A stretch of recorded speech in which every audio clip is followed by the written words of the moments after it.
Hola, bienvenue, willkommen. Welcome, everybody, to this very, very special live event right here on Twitch TV. This is Countdown to H-Hour World's Elite Radiopalooza. I am Patrick Gross, along with my esteemed colleague, Bill Boy. Hey, guys, what's going on? And we are Fire Team Hooligan. We are live, loud and proud, right here doing our thing. This is a celebration. I guess we should tell a little bit about the history of this whole thing. It kind of started out as an idea to unify the community, unify the studio, everybody involved with this thing. And we were going to try to get that final push because, you know, we were kind of scratching our heads wondering if we were going to hit the goal of the H-Hour World's Elite Kickstarter campaign. Of course, we exceeded the goal, and we hit the goal. I think it was Tuesday morning. I could be wrong about that. But anyway, so now this thing has turned into a Radiopalooza. Tons of fun. It's a celebration. It's a party. We've heard all the facts and the stats and the this and the that. And so today, what we're going to do, we have come together as a unified community. We've got the community development partners. Proving to you guys that they are more than just links at the bottom of a page on the SOF Studios website. And, of course, we are coming together with the incredible talent and driven spirit that is SOF Studios, Special Operation Forces Studios, located right there in lovely Southern Pines, North Carolina. What's going on, buddy? You doing all right? I'm not doing too bad. How are you, man? Let me check. I'm doing pretty good. Green up indeed. That is the war cry today. Green up, folks.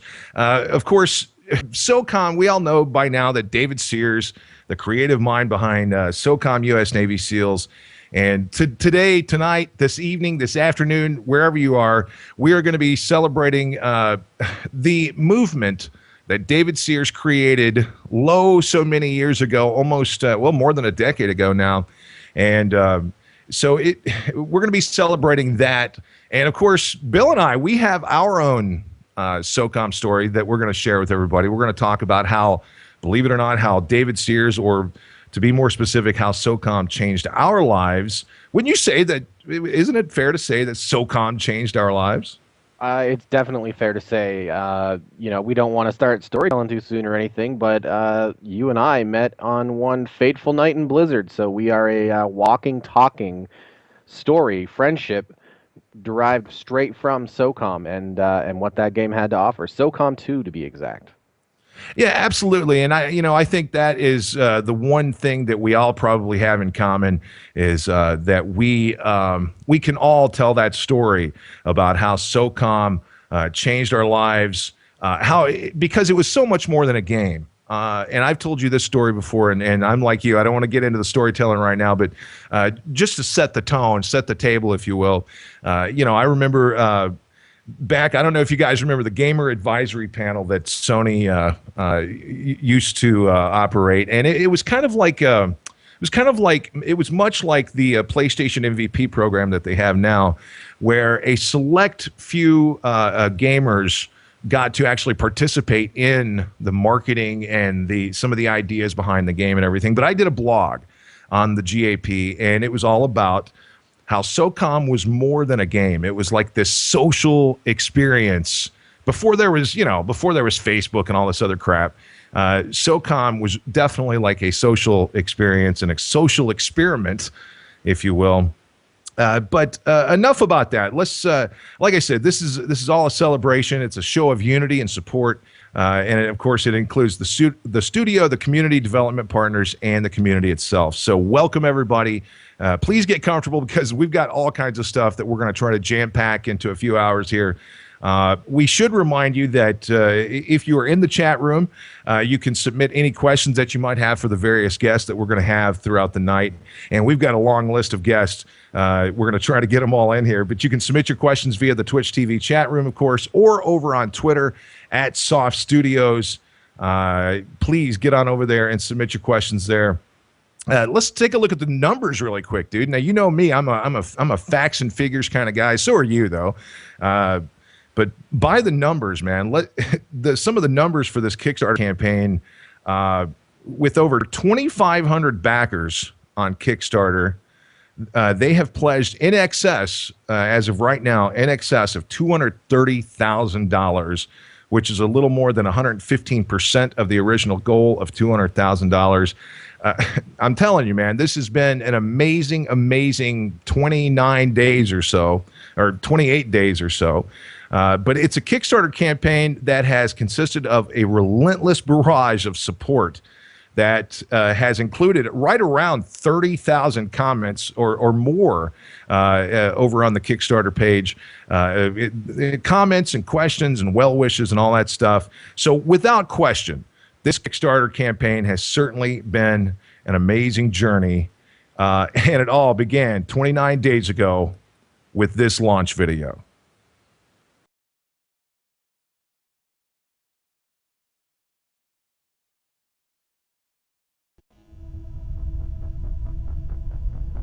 Charlie 01, this is Tango 01. Stand by for sit rep. Over.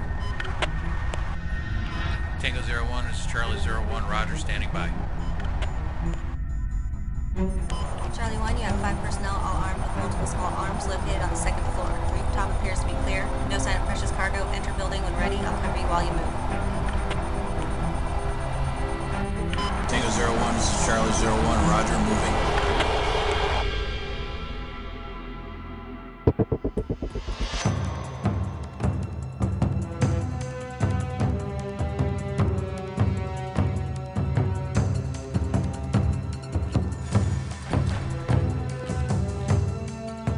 What do you do? I make interactive coloring books for touchscreen devices. Good luck with that. Thank you. What do you do? I'm a producer. Did I mention I'm a producer? Make good choices. Hey, could I at least have some cigarettes? What's your name? I'm David Sears. I made the early SOCOM games. What's your gamer tag? It's Dr. Boom. Tango 01, this is Charlie 01. Score, score, score. Who are you? I'm a Navy SEAL. I'm here to get you out. You don't look like the Navy SEALs I worked with on SOCOM. Times have changed. I guess they have. Okay, get me out. Yeah, I'm working on that. 9/11. Combination lock. Bingo, in. Put this on, it'll protect you. I don't think it works like that. Put it on.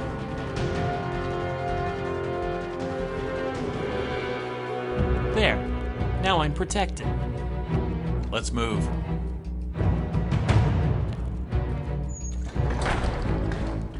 Get down. Don't move.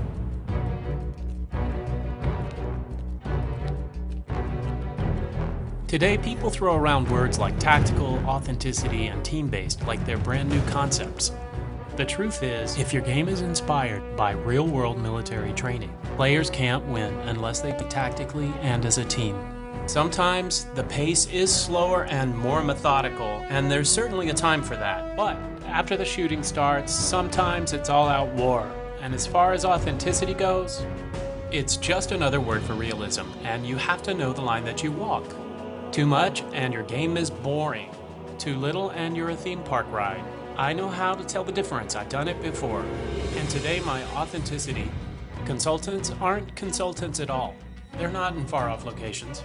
They're right here. They're my colleagues. Let's go.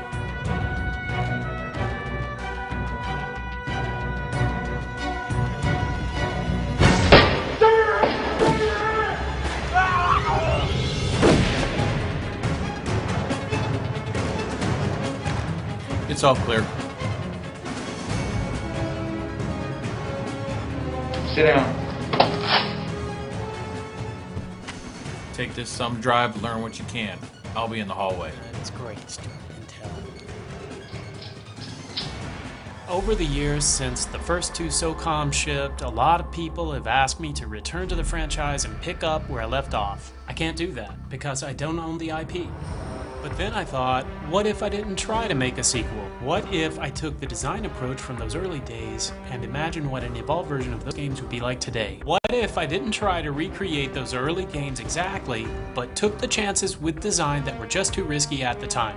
What if I didn't limit myself to Navy SEALs, but instead aspired to tell the personal stories of elite warfighters from various Special Forces units around the world?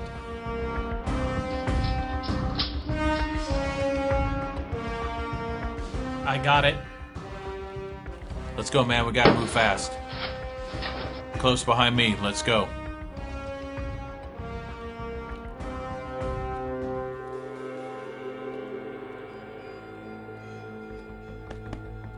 Hey, Spartan. What? I need a minute. Hurry up. Back when I was making SOCOM, what we were doing was experimental. The technology was new, and the rules for shooter gameplay weren't dictated by 1 or 2 major franchises. So we made what we thought would be fun to play, authentic where it needed to be, and embraced new technologies such as speech recognition and broadband connectivity. I applied what I knew about making games, and at the time, admittedly, that was a lot less than I know now. But I followed my heart. And the results, made a lot of people really happy. And I'm hoping some of you are seeing this today. Hey, Sears, time's up. Let's go. Charlie 1, you've got company south side. Holy shit, how many more savages are in here? Stay there, don't move, I'll be right back. For most of the last year, I've been designing H-Hour World's Elite. Not only is it the spiritual successor to the early SOCOMs in core gameplay, though we are pushing that a lot farther, it's going to raise the bar in terms of community development, community building. A lot of our effort is going into creating tools to establish, communicate with, and maintain your clans. But maybe even more important is our use of analytics to help you improve not only the way you play as an individual, but how you play as part of a team. So maybe you used to enjoy online shooters, but if you're like me, you don't enjoy getting headshotted in the first 5 seconds of play. H-Hour has built-in tools that teach you not only how to avoid these sorts of lethal scenarios, but how to become an all-around badass. Hey, Mr. Sears, come with me, but watch your step. Stay close.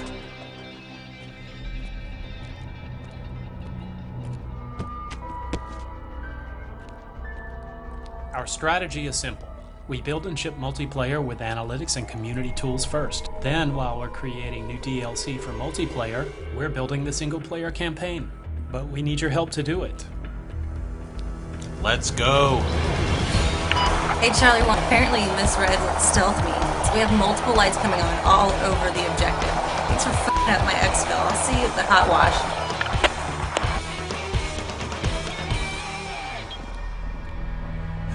Tango 01, this is Charlie 01. Ready for exfil. Roger, 01, you're right. It's 2 minutes out. You have 2 minutes.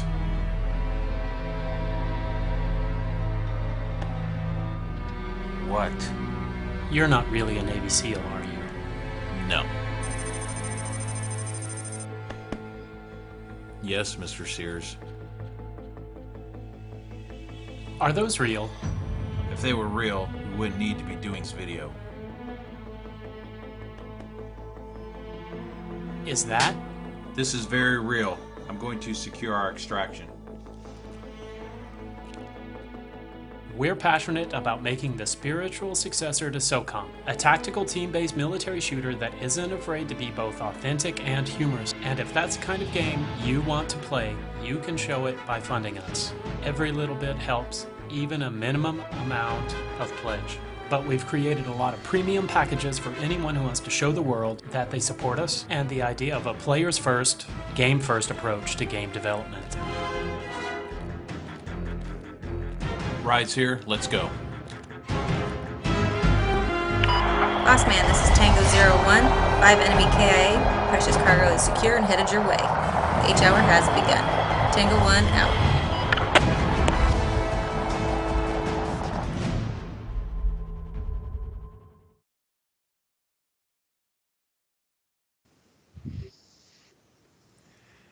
And there you go. It's what kicked off this whole thing. And like I said, 29 days later, we are sitting here and we're looking pretty good, I have to say. Like I said, more than 2,500 backers. As a matter of fact, if you look down in the lower right-hand corner of your screen, you'll see that we are currently sitting at 2,528 backers, and we have scraped together a measly $231,457. Not a bad job. We're excited about that, and it's all because, and again, like I said, SOCOM was more than a game. It created this movement, and what do you think? I don't know, Bill. What do you think the magic formula? I know it's so hard to put your finger on it, man. But what was it for you that made SOCOM so special to you? Well, I think it is the fact that since that time, and I've been listening to a lot of David Sears interviews recently, and since the time of SOCOM, I don't think I can recall, and let me sort of start out this way. I remember almost everybody, or still talk to almost everybody that I ever played SOCOM with that we had in a clan. So we still have those people on our Skype, even on our Facebook, things like that. We still game with some of those people.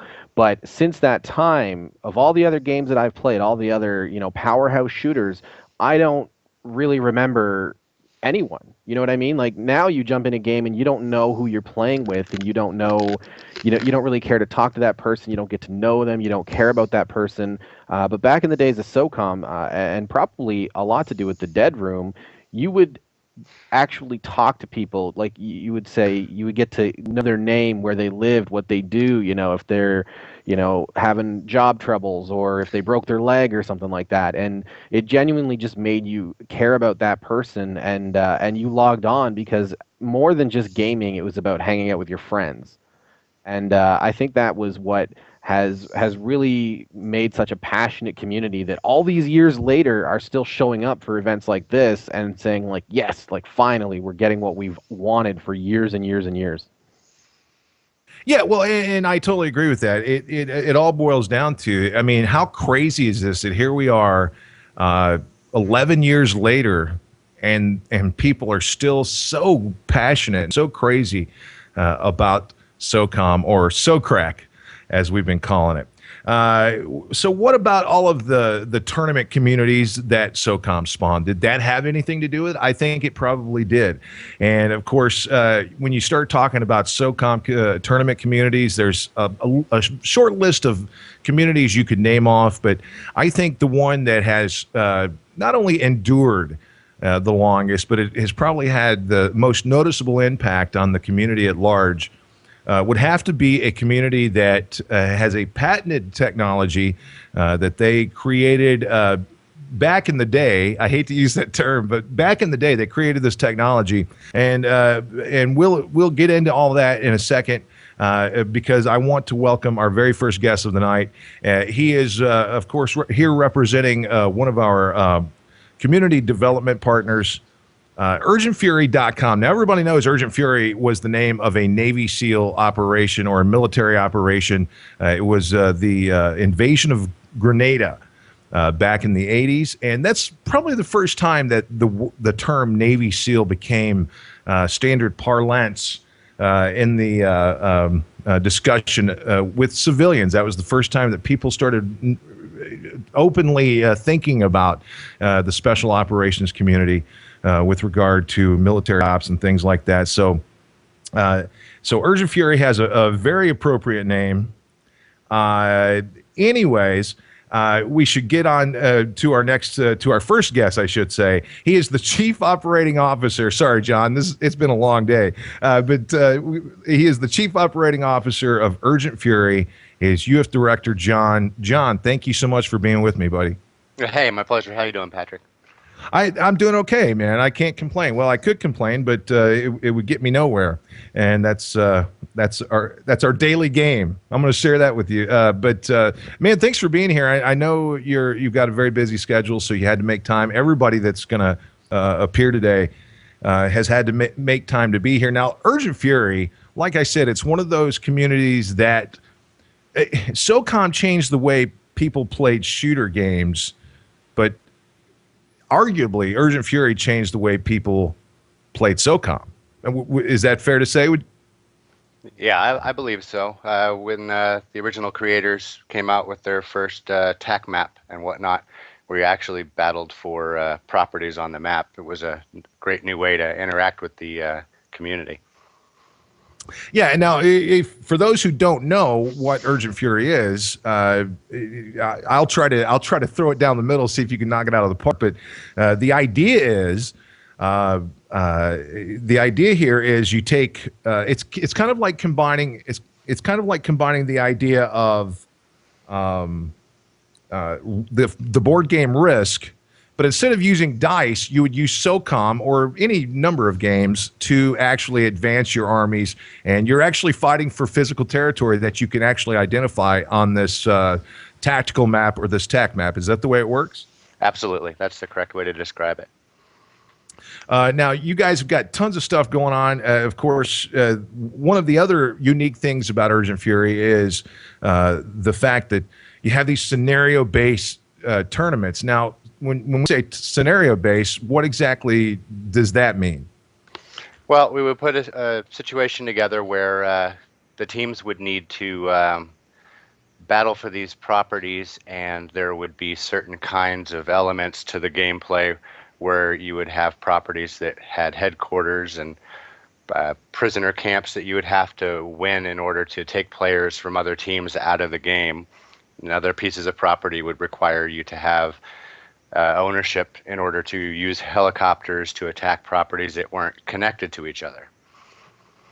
And you would actually create a parallel fiction to the game. Absolutely, yes. Usually there would be a story involved in it, and everybody would try to follow the story and change the way the story plays out towards the end. Now, with all of the tournaments that SOCOM saw, and we'll talk about this in just a second. While I've got you here, there's a few things that I want to clear up, especially since Bill's here and I'm here and you're here, and I know Shane is somewhere, but there's some things I want to clear up. I'm getting a little bit of an echo. Can we clear that up in the sound booth? Thank you. But anyway, but we're going to talk about some of the tournaments that we were actually involved in. But now, the thing I think that makes Urgent Fury so unique when you're actually participating is, like most SOCOM games, we're talking about, look, this is not your if you played SOCOM, then you understand this when I say that we're talking about epic, like three maps would turn into, like, at times it would turn into like epic 6-hour battles, right? It's not like you just get in there and you play 5 rounds and it's over with. This is like 3 maps. You might as well, pop some corn and pee on the fire and call in the dogs, because it's probably going to be an all-nighter. Absolutely. Kiss the wife and the kids goodnight. I remember that from SOCOM as well, man. Like, you would log on at like 8 p.m. Eastern, and then it'd be 8 o'clock in the morning, and you'd be getting ready for work, and the war's over. But that was pretty much, that's something. Having these conversations really reminds me of that, and I think I've probably spent more time with Pat in wars, Urgent Fury related, than I care to admit. Yeah, no, well, just like we said, I mean, and he's not exaggerating. And again, we'll get to the meat of this later, but really, I mean, it changed our lives, and to the point of we became best friends. We wouldn't even be doing the things that we're doing now had it not been for those extended tours of duty in the SOCOM rooms. Now, I know that Urgent Fury, of course, you guys have been working with Sony for the last couple of years, which is really exciting stuff. You guys have done some stuff on PlayStation Home, of course. Working with Cade Peterson and Paul Sullivan and all those guys over there. But now you guys you've actually you're getting ready to realize a function of Urgent Fury that you guys really haven't been able to tap into up until now, and that is a live tournament event. And you've got one of those coming up pretty soon. And correct me if I'm wrong, but it's Downers Grove, Illinois, right? Yes. That is on the weekend of the 3rd of August, and it's a $15,000 prize pool, 64 double elimination brackets. We're very excited because we'll be able to stream it live as well. Yeah, that's going to be exciting, and I'm happy to say that I'm going to be a part of that, and I'm very gracious to you and yours for inviting me to be a part of that. But so it's going to be a huge tournament, and everybody, if you want more information, you can of course go to urgentfury.com to find out more about that. John, how did you get into gaming? Like you're like me, you're an old hippie. So how did you find your way into the gaming universe? Well, actually, I fell into EverQuest for a short little while, and then graduated into the Star Wars Battlefront, got into my first clan, and then the actual clan decided that they were going to move into SOCOM, and that's where we found our way into Urgent Fury. So I believe we've played a couple of wars with you in Urgent Fury on one of the original attack maps before. Go ahead. No, I didn't mean to interrupt you, but since you mentioned that, I almost forgot about it, but since you mentioned it, I wanted to go ahead and bring this up. Now, I'm sure Bill will remember this. It is what we are going to call the Dr. Dick Shooter incident. I remember incidents. Plural. Yeah, well, that's a whole nother live broadcast. But this one in particular, we had found ourselves now one of the maps or one of the territories on this TAC map. Now, each territory, to explain it a little bit further, each territory is connected or related to a particular map and mode on SOCOM. So this particular territory, which was a very it was a very valuable piece of strategic territory on this particular TAC map. And the map attached to this territory was Antenora. Now, anybody who's played Antenora knows that in order to win on Antenora, you got to be beasting. Like you got to be beasting on 10 to be able to actually go in, kick the door down, and win on that map. Now, Patrick, it was also Breach. Don't fail to mention that. Like, yeah, it was Breach. But now we had, of course, we had the clear tactical advantage because we were terrorists on this particular for this particular war, and I don't know how it came to be, but after the smoke settled, it seems that there was a complaint filed with the powers that be at the time. And because of a simple space, the lack of a space on the roster submission that we had given the powers that be at Urgent Fury, we lost the ward. But now I just want to be clear on this, and I'm fine with saying that. But who won the physical war, John? Oh, it was so long ago, Pat. I couldn't tell you. I could tell you. I remember that you we guys hung won on the to war. an Antora I'm just for a going to while. step in and say you guys won the actual match. Oh yeah, of course. Oh, okay, so we did win the match, but we actually technically lost the match because of a typographical error. Yeah, a technicality, but we lost the match. And so every time that Shane or John gets the opportunity, they like to poke fun about that. But I just wanted to, in front of all of these people, I just wanted to get some kind of verification or validation that we actually, in fact, won that map. So anyway, tell everybody all the creds and all that good stuff. Where can they find you guys on the web? Of course, I just mentioned it. And tell us all about your Twitter and your Facebook and all that stuff. How can they network with Urgent Fury? Yeah, so you can network with us at urgentfury.com. All of our information on there for connecting through Twitter. You can actually log in through your Facebook. We're trying to get together a good group to continue pushing each hour after the Kickstarter ends, and you can also sign up to do the live tour in Illinois if you wish. And we're also looking to open some other cities, so we're looking for suggestions there. So Okay, urgentfury.com. There you go, urgentfury.com. You guys get on over there and find out all about this $15,000 live tournament taking place in Downers Grove, Illinois on August 3rd. John, thank you so much, sir. As usual, I'll let you get back to doing the things you got to do.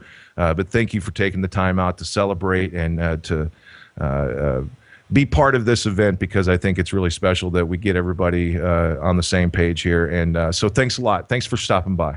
Absolutely, my pleasure, and I'm glad we were able to utilize our 11,000 members in an email blast. I hope we helped the Kickstarter campaign that way. Oh, I'm sure you did. I'm sure you did. And thank you very much, John. My pleasure. He is. There he is, John, the director, chief operating officer of UrgentFury.com. So, you know, we've talked about this already so much in the first half hour of this thing, but I would like to remind everybody once more that if you have a question for the guest, or if you have a question for us or whatever, you can submit those questions via the Twitch TV chat room, or, of course, like I mentioned, over on at SOF Studios on Twitter. Let's see what else we got going on here. We've got plenty of stuff lined up. We're going to be talking with various members of the studio, various members of the community development partners, and we're just going to have a great time. Just like we alluded to, though, Bill, SOCOM was magical. Like I said, it freaks me out sometimes, and I guess we might as well go ahead and tell a little piece of our story. I was working at a radio station. I was the afternoon drive talent on a local radio station, and my wife at the time was pregnant. I had a broken leg. I don't even want to tell you how I broke my leg. I'll tell that story at another time. But I had a broken leg. My wife was pregnant. And so I worked 5 days a week. On the weekends, I was off. I needed something to fill the time on the weekends. So I went to the store. I randomly grabbed this game, and I saw it, and I thought, what a strange name for a game, SOCOM. What exactly but it looked cool. It had Navy SEALs on it, and so I grabbed it. I picked it up. It had a headset with it, all this other crazy stuff. And next thing I knew, I was playing, I don't know, Sujo and Blizzard and all these other crazy maps, Death Trap, I think was the name of it. Yeah, so I was doing this online. And who knew that picking up that random game literally changed my life and steered my life into... Like you said, man, it's like most of the friends that I have, most of the real friends I have in my life, I've only met once or twice in real life. And it's like you and I, we only met one time. Bill actually drove to my house. I at the time I was living in the southeastern United States, and he is still living and resides in London, Ontario, Canada. You drove all the way to my house to fix my computer.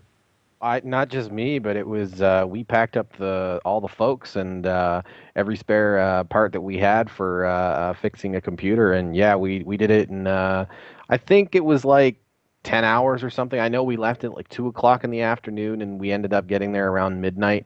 But that it's kind of strange how you don't realize what something is going to mean until after.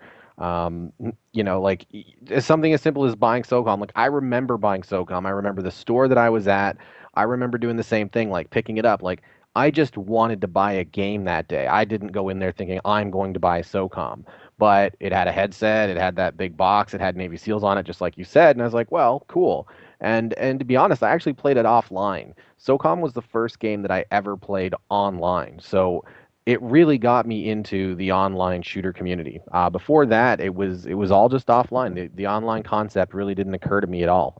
Didn't interest me. And I know that I was probably a little bit of a late bloomer in terms of folks that have been gaming as long as I have, anyways. But it's just strange to think about everything that's happened since then. You know what I mean? Like if I could have predicted when I was holding that game how that would change the next 10 years of my life and how it would shape even what I do today, that I never could have guessed it.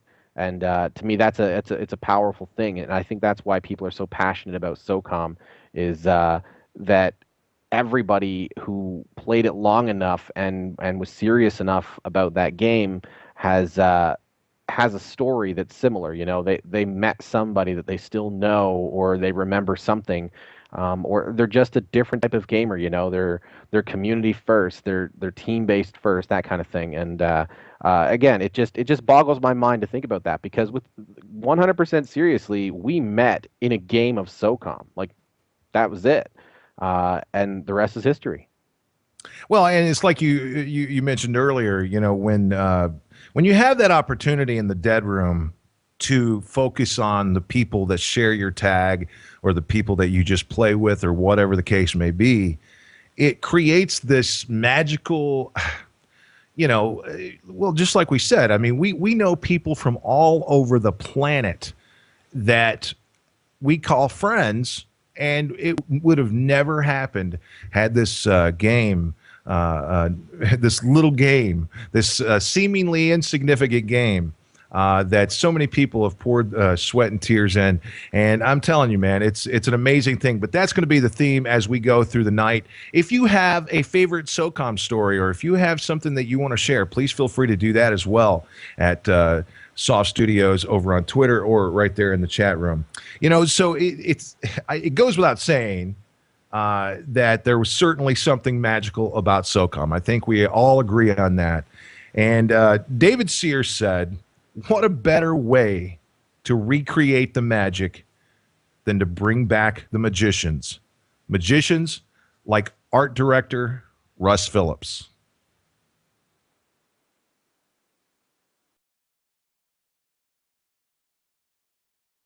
Hey SOCOM fans, this is Russ Phillips, the original art director of the SOCOM series, and I just wanted to post up a video to get you guys as excited as I am about this project. I also wanted to give you a little background about myself and how I got involved in the project, and a little bit about how David and I have worked together in the past. Pretty much I'm blown away that this is even happening. Super glad that David's taken this on, and if there's one thing I can say about David, is that he's dedicated, he's passionate, and he is the hardest working creative person I've ever had the chance to work with. If anybody can make this game right, anybody can design it right and the way it should be done, it's David, and I will hopefully help make sure of that. I was lucky enough to work on the first few SOCOMs at Zipper Interactive when David was there, and I worked on those well-known maps, Desert Glory, Sandstorm, Night Stalker, Fishhook, and a bunch of others. And it was a great time working with him. I know for a fact that that he wants to get back to the roots of SOCOM, and that's why I want to get involved.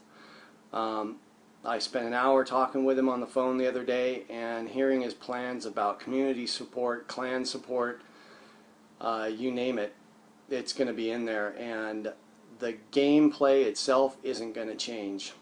A few extras added on, but we're getting back to the basics of SOCOM, and I'm really happy to be a part of it. Super excited, and I'll be posting things from time to time to show you a little progress on the art. I don't know what else to say. This is where you guys kick in and you help this Kickstarter campaign get to where it needs to be. I know it's halfway through about now, and we got a bit of a ways to go, but I know we can do it. We can get back to the roots of SOCOM. I don't know if Boomer's going to be in this one. Boomer's doing porn now, and it's embarrassing. I don't know. I don't know how if he's going to make it back, but does it matter? Probably not. Hey, I'm out of here. Here's to H Hour and the campaign. Let's do this thing.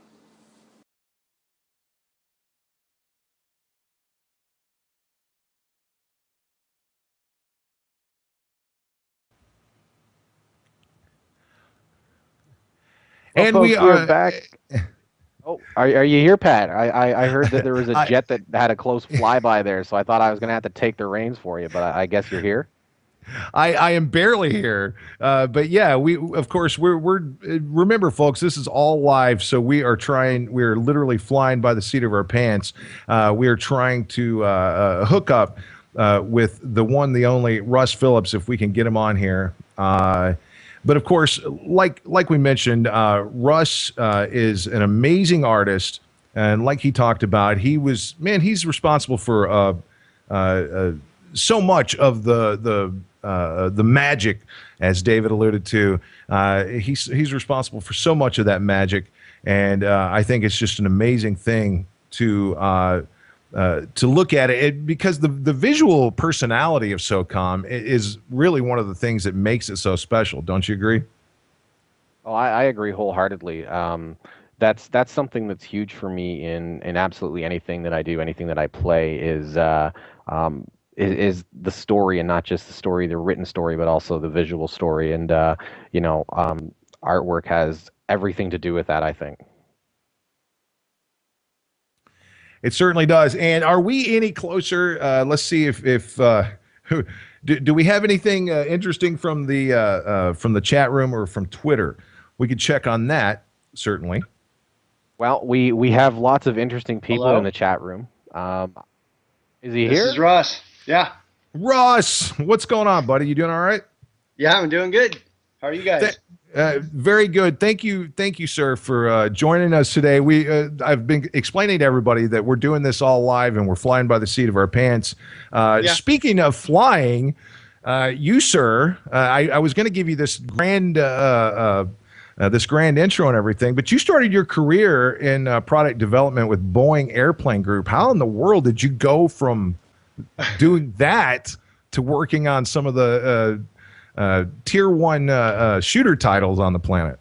Yeah, well, it is a little bit of luck. I just happened to get in with the product development group at the Boeing company, as that's just how they wanted to place me after I took my placement tests and all that stuff. And the best part about that was they were the first group to grab to get AutoCAD and a 3D version. It was kind of like the first 3D version AutoCAD put out.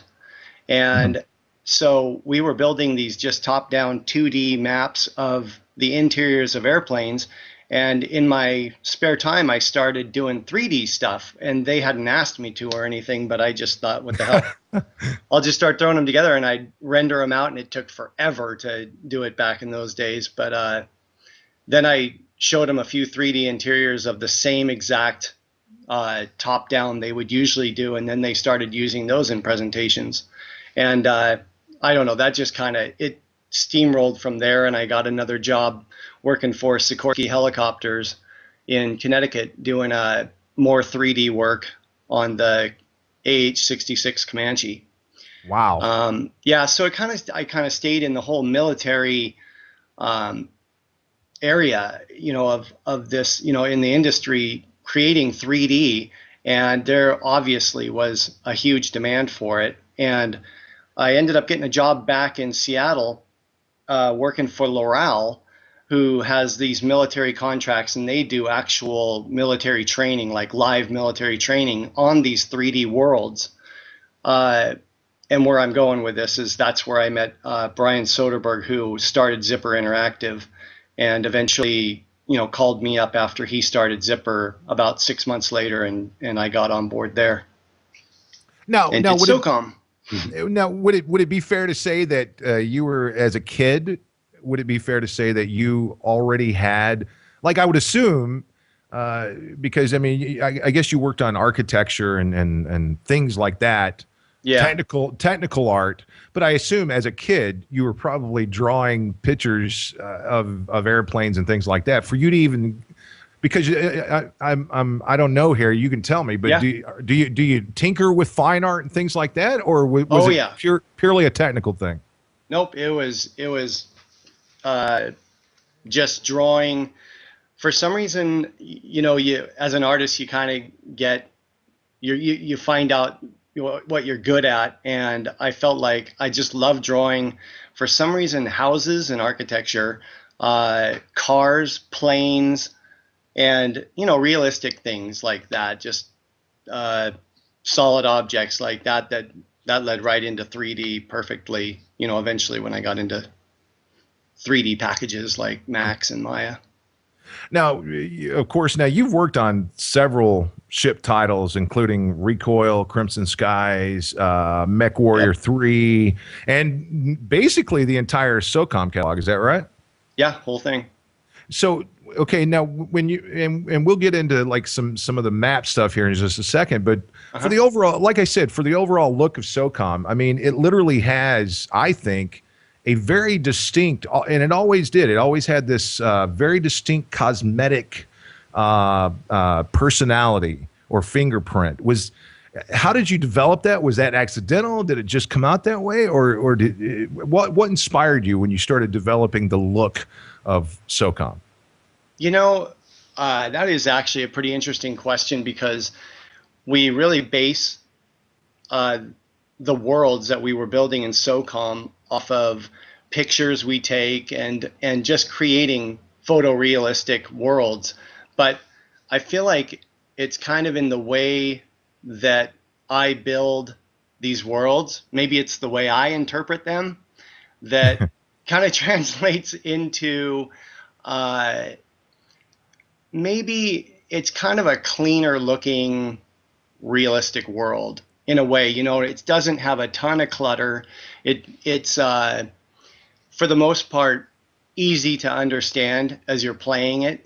I try to bring in the idea of realistic spaces, like a parking lot would be next to a building that would have enough room for cars. You wouldn't just build it 3 feet wide or something like that. But I always keep in mind what would also work for gameplay too. So I always think of the world, and I build like the 3D world, spending most of my time just running around in the area and then building something, then I run around again really quick just to make sure that it's tight enough or the area looks the way I want it. But it just kind of it became that that look.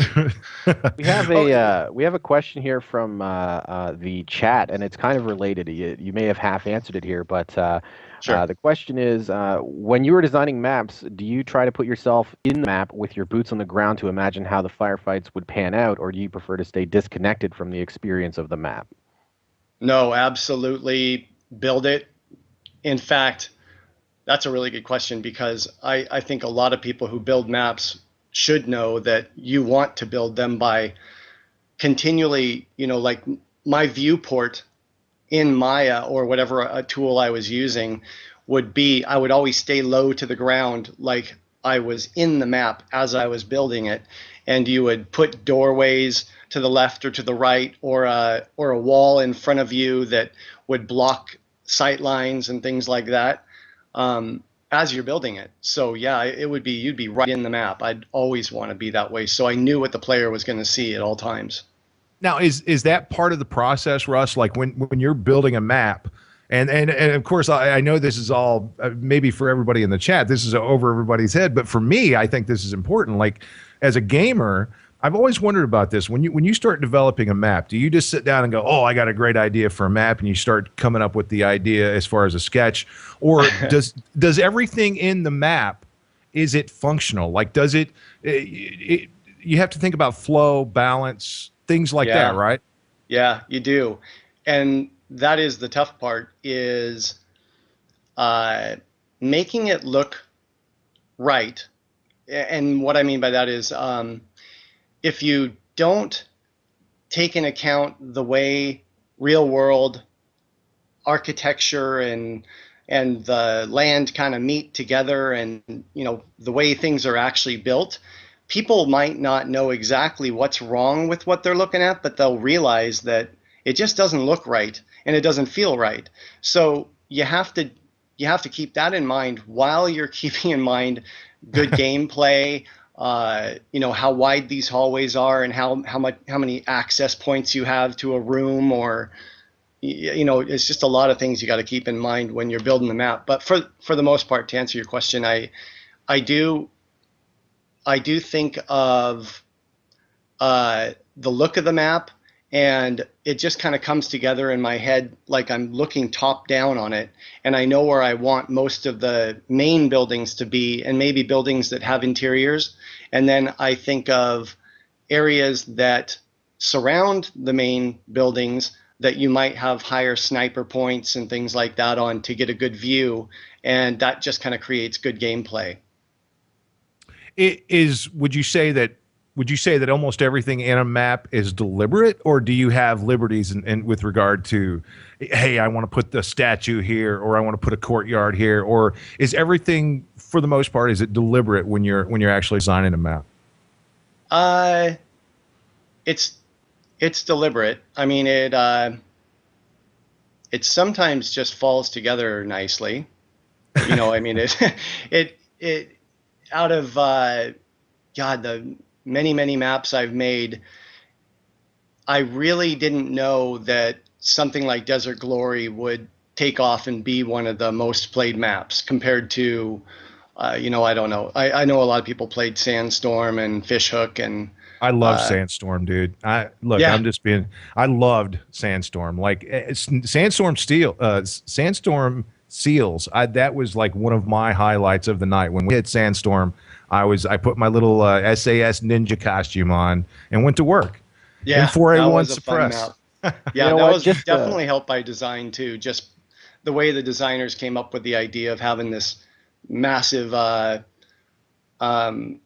hill, you know, that kind of led right down into the area, and all the little trails on the side and stuff like that. And it was so important, though. That hill was so important strategically, and even adding the chopper with the rockets that never seemed to kill Bill whenever he played.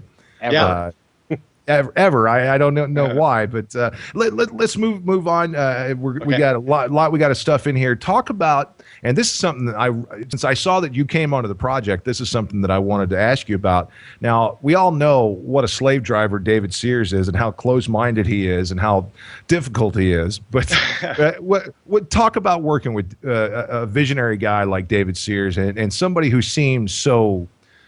He's so humble and but he's very sure of what he wants. So tell us what it's like working with a guy like David Sears.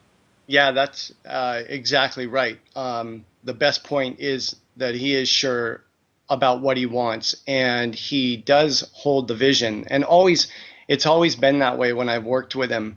And that's what I like the most, is that when we work together, I can trust that the decisions that are going to be made are going to be the right decisions. And for some reason, it's actually worked out really well. The relationship between us, every time he even looks at some work that I've done and we're reviewing it. I remember being in his office many times where I'm ready to show him a map that I just created, and I've spent 2 weeks on it. And every little thing that he'd pick apart, I was either planning on changing or doing to it eventually, but it would all fall right about, you know, even with what he wanted. And so I thought we worked together really well, but it just fell right that way, where David would make these decisions like, that wall's got to go, that building's got to be moved. We need more access to the hostage room or something like that. And it was always spot on. And I never had a problem with it. We just worked really well together. Now, I would assume that it's important. It's kind of like, I'm a musician, so I've been playing with the band that I used to be in. We were together for almost 20 years, so yeah, it got to the point where we didn't even have to. We could go on stage and improvise, and we almost didn't even have to rehearse at that point. We could just grab a song and start playing it, and because we'd played together so long, there was like this implied language that we had. I guess what I'm getting at is, now that you are part of H Hour, I'm assuming that you and David have just basically picked up where you guys left off, and you're able to communicate with each other with that wordless language where you know what he expects and he knows what you can do, that kind of thing. Yeah, yeah, it's true. It's exactly that way. I mean, there is a little growing process and getting to know each other period where I would see some of his earlier designs, but once I started creating what I did, he kind of let me loose on a few maps, and I know that I felt like, I could take it to him and he'd be pretty happy about, I knew what he wanted after a while, and I knew actually I kind of learned from him too about how to make these maps and what would be fun. So it's kind of like the whole band thing where you just spend so much time playing together, you guys just jam together well. Yeah, well, no, so, it was my analogy, so it makes absolute sense, man. And listen, Russ, first of all, man, thank you for Sandstorm. Thank you for Desert Glory. I think I speak for everybody out there because Desert Glory, I wanted to go on this rant about the prisoners, but we'll talk about that off the air. But listen, man, thank you so much. I need to put my fanboy boots on for a second. Thank you so much for man, like I said, SOCOM was just a game, I'm sure, to you guys. But I know it means a lot to you guys. You're like little kids who scribble out on the piece of paper and you hope that everybody wants to put your stuff on the fridge. But that's for sure. So thank you very much, and I'm excited that you're a part of this, and I think everybody out there is excited. And I'm sure we will get to know you better as time rolls on. But thank you very much, Russ Phillips, art director on H Hour World's Elite. Right on. Thanks a lot. So it's time to take a look at some of the work of Mr. Phillips, some of the early work on H Hour. It's what happens when art and engineering and all those ones and zeros come together to become a very early look at one of the levels in H Hour, World's Elite. He's been hard at work, and he has created something that I think you're going to like. However, there are a few caveats, as with everything we show you here on Kickstarter. So here they are. First, this is... Hi everyone, it's David Sears, Creative Director for H Hour World's Elite, coming to you on PlayStation 4 and PC. Well, today I wanted to share with you the very first look at a level in development for H Hour. Russ Phillips has been hard at work, and he has created something that I think you're going to like. However, there are a few caveats, as with everything we show you here on Kickstarter. So here they are.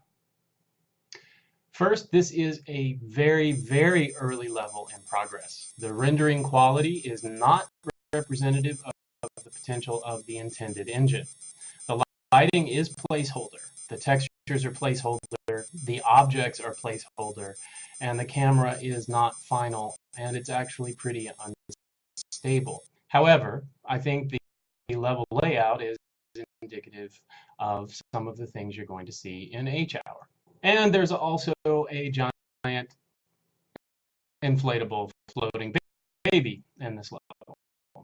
And you might be asking yourself, why is there a giant inflatable floating baby in this level? Well, it's part of the marketing campaign for the company at this location.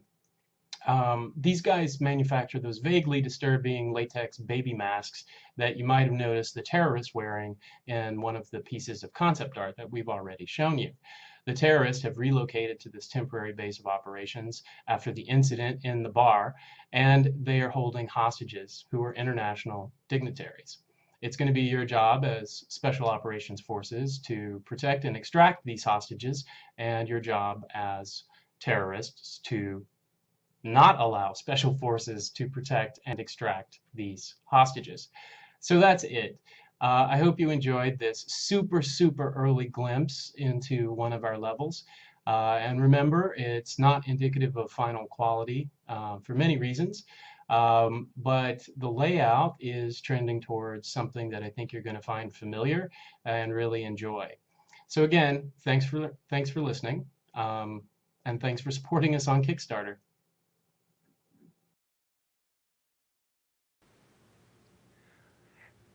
And there you go. We're taking a quick look. That's a sneaky peeky look, ladies and germs, or if we're using military terminology here, we're on a sneak and peek op. There you go. That's a quick look at one of the early level designs for H-Hour World's Elite. Great stuff. Looks exciting, especially the giant inflatable baby. That's absolutely bizarre. We'll talk about that in a second.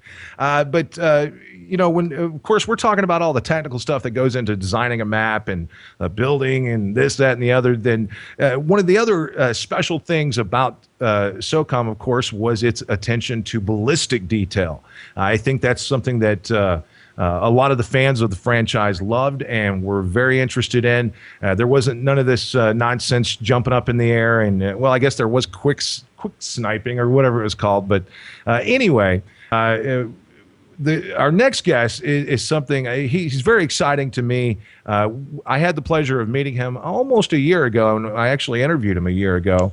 But he is a weapons engineer. Our next guest is a weapons engineer who has worked for the Naval Special Warfare, or NSW Center in Crane, Indiana. There he performed as the sniper rifle in-service and in-development engineering agent and supported East and West Coast NSW sniper schools annually. He then relocated to Virginia Beach, a lovely part of the United States. If you haven't been there, you need to go, where he served as the visual augmentation systems engineer for the NSW development group.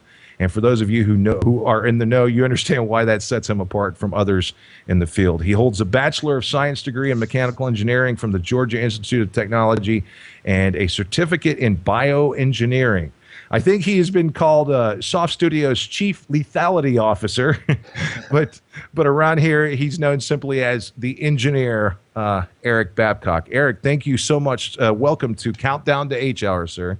Well, thank you very much. It's a nice intro. Are you excited?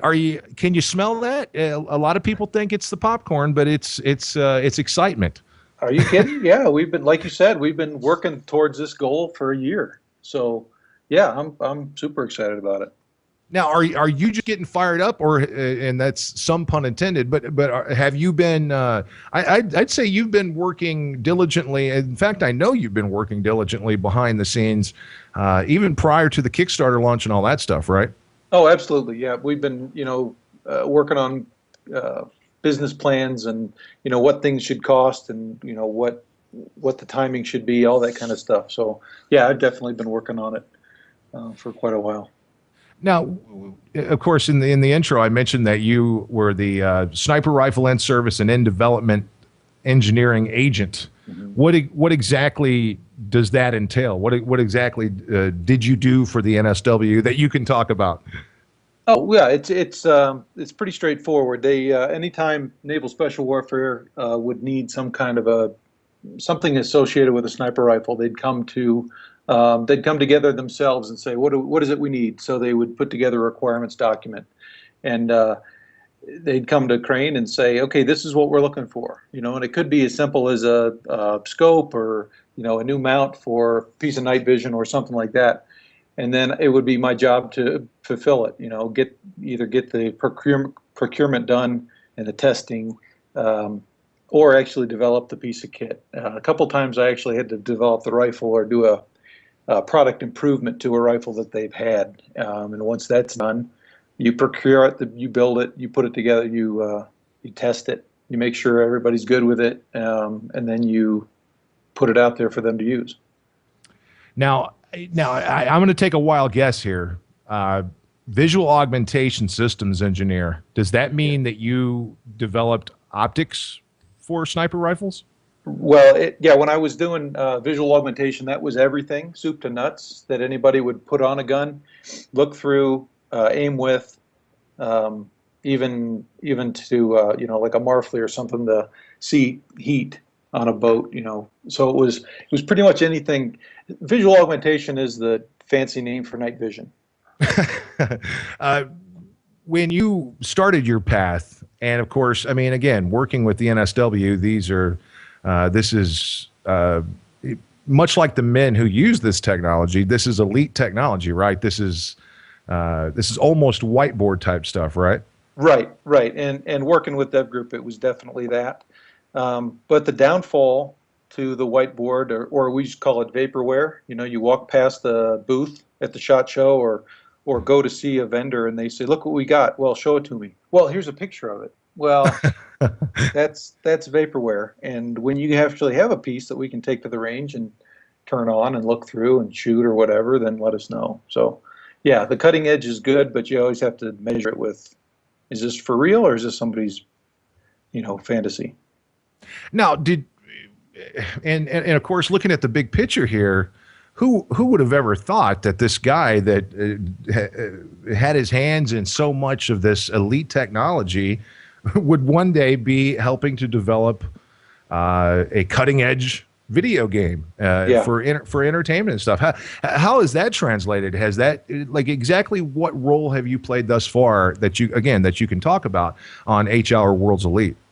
Early on, when Tom brought me on to meet Justin and the other guys, it was, I was kind of talking them through lethality and some of the theories behind ballistics and how games should be.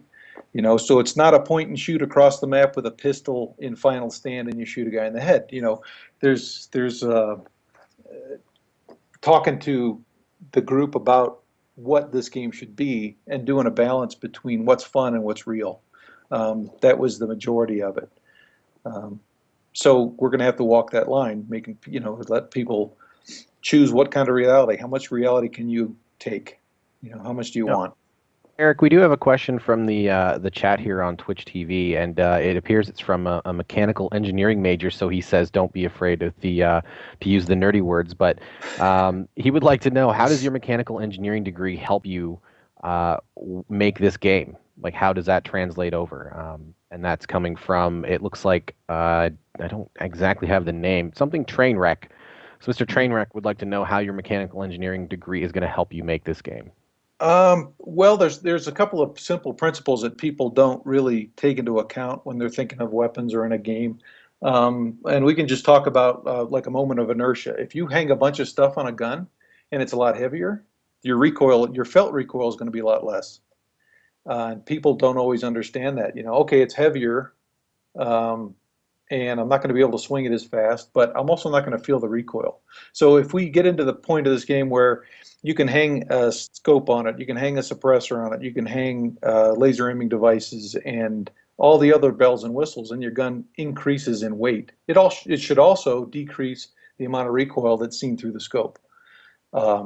So that's one aspect of it, and that's some of the stuff that I actually had to do when I was working at Crane.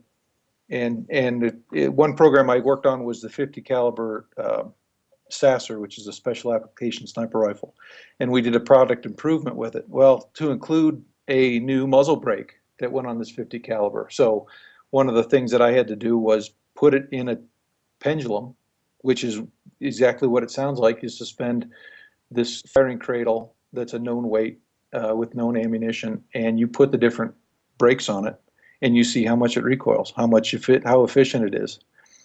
So that kind of stuff we make sure is incorporated into the game, and like I said before, being able to dial in how much reality you want. Right, and we do have a follow-up as well.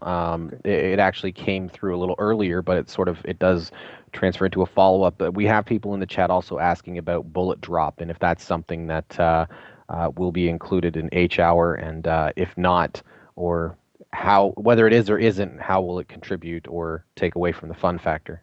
Well, and that's a great, we've been talking on the forum about that for about a year now. And is it going to be something that we put into different levels? Like we said, the ultimate level being you get killed in your game and you cannot play for 6 months. That would be the ultimate. But it'd be how much do you want? We can put in bullet drop, we can put in wind speed downrange. If we wanted to do a realistic, like Overwatch position with a sniper who's looking at a building and covering the approach of an assault team, he's got to know exactly how far that building is. Okay, that's easy. He's got a laser rangefinder.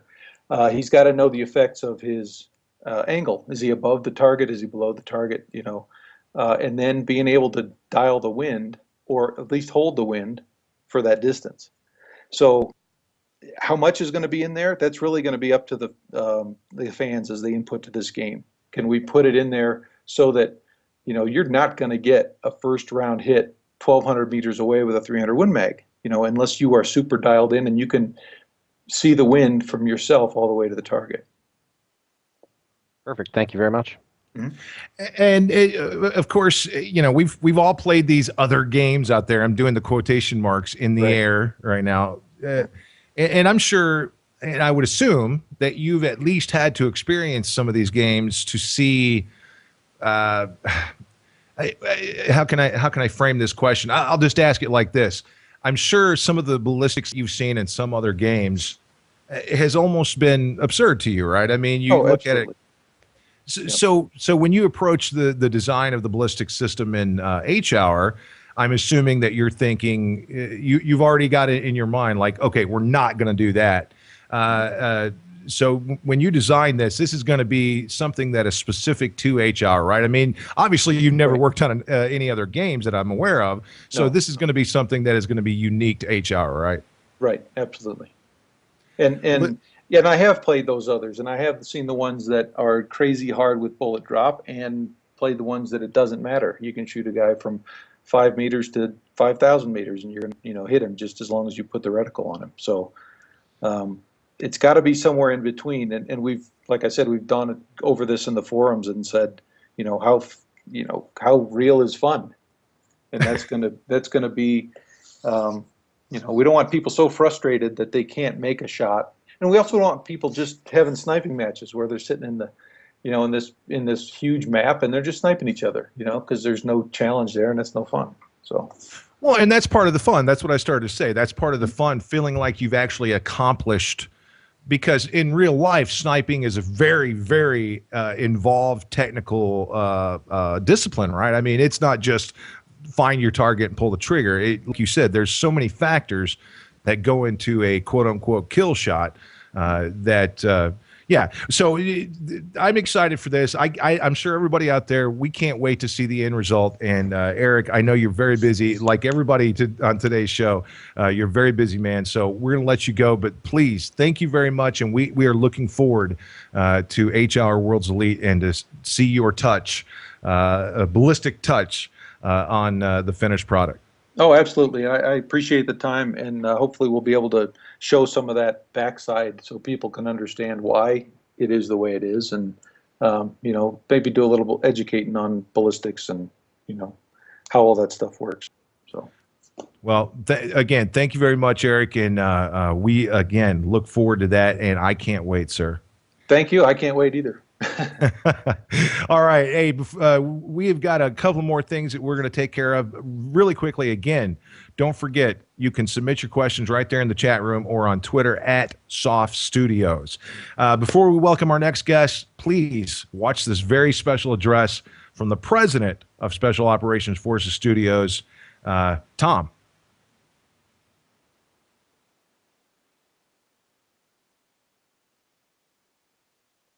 By me, empowered by David Sears.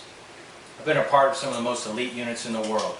I've survived 3 wars, and I've led teams into battle. I know what teamwork is, and I know how to win. David has led teams of creatives for over 22 years, and he's developed games for years. Action. Hello Kickstarter, I'm Tom, the president of SOF Studios and retired U.S. Army Special Operations veteran. I want to say thanks to all the folks who've been supporting our Kickstarter campaign since we started. As you know, SOF Studios is an independent development studio led by me, empowered by David Sears. I've been a part of some of the most elite units in the world. I've survived 3 wars, and I've led teams into battle. I know what teamwork is, and I know how to win. David has led teams of creatives for over 22 years, and he's developed games that people are still talking about 10 years later. As a Special Operations veteran, I'll have no shortage of resources for David Sears. From guns, ammo, fake people, even dogs. Whatever David needs, I'm going to get it for him. Some of you have asked questions, well, how can we spread the word? Well, go on over to SOF Studios, where we've developed a team room where Justin, the gamer, will get you plugged in. Again, thank you for your support, and I look forward to seeing you in the servers. Have a good one.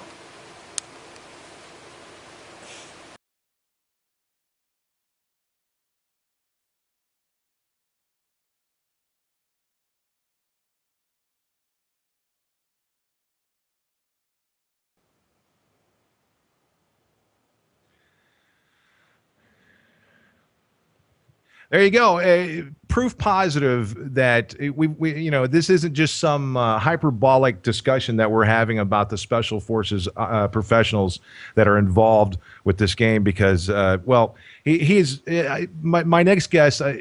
I have a great deal of respect for so many different reasons, but right now I just want to I want us all to pay attention and to see if we can learn a little bit of about leadership. We're going to talk about leadership. We're going to talk about a couple of different things, but he is our guest he's a recently retired member of Delta Force in the 75th Ranger Regiment. 17 years of special operations expertise, leadership, and live combat experience. He's performed countless real-world missions in support of the global war on terror as a team member and operator. He's a recipient of numerous decorations and awards and is regarded as a global expert in all aspects of special operations. We're honored, very honored, to welcome to this very special event one of the true heroes of this entire operation, the president of SOF Studios, Tom. Sir, thank you for hanging out with us during your I know you're on the road right now, so thank you very much for tuning in to hang out with us and all these great people here in the audience. Absolutely, man. It's my pleasure. Thanks for having me. Welcome, everybody. Hello. So you got to be right now. You got to be. I mean, I know you're a tough special operations guy, but you got to be giddy like a little schoolgirl right now. I mean, everything is. You just have to be excited with the way this Kickstarter campaign has. We've still got roughly right around. No, I guess we're beyond 24 hours, but 23 hours. So you've got to be excited with the way this whole thing has went. Yeah, I'm really excited. Well, I'm kind of giddy like a Navy SEAL, but really serious like a Army operator. But no, I'm just kidding. No, if there's any SEALs out there, I love you guys. I'm just kidding. No, I think it's great. I mean, we had a pretty cool plan coming into it, and but it just shows the fan base and the folks who want this game have spoken loud and clear. A lot of people are watching because of it, and it's amazing that we have a day left and we're still climbing in the numbers. But that's an excellent sign for us moving forward, and that we've made the right decision of the style of gameplay we wanted to do, and who all we brought to the table. So it's our compass is pointing in the right direction. It's proof in the numbers right now, and the people backing the studio and the effort. Again, as a special operations professional, I mean, what kind of transition takes place for you to go from doing the heavy lifting, frankly, to you wake up one day? I mean, was this a thing of? I mean, the whole thing seems like it's serendipity in a big bag. But I mean, for you. What makes? How does Tom wake up and make the decision? Hey, I'm going to make a video game. Well, I didn't just wake up and say I'm going to make a video game. Obviously, my partner Justin Bastian approached me a while ago, and we talked about it. And again, for me, I'm not. I didn't wake up saying, "Hey, let's try to consult on this and let's try to do this." So my approach to it was simply on the fact of solving a problem. And, the way Justin laid it out and how the SOCOM fan base is still talking about SOCOM 1 and 2. They were disappointed with 3, 4, and all the rest of them after that. And I just was kind of shocked that people would still talk about that game 10 years later, and hoping that somebody would still bring it back. So that just proves to me that's a diehard fan base waiting for something to happen. And so basically I looked at it, took an analysis of it, and just kind of broke it into pieces and just said, I know we can solve this problem. We have all the right pieces in place, and the one thing we're missing is a creative director that understands that build. And we were fortunate enough to bring David on board and, again, kind of create a perfect storm. So for me, it's breaking down a problem and solving it the best I know how. Well, and of course, like you mentioned, you weren't alone. You've had there's a brain trust, obviously. You mentioned Justin, and of course, there's Flav, and there's a couple of other pieces. How important how important were each of those pieces to making this a reality? I mean, of course, we can talk about the broader picture and talk about the people who supported Kickstarter and things like that. But without one of these pieces being in place, I would assume that this doesn't even happen, right? Yeah, or it definitely makes it extremely more difficult because we're a startup company. And that's the bottom line. We're not a big Ubisoft or anybody else. We're just a bunch of guys getting together to tackle on this thing we're calling H-Hour. And it's a full team effort. So it's going to take time, especially as we grow, because we have to, humbly grow equally in comparisons of how fast people want this game out there. So again, we don't have a lot of resources, but with this success, we can actually build out and develop our own footprint, if you will, and get more stability as we grow. And again, the fan base is amazing, but we couldn't have these. We wouldn't be here right now if we didn't have the parts put together with, Flav, the attorney, coming in, helping us get legally correct and making it structurally sound to start bringing people in. And then as we start bringing those people in, making sure they're the right people with the right vision for what we want to build. And so, yeah, it's basically boils back down to teamwork and how well effectively you can work as a team to accomplish what you're setting out to do. Hey, now, Tom, sorry, Pat, go ahead. Tom, it's Bill here. We have a couple questions from the chat that I wanted to pass along here from some of the folks that are listening in. The first one is someone wants to know, how will your experience as an operator help shape this game? So what basically the things that you've gone through in the real world, how will that help to add an element of authenticity to H-Hour? I think the number of rotations I was able to do overseas and the number of assaults I was able to go on, and just the whole 20-year career, the way it's going to shape it is the fact that David will have all the assets he needs or questions answered immediately with the highest level of authenticity. And from there, David can shape.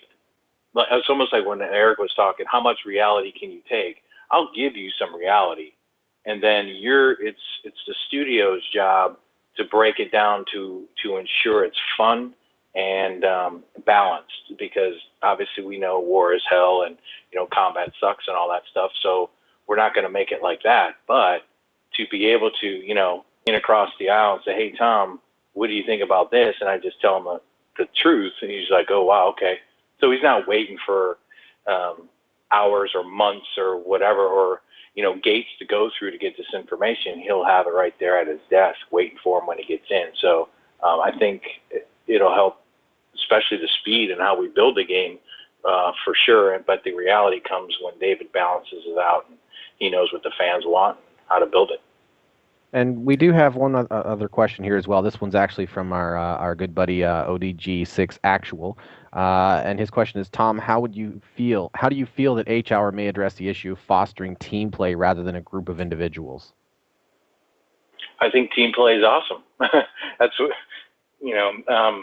that's what I know so well about the realistic part of surviving wars, and not only that, it's growing up. I don't want to say youth or whoever. It's actually teaching people as they play the importance of teamwork.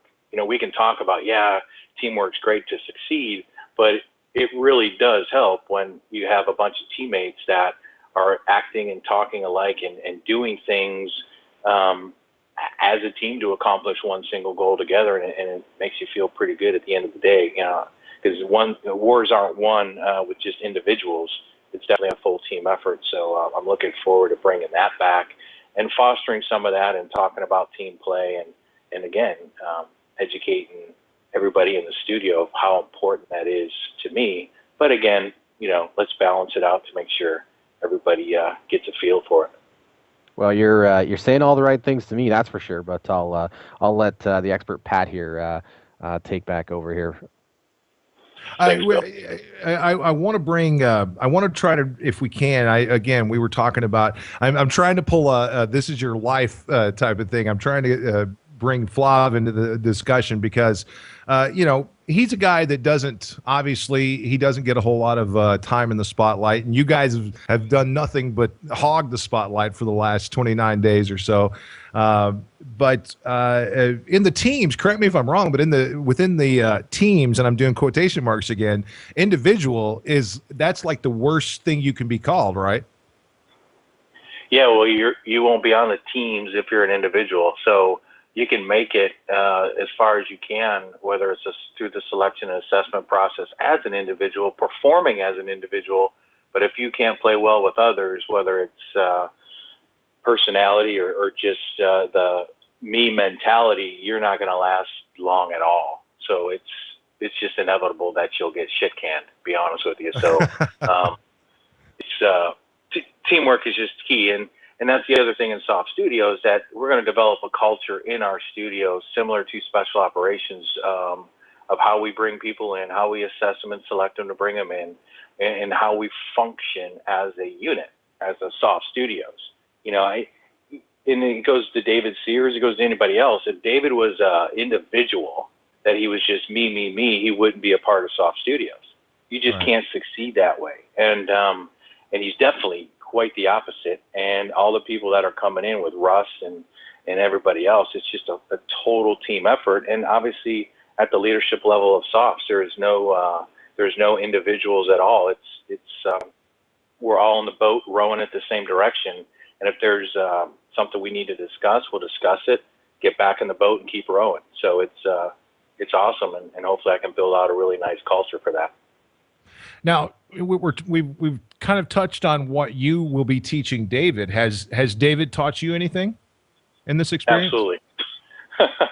Everything. Well, it's nice to work with somebody at that caliber. And again, I'll go back to special operations. Working, you know, when I retired, that was the top percenters in the world. And I was, fortunate enough to be there. But now that I'm working here with David, he is the top percenter. I mean, he is that guy that can run the show. So for me, I sit back and I listen and I watch, I learn, and I help him the best way I can, because it's a team effort. And I know my position in the team, even though it's, the president, but it doesn't mean shit if I don't listen. So, yeah, David's taught me a lot about games, about development, about people, the industry, how they look at things. And yeah, I'm blessed to be, learning at that level by a guy like him. It's nice. Well, like I said, right now I'd like to turn our attention, if we can, to somebody who doesn't get a lot of time in the spotlight, but without whom most of this, like I said, probably wouldn't have even happened. He's a licensed attorney with 29 years of experience in various areas of business practice, analysis, strategic planning, litigation, and negotiation at the local, state, and federal level. He holds a Bachelor of Science degree in biology as well as a Juris Doctorate. I'm not entirely sure what that means, so maybe he can explain that if he's here. We're going to see how he fits into the SOF Studios family. Please, I want everybody to please welcome Flav to the proceedings. Do we have Flav? Yeah, I'm on, Patrick. Thank you. Thank you. Hey, Tom, how are you? Good, Flav. How are you? Doing well. Go ahead. No, Bob, I just wanted to welcome you. And like I said, I'm kind of doing a this is your life moment with Tom here. Now, like I said, you're a guy that doesn't spend a whole lot of time in the spotlight. Well, in the spotlight as far as the gaming world is concerned. What do you think about this whole thing? You have to be completely on board, obviously, but what have you learned in this whole experience? Well, I was really impressed by how the campaign was put together, the Kickstarter campaign, and the support that I knew was there because I heard it all the time from Justin. Justin and my relationship goes way back, and it was through Justin that Tom and I met. And he always talked about SOCOM forever and ever and ever, And it's amazing how many individuals and how passionate they are, from all over the globe, actually, that even to this day, like somebody referred before, it's been over 10 years, and still uh, you hear a lot of laments like it's never been the same. We're waiting for it to come back, and it really is exciting.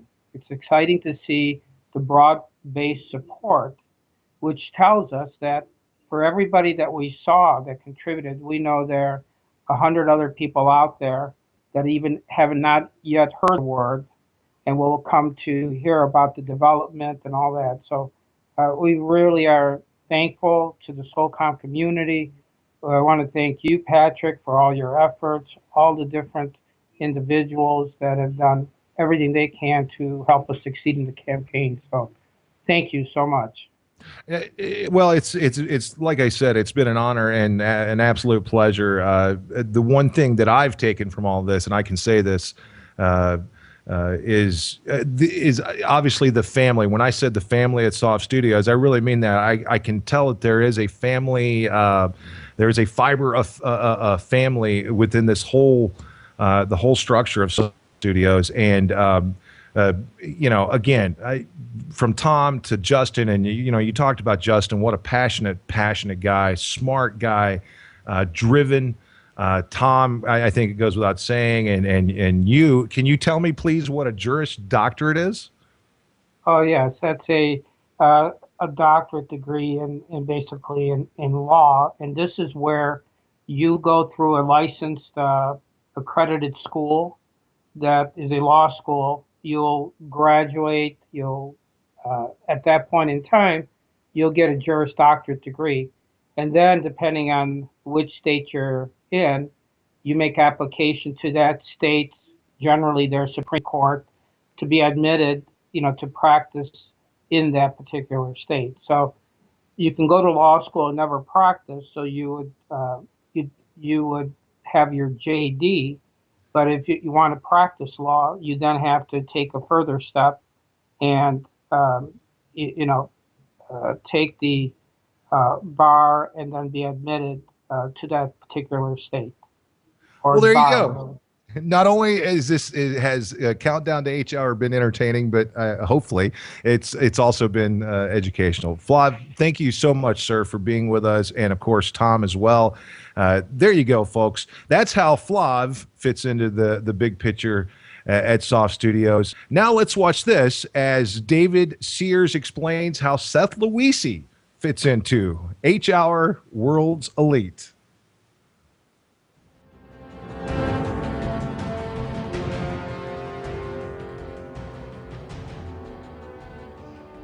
Hi everyone, I'm David Sears, Creative Director for H Hour World's Elite, coming to you soon on PlayStation 4 and PC hardware. You may know me most recently as the Creative Director for Rainbow Six Patriots, but if you ever played PlayStation 2 games, you might know me better as the Creative Director for SOCOM 1 and SOCOM 2. And in all my years of making video games, nothing has compared to the experience that we had making those early SOCOM games. There's something special, something wonderful, and something magical about SOCOM 1 and SOCOM 2.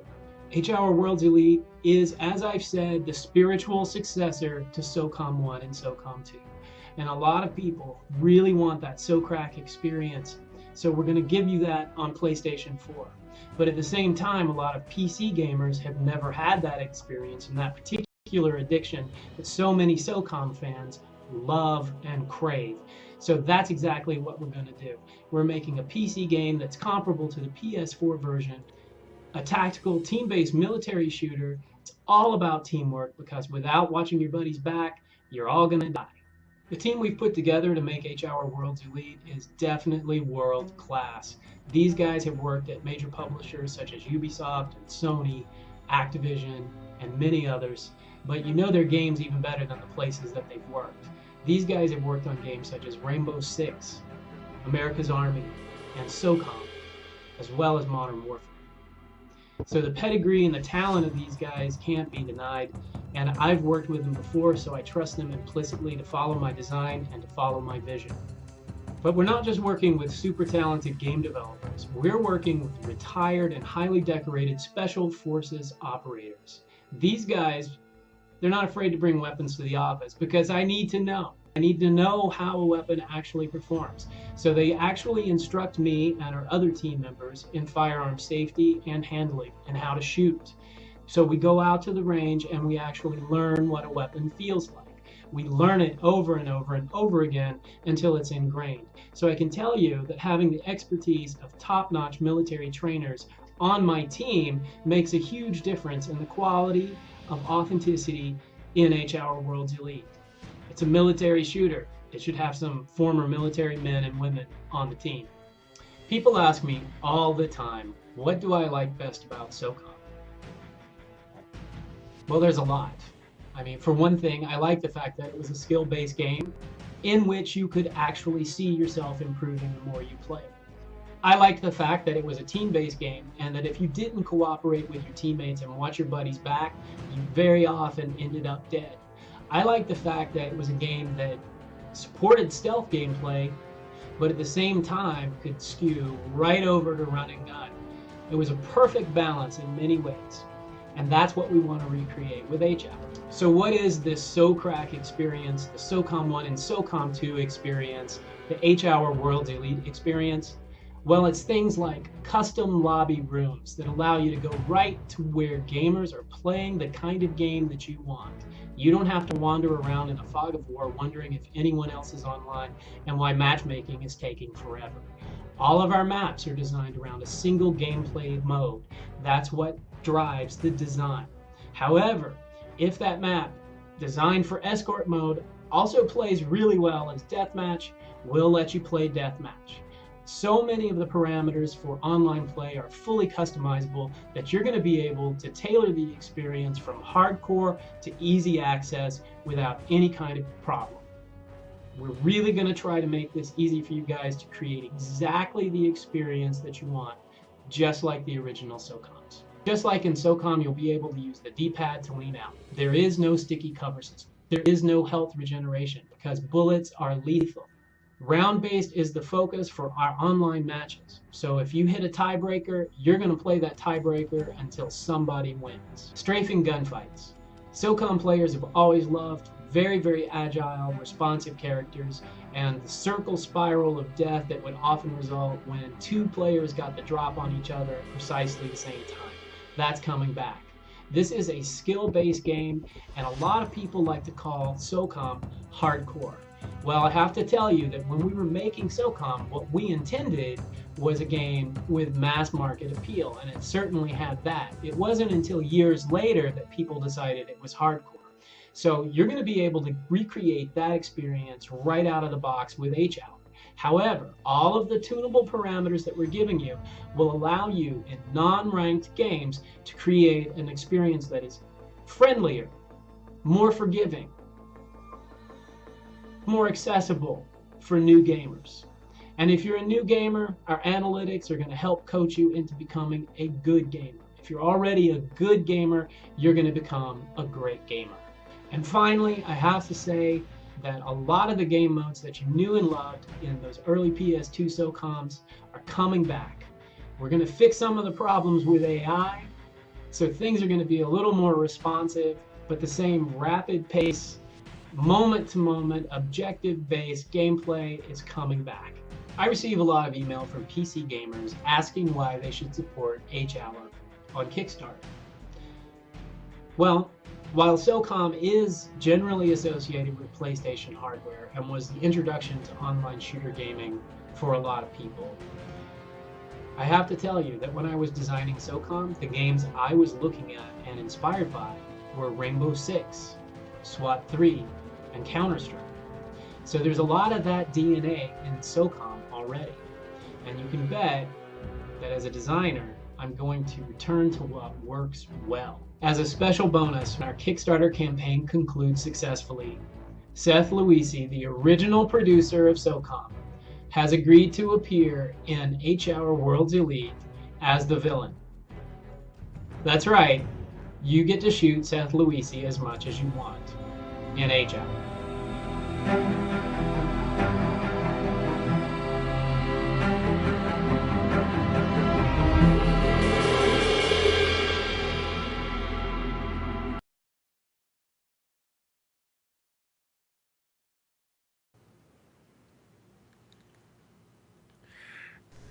there you go. You get to shoot Seth Louisian from the looks in the chat room.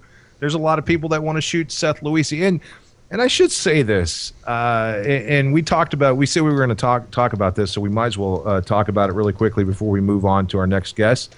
But just like we talked about, man, SOCOM changed my life. Like, and when I say that, I'm serious when I say I went from being a disc jockey to working in the gaming industry, to doing what I'm doing now. And I mean, to me, it can't be stated enough the life-changing qualities that SOCOM had.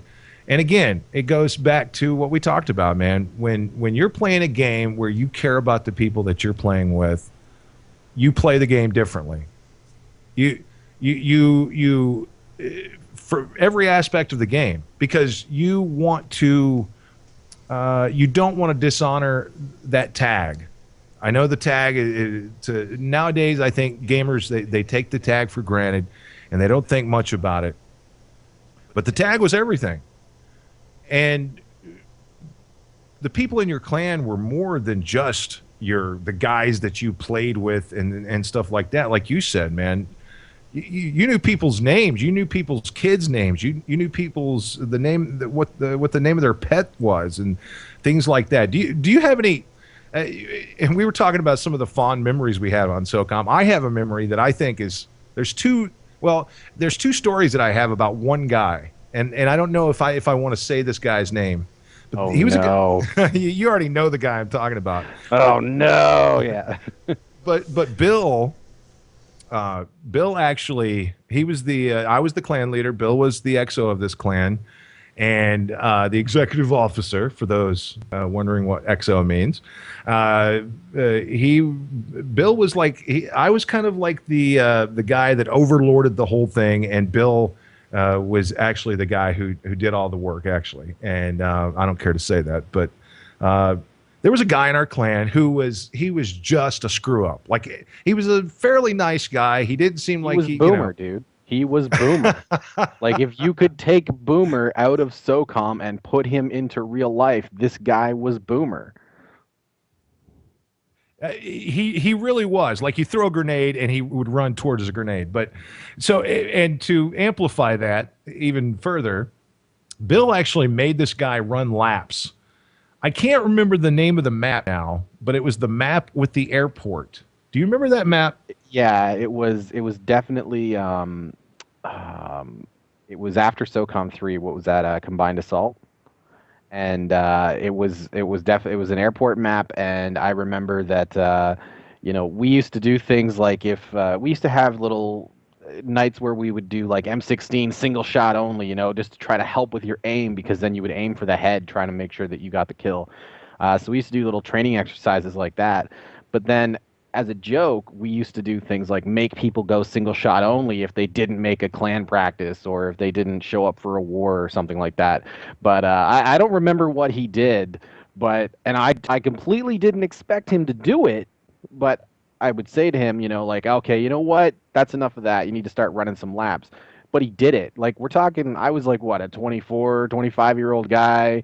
He was like probably like a mid-30s man with a job and a house and the whole nine, and he was running laps around a map in a video game because in his mind he didn't have a choice. It was absolutely hilarious. And I almost, because of who it is, I don't feel bad, but if it was anybody else, I would have felt bad, because I really didn't expect that he was going to do it. I was just kind of, throwing it out there.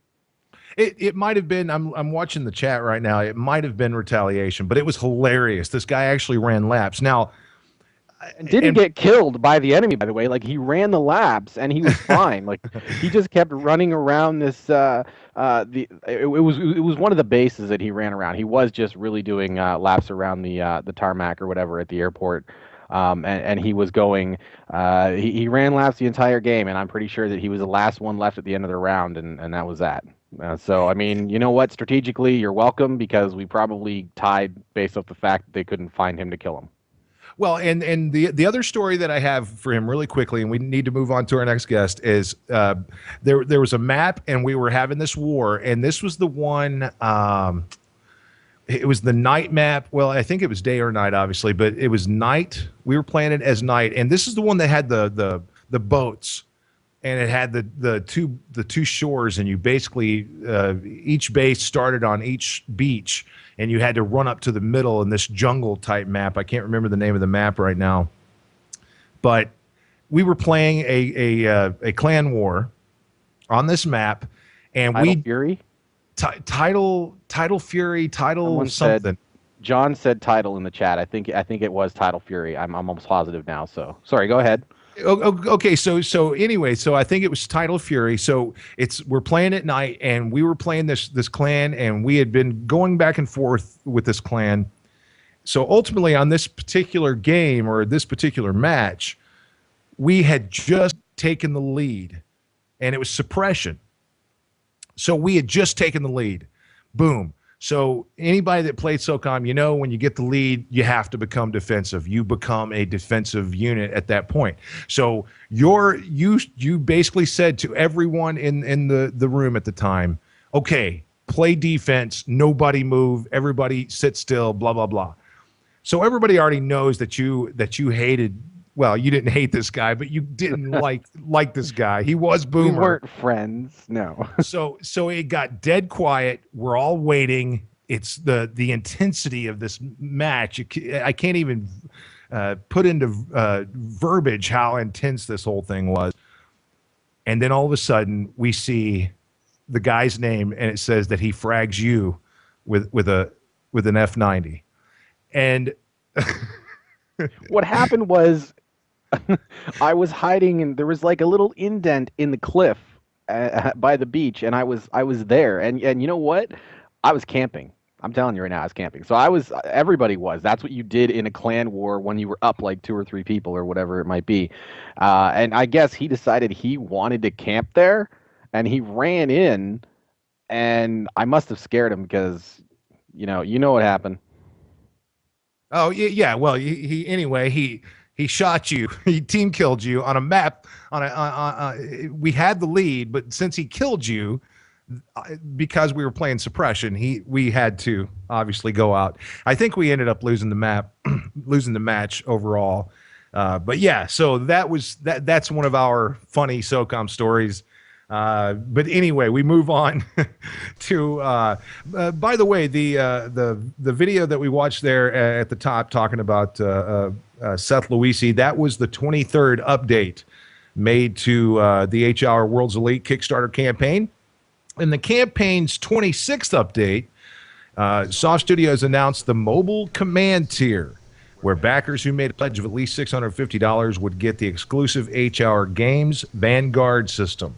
Now, I know there's some of you right now scratching your head going, what is this Games Vanguard system? So we were supposed to have John from Games on the program, but he is, again, like a lot of our guests, he is traveling, so he's not going to be able to make it. So we're going to bring in the guy who is producing this particular show right now. Let's bring in Shane Bell, Chief Information Officer of Urgent Fury, but there's a whole nother announcement we'll get to. But right now, we're going to talk about the Games Vanguard system. Shane, are you there, sir? I am, sir. How are you guys doing?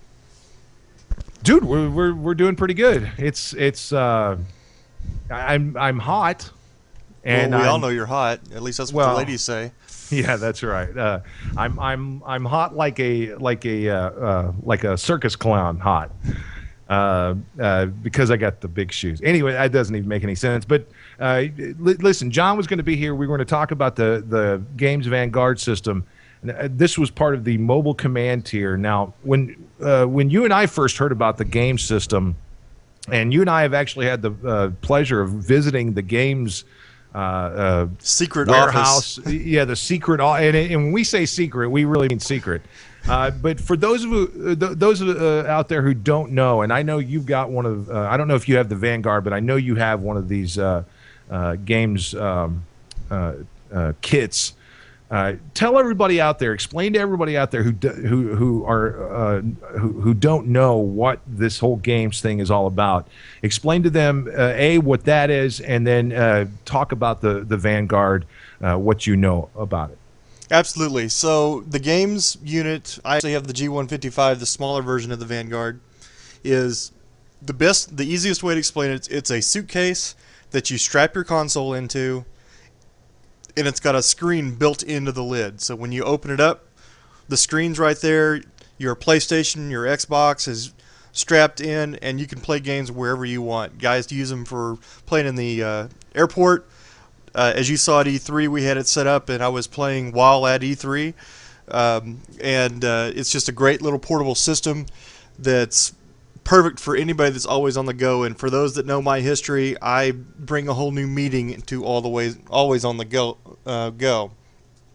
Now the Vanguard is a 19-inch version for. They basically started creating it for pro gamers because they had asked for a bigger screen so that when they're practicing at MLG, they could all get their guys in a corner and warm up together.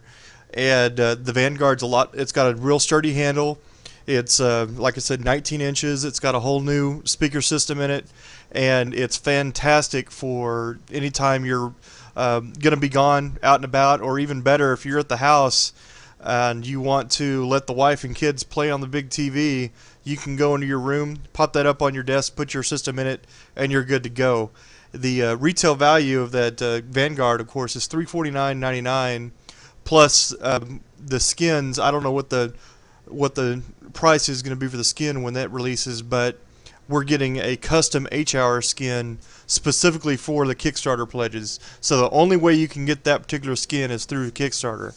So it's an awesome deal that guys at Games approached us with. And one thing that you'll find interesting is Dean, John's partner, the two founders. Dean is an avid SOCOM player, so when John found out about this, he was kind of scared to tell Dean about it because he was afraid he's never going to see Dean again. To quote him, he'll be playing 23.5 hours, 6 days a week, and on the 7th day he'll rest. So he's not coming back to work once HR releases. On the 7th day he'll rest. Well, it is. It's a very unique tier. The PlayStation 4, that's pretty self-explanatory, and some of the other tiers, but this one is a very unique tier. And of course, we got to thank John and Dean and I can't remember her name right now. Help me out. Yeah, Bonnie at Games, because they are very, very. You talk about a driven bunch of people. They basically operate this entire business by themselves. They don't have a big, huge manufacturing department and things like that. They just have well, like I said, it's a very small crew of people doing the work of like 20 people. But this Games Vanguard system, if you want to check out the Games Vanguard and see what it's all about, you can look in the Kickstarter project and the campaign.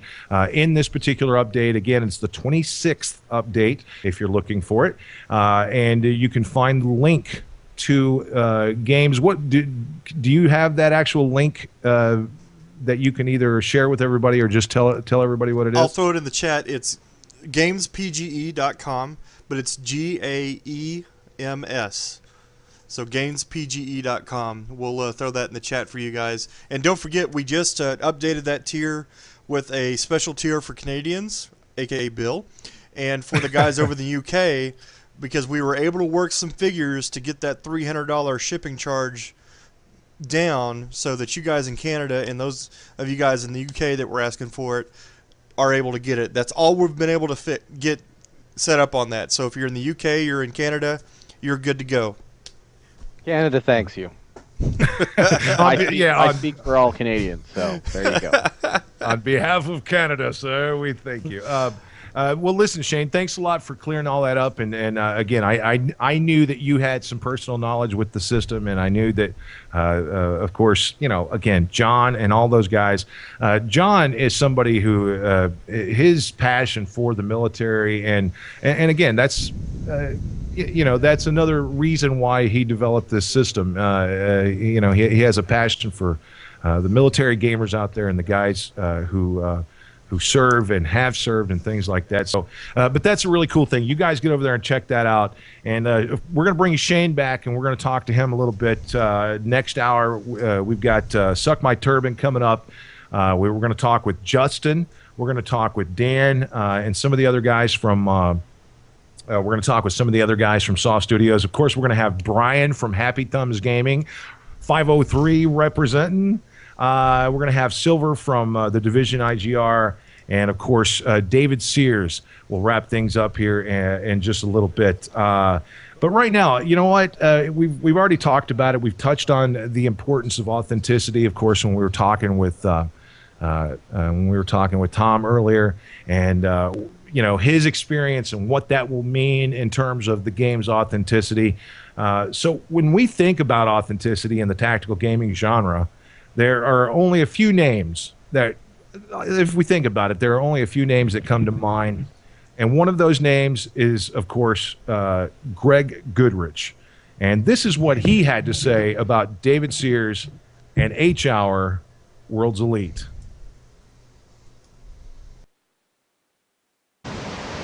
Hi, I'm Greg Goodrich here in Manhattan Beach, California, to tell you that I'm definitely backing Tom, David, and everyone at SOF Studios.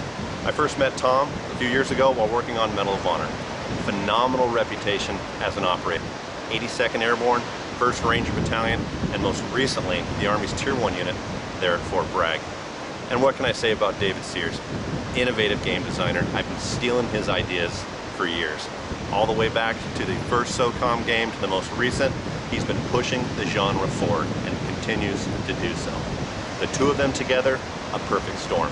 They're going to crush it. That's why I'm backing them, and you should back them too. Blonde beard.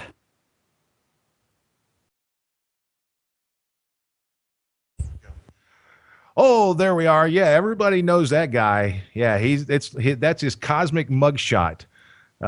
Greg Goodrich, thank you very much, by the way, to Dan for making sure that we have all this media lined up. Like I said, folks, we're like and I know our next guest will appreciate this. We're like on the Mike Douglas show, spinning plates here. It's crazy.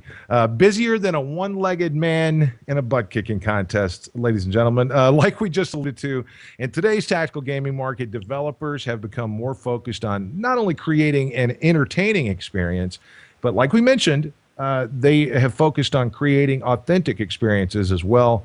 And I think it's safe to say that that is due in large part to the efforts of gamers like our next guest. He is a former paratrooper, having served in the United States Army's 82nd Airborne Division. He has consulted on titles like Medal of Honor Airborne and is now the editor-in-chief, or CO, of the Off-Duty Gamers.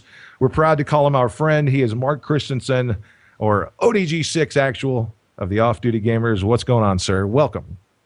Not too much. Hey, I'm just happy to be here, and I am officially one of the PC noobs that has not been indoctrinated into the SOCOM plan, so I am very excited to see this whole thing kind of happen, because I've heard so much about this SOCOM or the crack stuff going on. So I'm pretty excited. I have to say, you guys have completely pushed this up. I may have to go and take the dust off the PlayStation and get my hands on these old titles.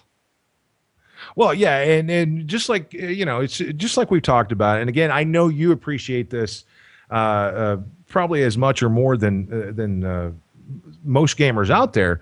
But SOCOM promoted this different style, this strategic. You only had one life. It was so now they call that hardcore, but we call it authentic or genuine or realistic, whatever you want to call it. But when you have that one life, your life becomes more valuable. And just like we've talked about, it promotes a completely different style of play. And you can't just go running out in the middle, damn the torpedoes and all this other stuff. You have to think with a team first mentality, or you're just going to be fodder and you're going to be sitting in the dead room with everybody else. And that's definitely what, I mean, you and I have talked about this before. That's something that we really need to figure out how to do. One is fostering team play, because nothing gets done as an individual, really, in the military. And I think that should be rewarded in these games. And the other is just what you're talking about is just to get that is to foster that mentality, is to get that through to the gamers. I mean, you don't value your life when you can do any crazy thing and you just poof appear back and you can get right in the fight. So I mean, there's got to be a way to get that delicate piece between unduly punishing someone so the game's not fun, but causing enough stress that they don't want to be dead, because that's going to impact the team and it's going to impact your play experience. Well, and you've got to be excited when you see, and I know, again, like I just said, you probably understand this more than most of us civilians out here, but it must be exciting for you to see an actual operator from a special operations professional who is actually jumping into the fray here, and he will be directly involved with the day-to-day of this game. It must be exciting. And it is. And I mean, that to me shows that the group that's working on this is serious about getting the details right. I mean, you're never going to get it. It's never going to be real, but the thing is about getting, it's the little stuff. It's the little details that make the difference. And bringing on a guy like Tom really shows that there's a dedication. They're not just paying lip service, or they're trying to piggyback on all the military games that are out there and Call of Duty Battlefield chasers. So I was really happy to see that. As you know, been involved with Greg Goodrich and Medal of Honor and Medal of Honor Warfighter with those guys and their consultants. So I really, really appreciate the level of detail and sticking to the truism that's there. I also really like the fact that SOF Studios is off the back gate of my favorite place in the entire world, Fort Bragg, North Carolina, home of the 82nd Airborne Division. So just shows that they have so much access to some amazing tech and military installation with a lot of stuff. I'm sure Tom can open up a lot of doors there. Hey, Mark, we have a question from the chat here. Some of the folks here that's actually come through a couple times now are just wondering. The question was actually, what's your role in development? But I guess it also transitions over into essentially, how did you become involved with SOF Studios? Or how did the off-duty gamers in general become involved? Well, obviously, I'm not right now. Currently, we are not integrally involved with SOF Studios. We're obviously supporting that. Anything that has to do with military veterans and military games, and anything that's looking for that authenticity is definitely in our wheelhouse. Off-duty gamers is, we have a staff of all military, and we want to foster anything that brings that about. As far as taking that role any further, that would definitely be up to SOF Studios. I've been talking to Tom, and probably will enjoy continuing to do so. The guy's got an amazing amount of experience, and I think as far as consultants, which we do, he is probably more than qualified to cover anything that we could bring to the table. But we'll be doing what we can. Mostly our role is to just be here, support. The military is a giant family. And Tom has our support. He is a brother. He is also a paratrooper. So he's in the he's in the frat, so to speak. And here's a follow-up one that I'm excited to hear your response to this one. It's not really related, but given your background as a gamer, I'm definitely interested. This one's from someone named Mark as well, and it says radio etiquette. Mic discipline is lacking on games with open mics. What's your thoughts on push to talk? I believe it is mandatory since people will destroy lobbies with mindless banter, dogs barking, moms screaming, and etc. So push to talk, essentially. Push to talk or always on microphones. What would be your preference and why? Me personally, push to talk. I think with the general public, you're not going to be able to control. They don't have that discipline. I play a number of games, and we use, we can use open comms, or we use, where it's voice activated. That takes discipline, and it's something you cannot guarantee, and it's something you can't teach everyone. So I think push to talk is probably going to be the best. You're going to have people are just going to have to learn that push to talk is yes, it's an extra step, but they're just it's muscle memory. You'll get there. Totally agree with you, man. I don't think the comms have been as good in any game I've ever played, and I think Pat will probably agree here since Push to Talk and SOCOM. It was just there was clarity and there was actually a question that came through that I'm going to answer that wasn't really directed at a guest, but Burn27 wanted to know, why do you call it the dead room? Never heard of that in my life. You were just dead with the rest of your teammates. We called it the dead room. Obviously, it's just a nickname that came up, but when you would die, you could talk, like still Push to Talk, but you could talk with everybody else that was dead on your team, but not the people who were alive. So we called it the dead room because if you died at the beginning of a 5-minute or 6-minute match, you'd have 5 minutes to sit there and talk, and that was kind of how SOCOM, you would get to know people and whatnot. So, but yeah, Pat, I still think Push to Talk. I agree with Mark wholeheartedly. I think it's the way to go. Well, just like I said, with the value of your life, when you have one life, it becomes more valuable. The same thing applies to your comms. For me, and you know this as a clan leader, we operated very much. I say this, it's just a game, but we operated very much like a military unit. We had our own language. We had our own, like most clans out there, most serious clans. We had our own language. We were very serious about the information that was dispensed. And when you have, I can't remember the exact time on the Push to Talk button, but I remember it was something like 10 seconds or 12 seconds, something like that. So when you have 10 seconds, you know that when you open that mic, what you say has to count. And that, to me, that's the key to real strategic, tactical, team-based warfare, or on a video game. You have to be able to communicate. And Mark, maybe you can speak to this. How important is communication? Obviously, in not just in real combat, but how important is communication when you're trying to do something like this? Because you can come up with all the plans in the world, but I think it was Colin Powell who said as soon as the op starts, the plan changes, right? Well, yeah. I mean, there's two main elements, and I kind of, in my question to Tom, I kind of alluded to that: fostering team play, and that's through communication and through actions in the game that will reward team efforts. But communication is absolutely a key. You get to the point where if you can't anticipate the people you're playing with, and that's one of the big factors where Tom was talking about. Individuals die, teams live, and you understand that from all the training experience. You understand where those people are going to go, when they're going to go there, and when the plan does break to pieces, you have people on the team that understand what the goal was and what they practiced and what the routes were, and you can anticipate that. You can't really always do that in a game unless you play with with a group all the time. So being able to shoot, move, and communicate is definitely one of the key tenets. So communication to me is a very important element. I know we use TeamSpeak on the PC side, and when you can do that effectively, you'll get to the people. I like to say when you get them complaining that you're cheating is usually a good sign.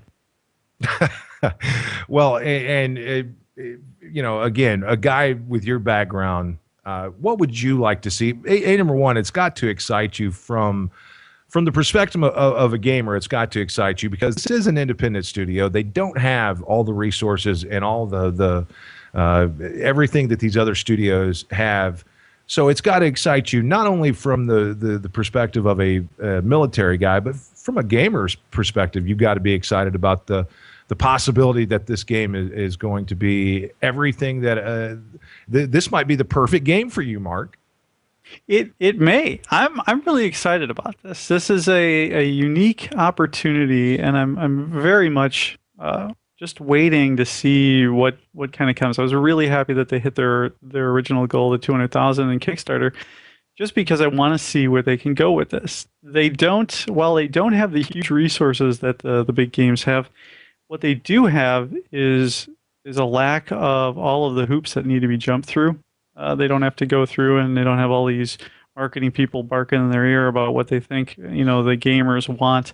And I think the gamers don't always know what they want. And I think Tom and the rest of the crew there can take something a little bit away from the SOCOM community and then the military community. I think if you can mesh those two together and give gamers something they haven't seen yet, that to me is where the excitement happens. We keep seeing the same thing retreaded with little differences out of the big titles, and here there's a real opportunity for H-Hour to kind of find new ground and hopefully break something out that the big guys can either chase or look to say, hey, look, maybe this is a new direction we need to look at.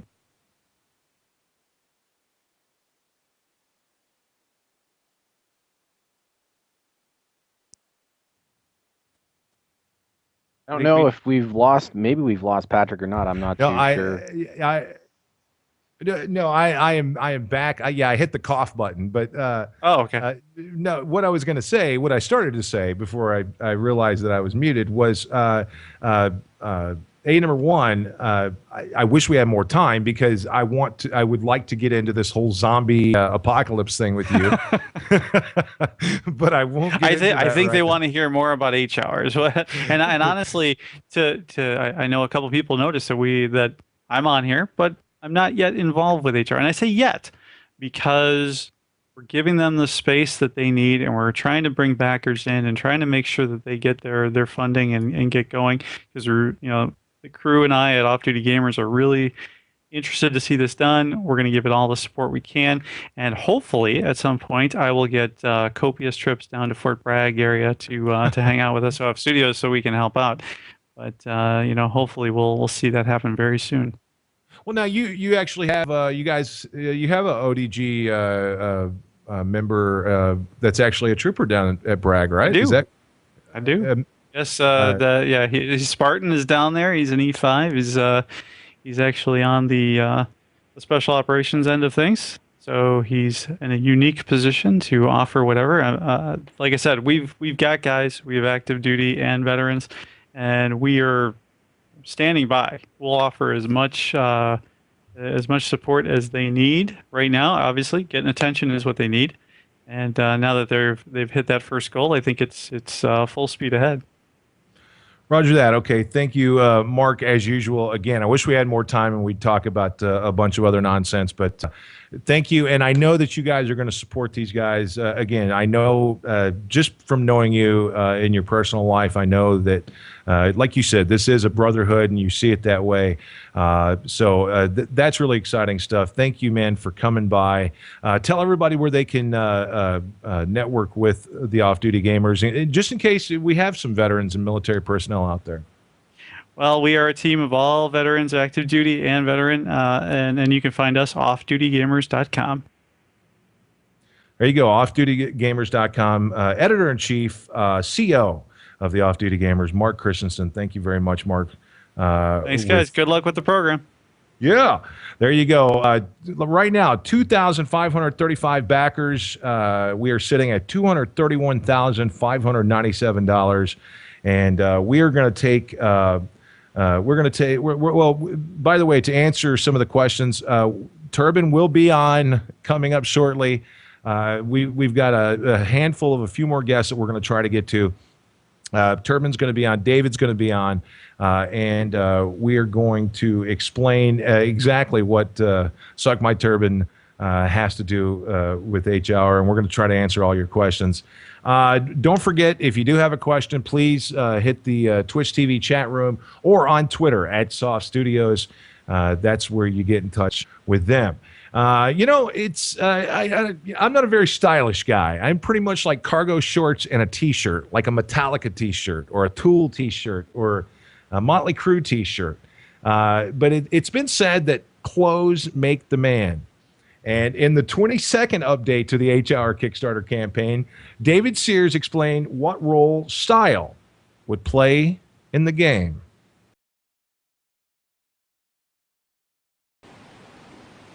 Hi everyone, it's David Sears, Creative Director for H-Hour Worlds Elite, coming to you on PlayStation 4 and PC hardware platforms.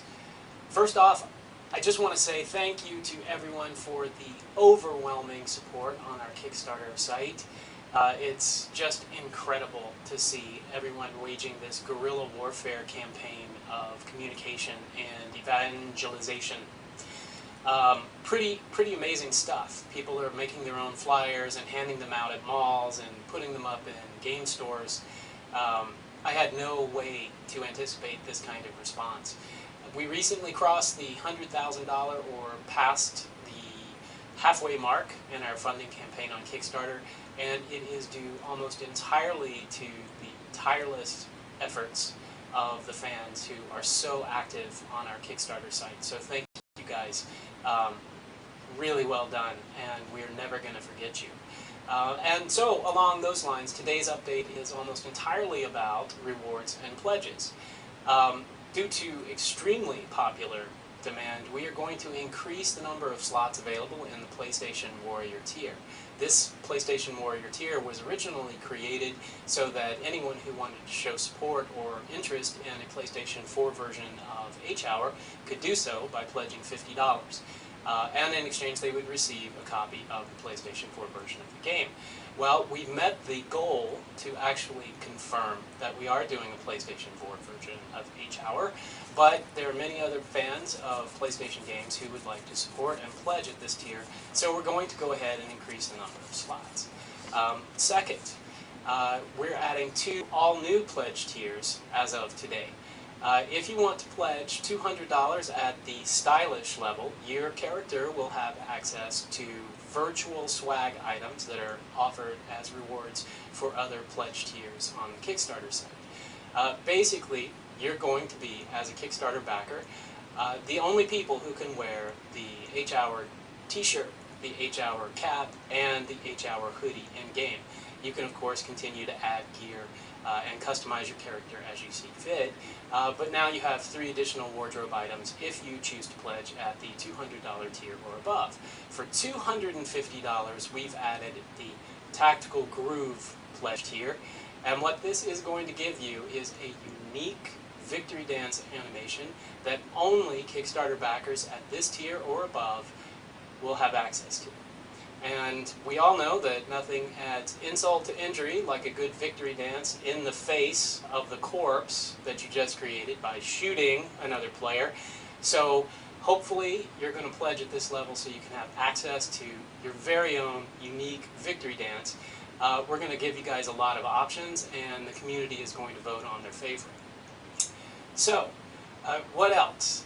Well, we've added some add-ons, also due to popular demand. So now, for $45, you can pledge in addition to your original pledge and choose the H-Hour t-shirt, which is pretty cool. And at the same time, you can pledge $25 and get the H-Hour cap added to your existing pledge. All you have to do right now is go to Manage My Pledge and add the appropriate amount of dollars for the additional swag. And then when Kickstarter wraps up, we'll send you a survey that asks you, hey, what swag do you want, in addition to all the other stuff that you've already earned by pledging to our Kickstarter effort. And that's the last thing I want to talk about. What exactly do you get for pledging to the H-Hour World's Elite Kickstarter effort? Well, up until now, there's been a lot of words, and people have requested a visualization of all of the rewards. So that's what we did. This thing is epic. See, pretty epic. There's a lot of stuff in there. We're not being stingy with the rewards, and all of these are high-quality items. So the manufacturing costs aren't super low, but because you guys are worth it, we wanted to give that to you. So, what else? What else? This is not the last thing. To say a very special thank you to everyone who has so enthusiastically backed our Kickstarter campaign so far and who really wants to see H-Hour become a reality in the near future. We're going to say thank you by giving everyone who is pledged at the $50 level or above special mention in the credits of the game. Now, for everyone who pledged $500 or more, you're going to receive extremely special and elite recognition in the credits of the game. And I'm going to offer to do something that I don't think anyone's done before. We're going to put you guys, the community that's backed H-Hour, we're going to put your names ahead of the names of the people who are actually making the game. So you won't have to sit through 15 minutes of, who did what mocap and, who worked on the interface and who the designers were. Because without you guys, we wouldn't be making this game at all. And so just to say thank you, we're going to put you first in the game. So that's it for now. I'm David Sears, Creative Director of HR World's Elite, and I'll see you at our Kickstarter site. Thanks.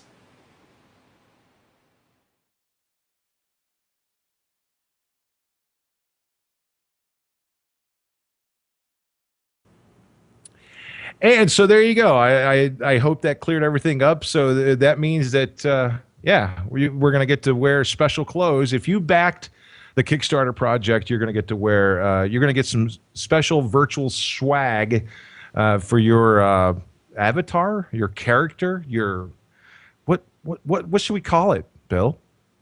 Thanks for putting me on the spot, Pat. I don't know. We could call it. See, Avatar. I don't know about Avatar, but I guess it's technically correct. Maybe I like character though, because I mean we're all characters. You know what I mean? Emblem. Emblem. Hey, who cares? You know, who cares? So then why did you ask me? What are you doing to me here? We have people that are listening, and here we are having an old couples fight. Come on. Oh, there are people listening to this? Oh Yeah, my this gosh. is not just a standard conversation, sir. I apologize. I should have let you know. We are Okay. live. Well, hi there. Hi, how you doing? Let's see. So, and I can't be banging on the table. You guys told me about not banging on the table. So, earlier, let's move on. Earlier, we talked about Urgent Fury. We also talked about how so many people in the SOCOM community also have a connection to Urgent Fury. And so I thought it should be noted that tonight's broadcast, and I mentioned this earlier, is being produced by Shane Bell, Chief Information Officer of Urgent Fury Holdings, LLC. But that may actually be changing soon. I'm not really sure how that's going to change. Shane, are you there? I am. So after a very special announcement from SOF Studios, things might be changing for you. Can we talk about that special announcement now, or should we wait until a later time to talk about that? No, we can talk about it. We've made it somewhat public. We haven't done the official press releases and all of that, but we can definitely talk about how my role with HR has actually become stronger than the original plan. As you asked, what's going to happen with me at Urgent Fury? I'll speak to that first. I'm not leaving Urgent Fury. However, with this position at SOF Studios, I'm handing off a lot of my responsibilities over to John and our new community manager for Urgent Fury, Sam, aka Doc. Most of you guys know him from the Tester, aka the Burios, which he's most famous for, and various other things that we've had with his shenanigans over the last few years. Between and I started to say, and shenanigans is the cleanest way to put that. But go ahead. But I have accepted the role as community manager for the studio, and so you'll be interacting with myself and a lot of our team, including Scott, Patrick, of course, Mr. Cobalt, and a few others. And we'll be announcing more and more some of the team members that are going to be coming into the community team to help, especially with this being a community-driven development title. We're going to help structure everything and how the community interacts with David and the dev team. So David will come to us and tell us, okay, so this is where we're at in the development process, and we want to get feedback on this. And some simple things like he gives us a couple different videos. Say he wants to show off the view and wants to get everybody's feedback. So we'll get that out to the community. Of course, the Kickstarter backers that pledge certain levels will have the private forums, and they'll have their access to it. And then we'll have the rest of the community that's going to be able to interact as well in various ways. So we would put a post up, maybe do a survey or something like that, so we can get that direct feedback from the community and get that right back to David in a in a nice form for him to understand, so he doesn't have to go through and read 1,000 posts trying to figure out what's going on. Our job as the community team is to kind of go through that and find, the common themes, find out if we see anything that sticks out that, hey, this is a good point. What do you think about this? Whereas you got 30 people saying, no, I like it a little to the left. You got 30 guys saying, I like it to the right. And then you got this guy saying, I think it's okay like that, but if you were to back it up just a little bit and maybe bottom left, you've got that one individual we don't want his voice to be, buried underneath everybody else. So, and then other parts of my roles include working with all the community partners. We've had a few of them on here. Off-Duty Gamers, Urgent Fury, of course, with John. We've got some coming up that we'll be talking about. Happy Thumbs Gaming, Sea Snipers, all of those guys. That's all going to fall under my umbrella of different things that we'll have to work with and manage. Hey, and of course, I've talked to David about this, and I've talked to other people, and you know how I feel about this, but just touch on this since you are the community manager now for H-Hour Worlds Elite. You are going to be the conduit between the studio and the community for the most part. So I'd like to get your philosophy on this, and maybe you can share this with everybody and either settle their nerves or soothe their nerves, whatever the case may be. But don't you agree, and I think I know how you feel about some of this because you and I have talked about this on numerous occasions, but nowadays in gaming, game developers or game studios, they look at the community. They use community as a buzzword. They use it as a just like a descriptive word to talk about the people who buy their game. But we both know, just like we talked about, the very reason that we're doing this very live special broadcast countdown to H-Hour Radiopalooza is because this community is different. So what does the community mean, and how important is the community with regard to H-Hour Worlds Elite? 100% most important. And one thing I want to make sure everyone understands, I'm not going to be the conduit between. There's not really a between. I'm more of the referee, per se, the lead referee with a team of referees, just making sure everything's going the right way. It's getting funneled into the right stalls so that no one misses out, because David's going to be very involved with the community. Justin's going to be involved. Dan, Tom, everybody's going to be involved in the community, and the community needs to understand that you're basically on the same level as David and the gang. You're sitting there, you're giving them direct feedback, and your feedback can influence the game and how it's going to work. Now, and we're going to have Scott on here a little bit later. We announced No Fear as as our lead moderator, and there's a lot of reasons why we picked Scott. Not only because of his history with SOCOM, he's one of the first moderators on the original SOCOM forums way back when, but I've gotten to spend some quality time with Scott and gotten to know Scott very well, and his philosophy of how we're going to deal with the problems in the forums and all of that it's not what's a dictatorship, I guess is a good way to put it. It's a lot more robust in the way we're going to work with the community.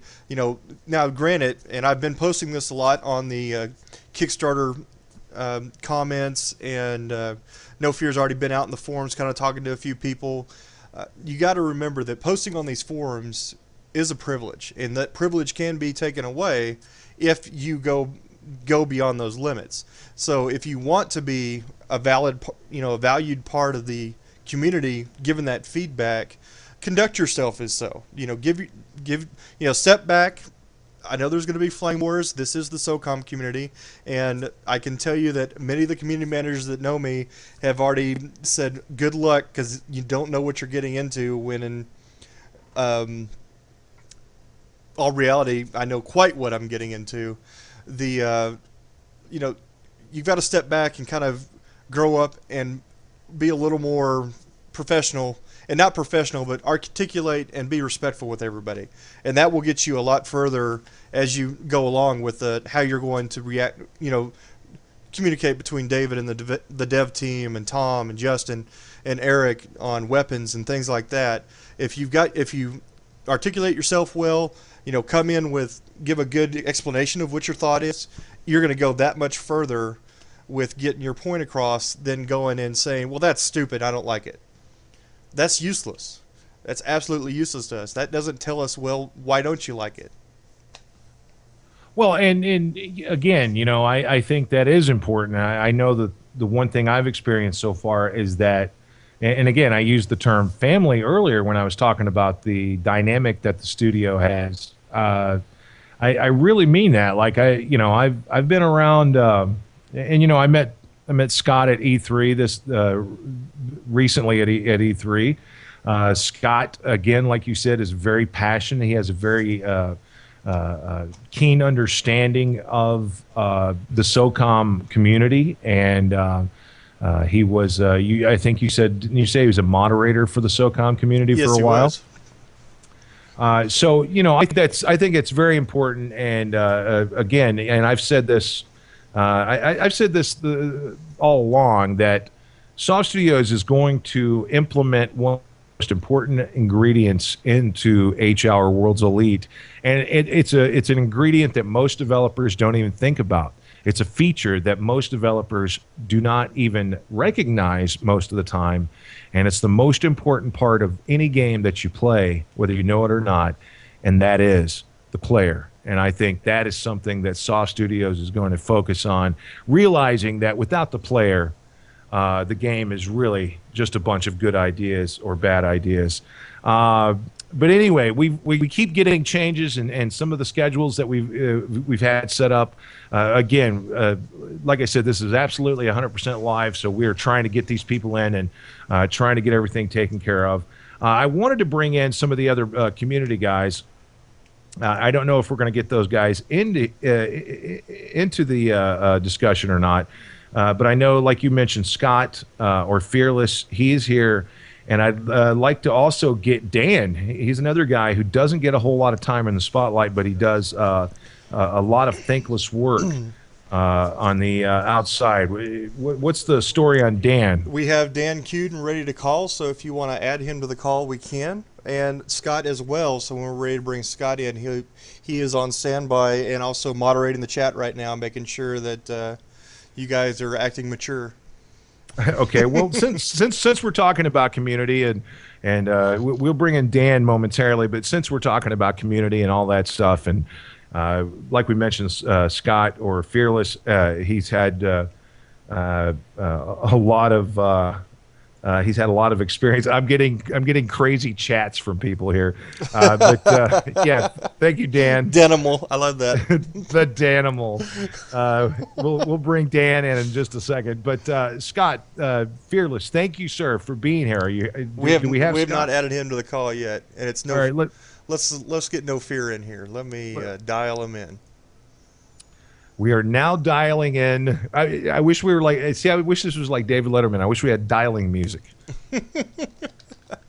I know Turbin wanted to have intro music, but let's get dialing music. How's it going? You guys hear me? Oh, there he is. There he is.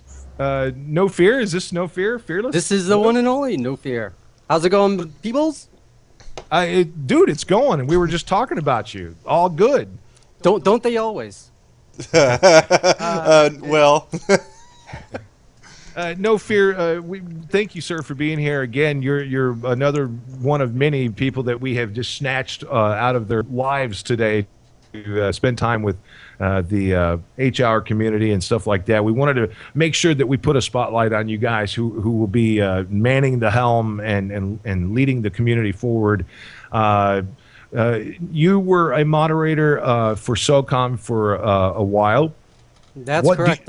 Yep, I originally started back after the SOCOM 3 beta, before the PlayStation 3 was launched. Lithium Technologies pretty much managed the forums, and they invited me onto the team. So you have to be, as somebody who was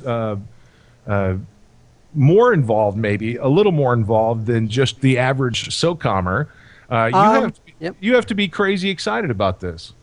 Very much. I've always said I consider myself a very privileged guest in the industry. I've never really worked for developers, but I've done a crap load of beta testing throughout many years on the computer and most of the shooters on the PlayStation 2 and PlayStation 3.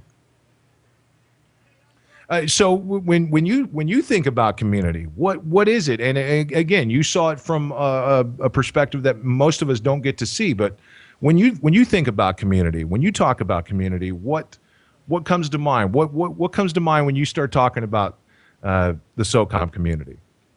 The word I can think of is camaraderie.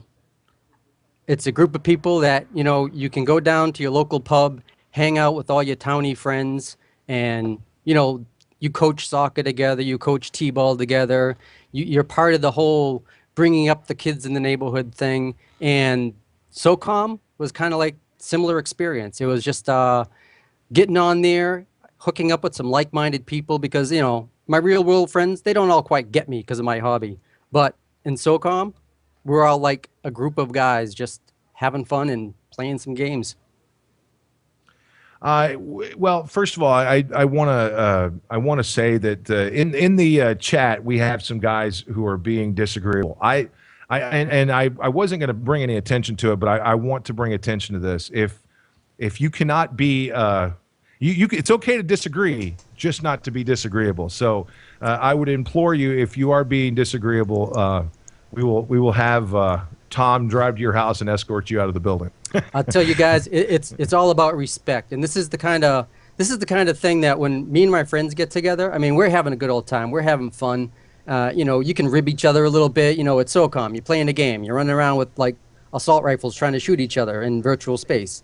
But at the end of the day, you respect each other, and that's where the bonds formed for the SOCOM community. It was a group of like-minded gamers that respected each other. Well, and to me, I think that's something, again, that we've talked about it ad nauseum in this particular broadcast. But really, I mean, SOCOM gamers in general, generally speaking, have a different. They're just different people. They're cut from a different. I've said it all along. They're cut from a different cloth, most definitely. Okay, so the Danimal is ready to rock. Is that what's going on? The Danimal is ready to party. Well, we might as well make it a party, man. Go ahead and bring the Danimal in. Dan Monkhouse. He is the webmaster. Most of you know him as the webmaster, and we're going to bring him in. Dan, are you there, buddy? I am sure here. Can you hear me? Yes, sir. Are you downing the Red Bull? Are you drinking the Red Bull like the kids do these days? Is that what you're doing? A little bit, so to speak. Yeah, you can say that. Oh, well, so I know that means that you're doing shots. No. Let's keep it PG here. I'm actually celebrating my cousin's graduation party. So. Oh, well, congratulations to congratulations. your cousin. Yeah. But I'm happy to be here, to say the least. Okay, so of course, if we can, we want to merge the discussion really quickly. We want to move it along, but we want to talk about community. What role does the webmaster play in helping to unify the community and keep the community moving forward with regard to H-Hour? Wow. Okay. Well, the webmaster and what is the square root of 4,742? 13.78 pounds. So yeah, being the webmaster for SOF Studios for over a year now, the role has definitely evolved, to say the least. We've essentially come from 0 followers to now thousands of people.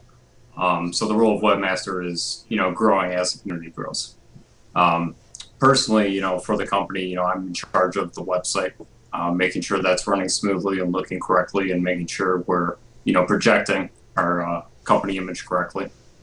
But kind of the more important aspect is, of course, the community. That's where the core interactions are. It's great to sell somebody on a product, H-Hour, but really we want to get you and start interacting, with people like me, Shane, Scott, David, Justin, Tom, and really bridging people to not our product, but our team, the vision of what we're trying to do.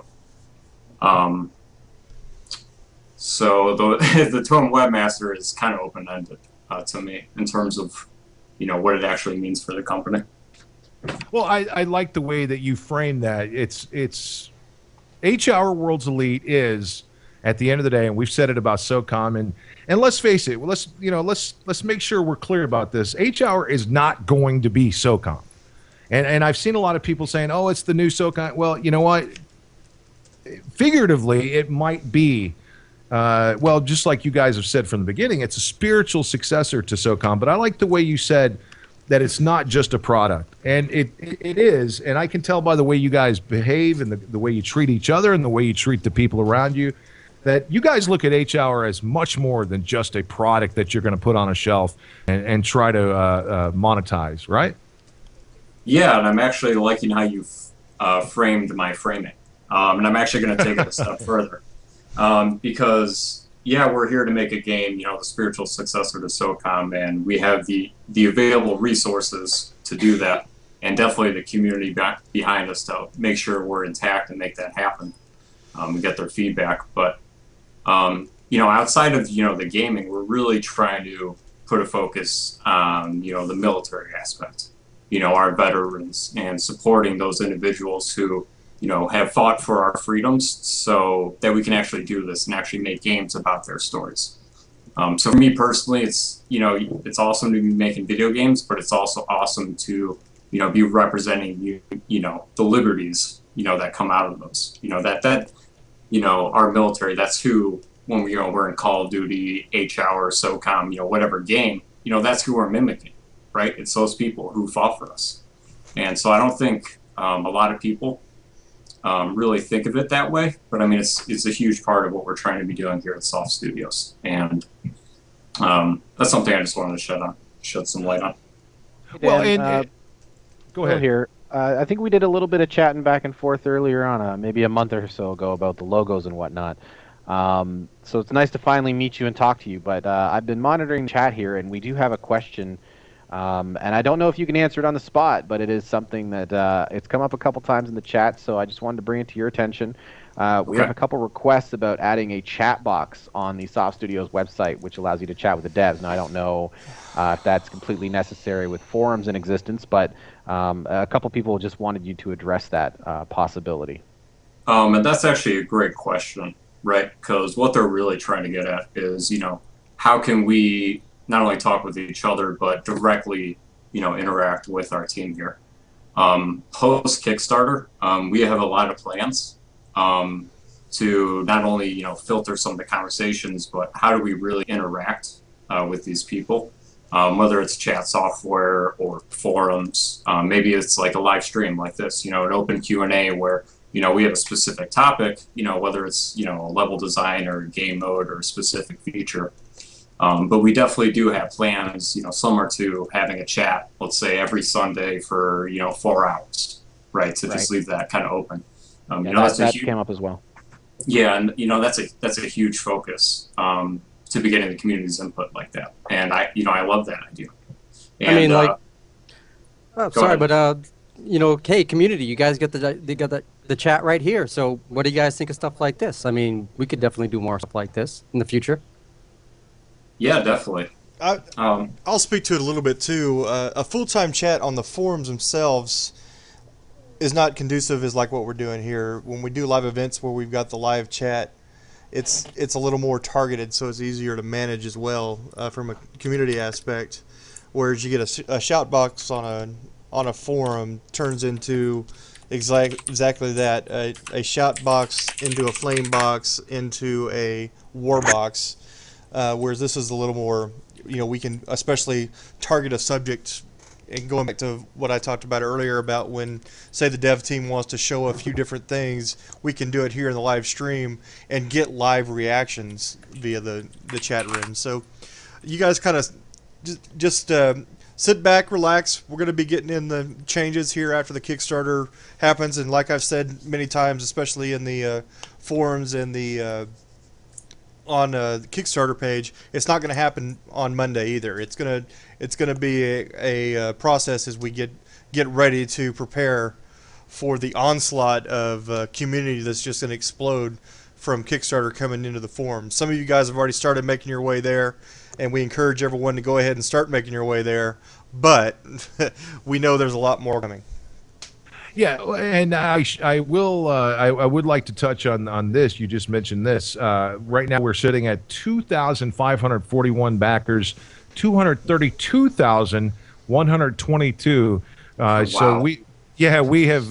We've actually added to the grand total already. Now, of course, the first stretch goal is $250,000. Imagine what that could do. And look, we've got less than 24 hours to make this happen. So I guess this is where this celebration does have a telethon dynamic. If you're out there and you know somebody that's a gamer and you just haven't been that vigorous about introducing them to this project. If you're somebody who just stumbled across this event on Twitch TV and you're scratching your head going, what is this H-hour thing? I would urge you to right now to get on over to the Kickstarter page, look at the campaign, find out what this is all about, because this is the spirit of independent gaming manifested. This is a dream manifested. As Steve Jobs said, and Justin, I got to thank him for this. These guys have poked at life and pushed something out the other side, and they have literally, it has literally went from a dream that a handful of people had to a reality. And it's all thanks to the many supporters in the community and everybody elsewhere. So to you community guys, we thank you for all of the effort. And Dan, no fear. And of course, Shane, congratulations to you, my friend. You know, you and I have a lot of history together. And so that means a lot to me to be able to say congratulations to you. And congratulations to you too, sir.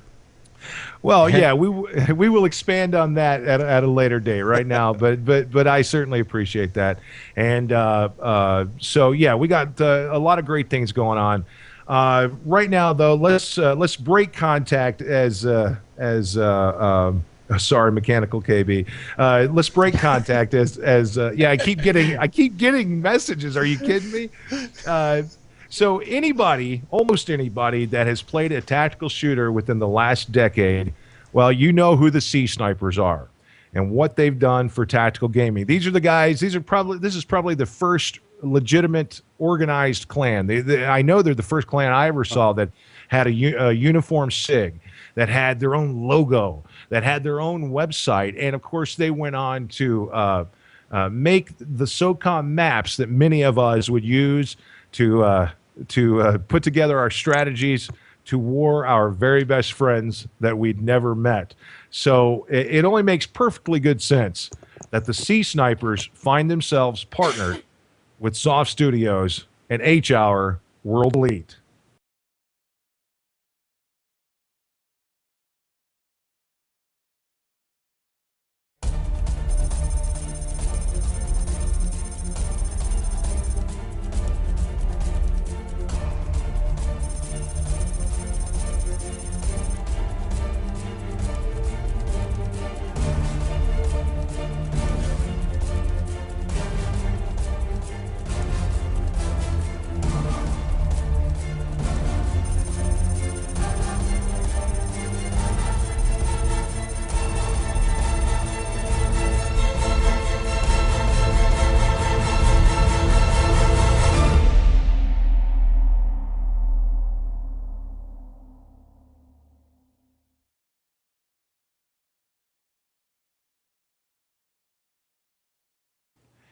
And there you go, the Sea Snipers. Like I said, man, if you're a tactical gamer, then you know you've seen their work, and their work absolutely speaks for itself.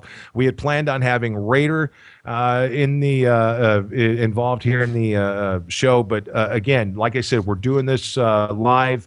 Schedules change, things happen, so Raider is not going to be able to join us, sadly. But a tip of the cap and a hoo-yah to all of the Sea Snipers for all of their hard work and some of the things that they will be doing moving forward.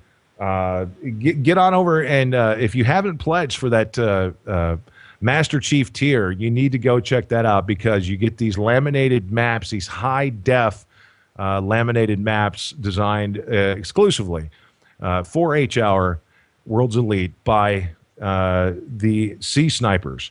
Let's see what we got going on. You know what? I'm excited to introduce our next guest. He is somebody that, again, his DNA is forever, and I say that in the most G-rated way I can possibly mean it. But his DNA is forever part of the fabric of Urgent Fury. He is his clan 503 is the DNA of his clan is forever infused with that of the SOCOM community. He is somebody that represents the 503. And he is out west in the Pacific Northwest, one of the most awesome places I've ever been in my life for a bunch of different reasons. But I'm also very happy to say that he is not only the, I guess he's, we'll find out exactly what his official title is, but he's the guy in charge over at Happy Thumbs Gaming. And he is, again, I proudly can say that he is one of my friends, Brian Carey of Happy Thumbs Gaming. Brian, sir, what's going on, sir? Hey, Patrick. Thanks for having me. How goes it? Yeah, it's so far so good, man. I'm right now. I think my brain and my voice both are on. We're on our last leg. We're trying to. I'm trying to hang in there, man. I've drunk 2 pots of coffee, and yeah, right now I'm getting a touch of the. I'm getting a touch of the strained voice box thing here, but I can go. I'll play hurt, dude. You know me. I'll tape it up. I'll put some tape on it and keep going.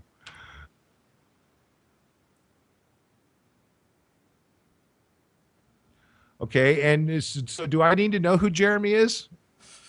Jeremy is the other half of Happy Thumbs Gaming. He is also the co-leader existing for 503 currently, and has been a long-term friend, is also active in the Navy currently right now. So Jeremy right now has been really busy going through flight school and stuff, so he hasn't been on the front grounds of Happy Thumbs, but he is busy on a daily basis helping me and getting stuff done for Happy Thumbs Gaming and 503. So yeah, you know who Jeremy is. Yeah, well, the reason I asked is because I've been trying to do these "This Is Your Life" moments. So I don't know for a fact that we have a "This Is Your Life" moment, but I'm gonna see if we can do that. Only if you promise to weep and to act surprised. Absolutely. So we'll see if we can make that happen. But until I get some confirmation from the Peanut Gallery, what I'd like to talk to you about is first of all, you do, man. You represent, and anybody that knows you knows that much like the guys over at TRS and some of the other high-profile people in the community, I know that Inadub stands out as one of those guys who represents everything that is cool and righteous about the SOCOM community. And so you're the perfect guy to ask. I'm sure that you have got like this awesome epic SOCOM story. And I know you've got a couple of SOCOM stories, and one of them I would love for you to share, but I know you can't. You look at it as a bad thing. I look at it as you have this awesome story that you can tell for the rest of your life. We can't talk about it here, unfortunately, but do you have a SOCOM story that you could relate to everybody, and that might that everybody out there that might touch some of those SOCOM fans out there? Sure. I mean, like you said, we could sit here for hours, and I've got all sorts of stories. Some of you may even remember our EA bad videos that we used to do that were basically just 503 highlight videos. But yeah, no, essentially SOCOM 2 was huge for me, and the clan. That's where we went from being a bunch of guys talking trash online and getting owned to becoming a group. And, you guys have touched a lot on it so far in the show, as far as like, the downtime, the dead room. And that's where the intimate moments became, the memorable times that everybody loved. And like you said, their dogs' names and their family and all that. And for us, the overall challenge, win or lose, 503 was always about the extra challenge. So we were the team that would always pick Sujo seals or fox hunt seals or, things like that. And we loved that. And over time, we became a fox hunt clan. And one of my most notable moments was we had actually had a clan battle in full swing, and we had chose fox hunt seals, and we had lost the first map, and we were coming down to the end, and we were sitting on shaky ground. And essentially, one of our other players had gotten booted. You guys probably remember those days of getting booted and the rush to get back on and waiting for it to connect to the server and then getting through the universe and all that awesome stuff. And so while that was happening, I all of a sudden look over because the slider came open to my room, and my wife was standing there, and she tells me, "It's time, we got to go." And I was like, "You're kidding me, we're in a war, I can't go right now." And what she was telling me is that she was actually started labor, and my son was actually about to be born. And That's a luckily tough spot. Luckily, I threw the controller down and went right when we did, because we actually had a really weird, like, freak ice storm that kicked in. And I kid you not, we pulled into the hospital. I got out, and I was literally texting my clan mates trying to figure out what was going on. You know, and of course, back then, only like one of us had a cell phone. So you had to choose your text wisely. But anyways, we got there and we got iced in, and I'm pretty sure, I don't know, Paz might remember, but I think we lost that battle. But it was safe to say that the better choice was made despite the loss on Fox Hunt. I'm surprised you didn't name your son like Fox Hunt. Fox Hunt Carey.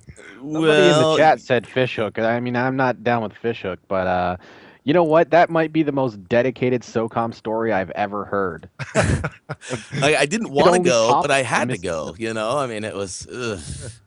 I love how, I love how you're still texting. Like, I'm thinking about that right now. Like, we're live on the air, and you know, if somebody walked by right now with a bottle of rum, I'd be like, "See you guys," you know, like, and you're still you're texting your clanmates in the middle of a war. That's amazing, man. And one of the things, you know, we've talked a lot recently, Brian. One of the things that you kind of touched on that really rang true to me was you went from a bunch of guys online talking trash to a group, and it almost reminded me of how when you're in a clan and then you would come across people that were those trash talkers, those individuals, you would just feel bad for them. You know what I mean? Like it's almost like you just wish that they knew what you knew, because they had obviously not experienced that team-based atmosphere of being in a clan and that camaraderie and things like that. And you know, this whole event, talking to all you guys about this, has been and bringing H Hour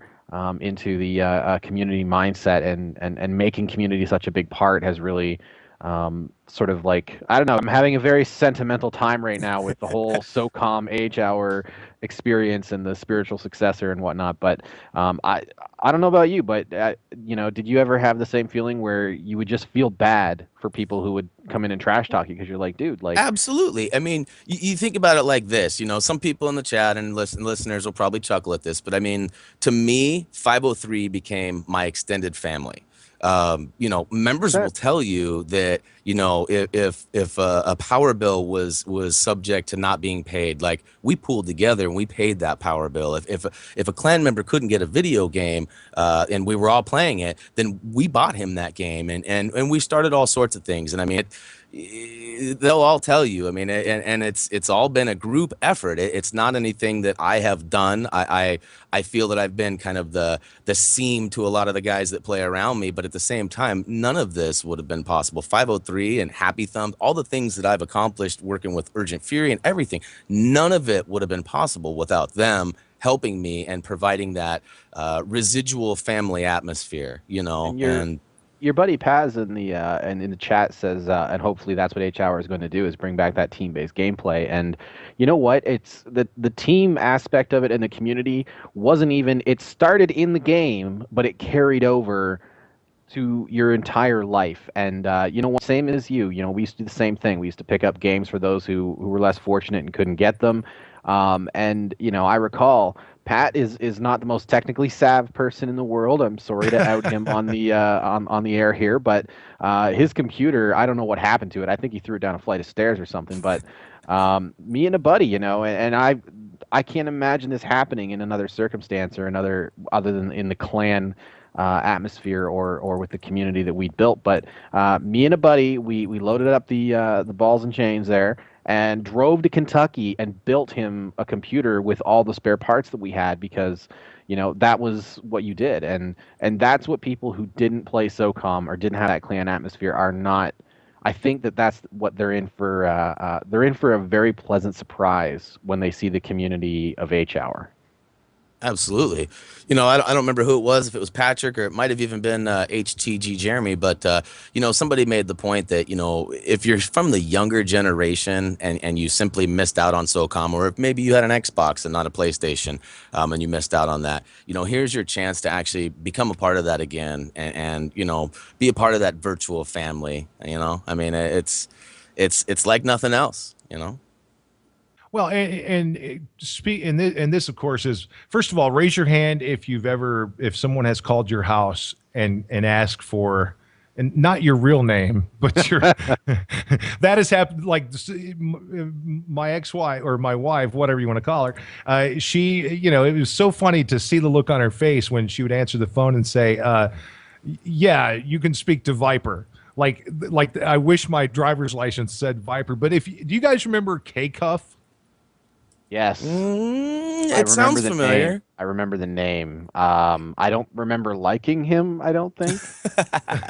Well, you are not alone. K-Cuff was this guy that well, he was a guy, but it turned into a clan, which turned into a movement. They were like the anti SOCOM guys. I don't know how to explain it, but they were basically like these guys that would go into these rooms, and they would go into your room, and then they would close it down. They would fill up with morons, and they would just sit there and talk all this trash and lock the room up. So most people, the way they would deal with these guys is they would argue with them, and they'd scream at them, and they would call them names, and they would blah, blah, blah, blah, blah, and all this other stuff. So you'd end up sitting there for 30 minutes with these guys until they closed your room down. Then you go put another one up.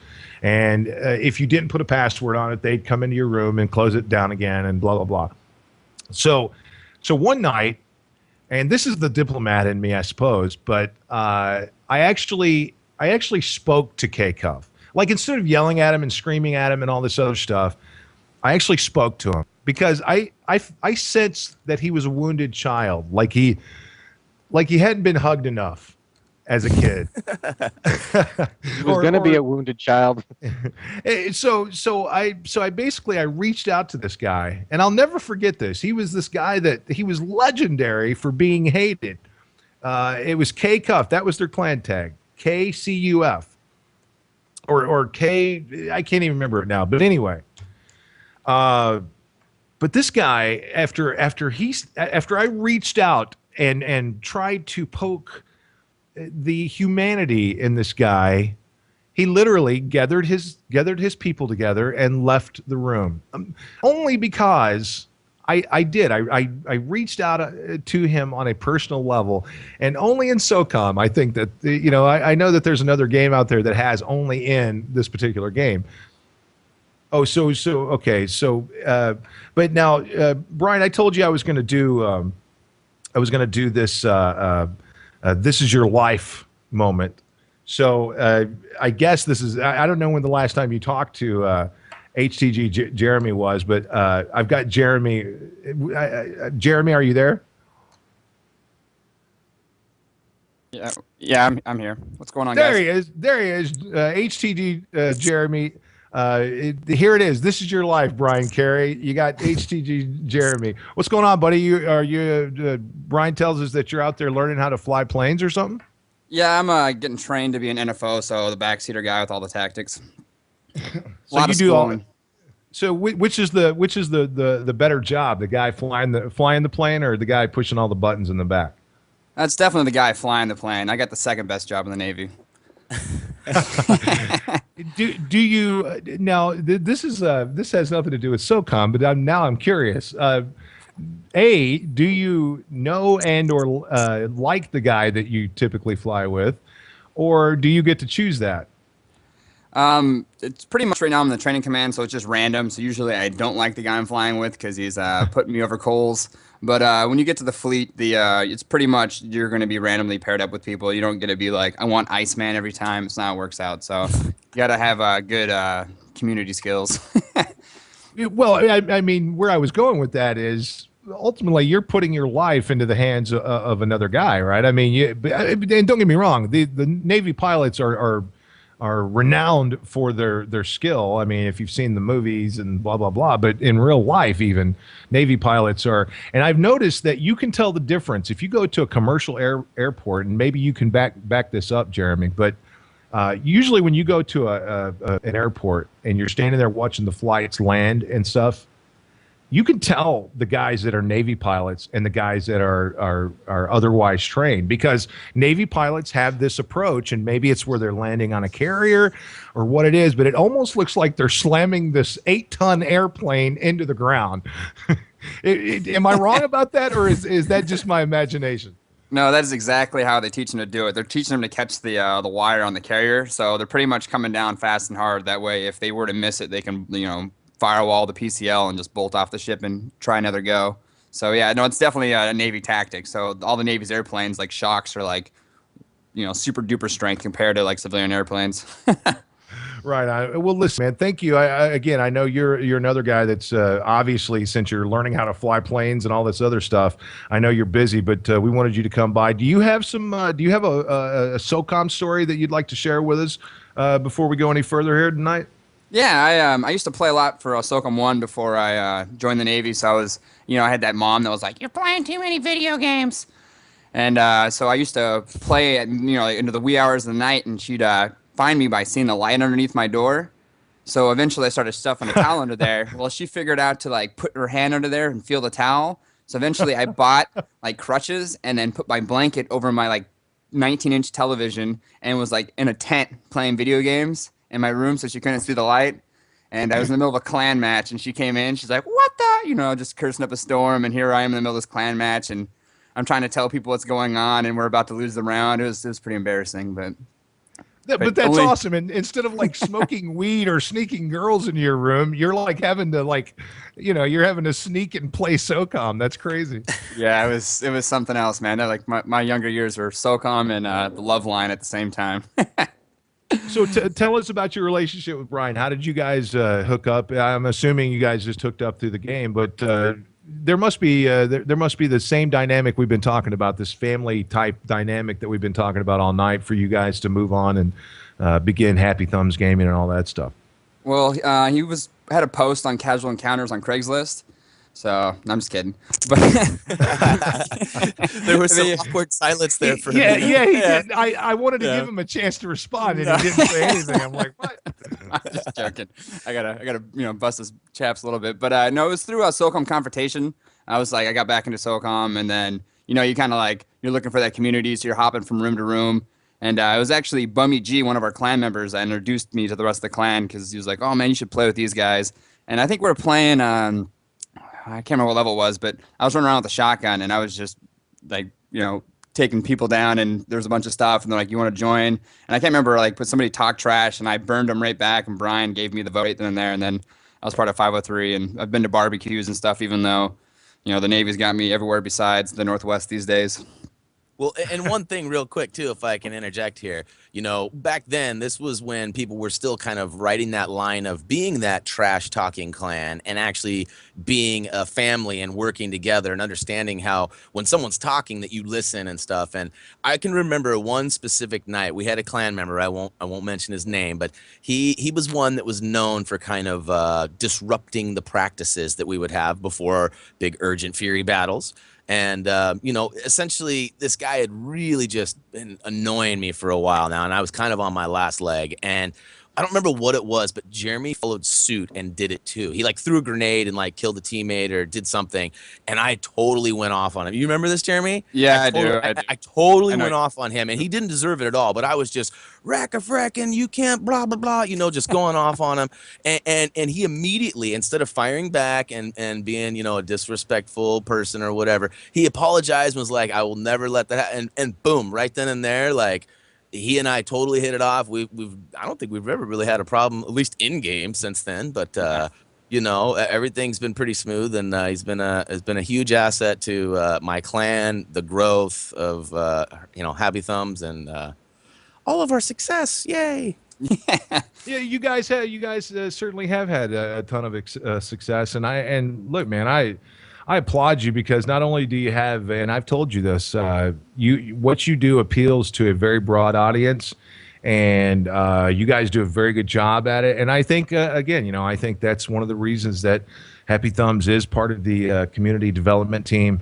And it's definitely exciting. And Jeremy, we're going to let you go, and Brian, we'll wrap things up with you. But thank you guys for being with us. And how can they hook up with Happy Thumbs Gaming? Where do they find you on the interwebs out there? Well, we are easily found at happythumbsgaming.com. We are most notably found on our YouTube channel, which is just simply youtube.com/happythumbsgaming. And we're always hoping for some good engaging conversations on our Facebook and Twitter pages as well. So, and it's Happy Thumbs Gaming at Facebook and at Happy Thumbs on Twitter. Wasn't enough. We're too long. That's what she said for Twitter. So, that's that we ended up with just Happy Thumbs. So everywhere else, I mean, Google is a good place. You type in HTG or Happy Thumbs, and it won't take you very long to find us. Especially if you're just looking for the videos on YouTube, just the HTG at the back will show right up. Yeah, we All make right. sure to get that easily found for you. All right, Roger that. And Jeremy, listen, thank you for your service, sir. It means a great deal. No, thank you guys, and the fact that you guys put so much time with working with real military special ops and to make these games, it really shows. So thank you guys as well. All right, thank you very much, sir. Have a good day. Brian, when are you going to send me some more jam? I don't know. I guess we can get on that right now. I need some oatmeal and some jam. I'll get on that stat. Real quick question: have you tried the apple cinnamon yet? No, we were talking. You were telling me you were going on and on about how delicious the apple cinnamon was. I need to try the apple cinnamon, and right now though I've literally got a box and a half of the maple and brown sugar over here, and yeah, I'll be digging into some of that later on. And we're talking about oatmeal, folks. Nothing crazy. But anyway, Brian Carey with Happy Thumbs Gaming, and of course his partner Jeremy Hayes. Thank you guys so much for everything, and we will learn more about you in the very near future and what role you will be playing as one of the community development partners with SOF Studios. Thanks very much. Yeah, thanks for having us. Like I said, guys, this is like, I don't know, it's a celebration. So what do you do when you're partying, when you're having a good time with your friends? You have a few drinks, you have oatmeal and jam, and well, what do we do now? What do we do next? Well, right now, to celebrate this huge success that we've seen in this Kickstarter campaign, before we move on, and now we dance.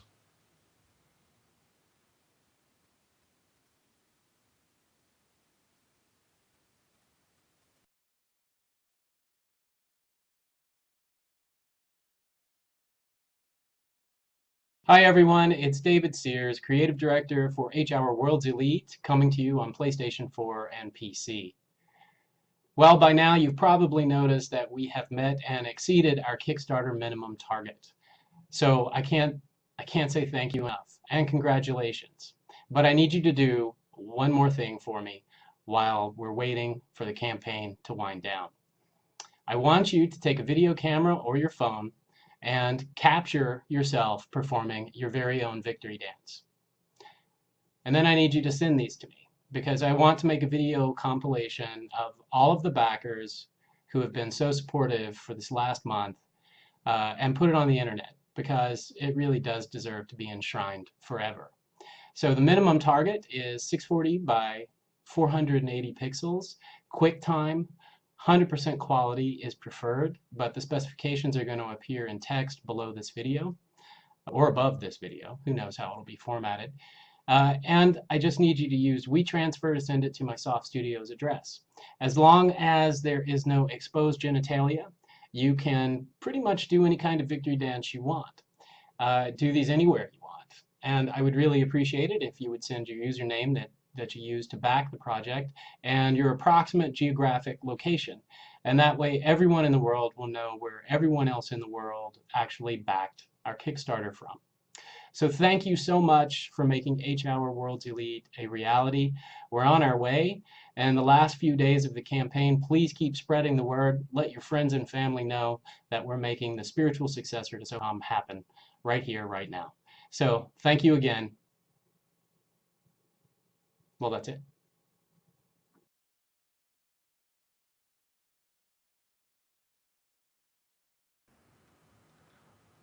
And we are back. There you go, kids. Get your dancing shoes on, and let's get some of those videos produced. I can't even wait. I've already seen a couple of these videos, and I've got to say, it's pretty crazy stuff. Okay, I'm an old hippie from way back. I'm into the whole dancing thing. That's the way we used to court the girls. You kids don't understand that, but that's we used to court the girls by dancing with them. They'd go to the social and get on one side of the room, and you see the girl and she's kind of cute, and you dance. So this is the way we're going to celebrate. And if you have a dance that you would like to see included in H Hour, then by all means, break out the video camera and capture it for posterity, and make sure you get it sent in to the SOF Studios team. And who knows, you might actually, you might actually see your dance enshrined in a video game for the ages. We are going to pull together. We are getting closer. Everybody keeps asking. We have got David Sears coming up within the next hour, so be ready for that. David Sears will be making his appearance within the next hour. Right now, though, we have already touched a little bit on some of the community guys and how important the community is, and so we are going to, of course, reach out to a couple of guys who they're paramount when we start talking about this whole process and how it happened and all of this other stuff. I think one of the most important aspects of this puzzle, and of course, we've talked about what Tom brings to the table. We've talked about what David brings to the table. We've even talked about what Flav brings to the table, and Eric and Russ, and I could sit here and go on and on and on. The importance that each of those individuals, what they bring to the table and what they bring to the stew that will be H Hour World's Elite. But I think it goes without saying that the most important part of the stew, and we've talked about it already, is the gamer. And this goes back to I want to say this. I hadn't planned on saying this, but I'm going to say this. Hey, Matthew, what's going on? But I hadn't planned on saying this, but do want to say this. Justin Bastian, and I want you, everyone out there listening within the sound of my voice, I want you to listen to what I'm about to say. Justin Bastian is, I guarantee you could look your entire life and you would probably not find a person who is more passionate about life than Justin Bastian. He's a guy that I regard, and look, I'm not very good with opening up to people. I'm not very good with trusting people. I'm not very good with, I'm a creative guy, so I'm bananas most of the time. I'm very hard to manage. Sometimes I'm even hard to get along with. I want things my way, and I want them my way for a reason. But I want to say this. Justin Bastian has been such a huge influence on my life in the very short time that I've known him. Right around a year or so. But we literally had a conversation about a year ago, and he and I were talking about this yesterday or day before yesterday, but we were talking about this conversation, this phone conversation, and he said, this is what I want to do. This is what I want to do. This is I want to facilitate this. I want to make this happen. He is not only, look, he's not a game developer. He's not a special operations guy. He's not a well-journeyed attorney, but he is someone who has literally taken a dream. He woke up one day and said, I want to make this happen, because he realized that magical element that existed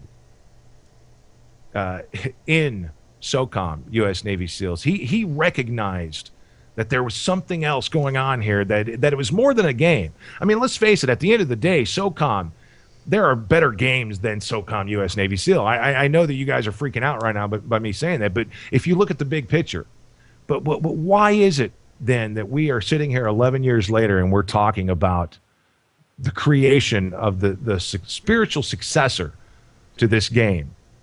And I think that it has went unsaid that Justin has been a driving force in making this happen. And if you're out there and you care anything about this project, or you care anything about SOCOM, or you care anything about what's happening right now with SOF Studios and H Hour, I think that I just wanted to illuminate Justin for a second and lift him up and let everybody know that this guy is visionary and he is driven and he's a very powerful guy, and I'm very thankful to have him in my life. Justin is the product of a seasoned veteran SOCOM clan, a clan that still plays SOCOM to this day, and I'm not even joking.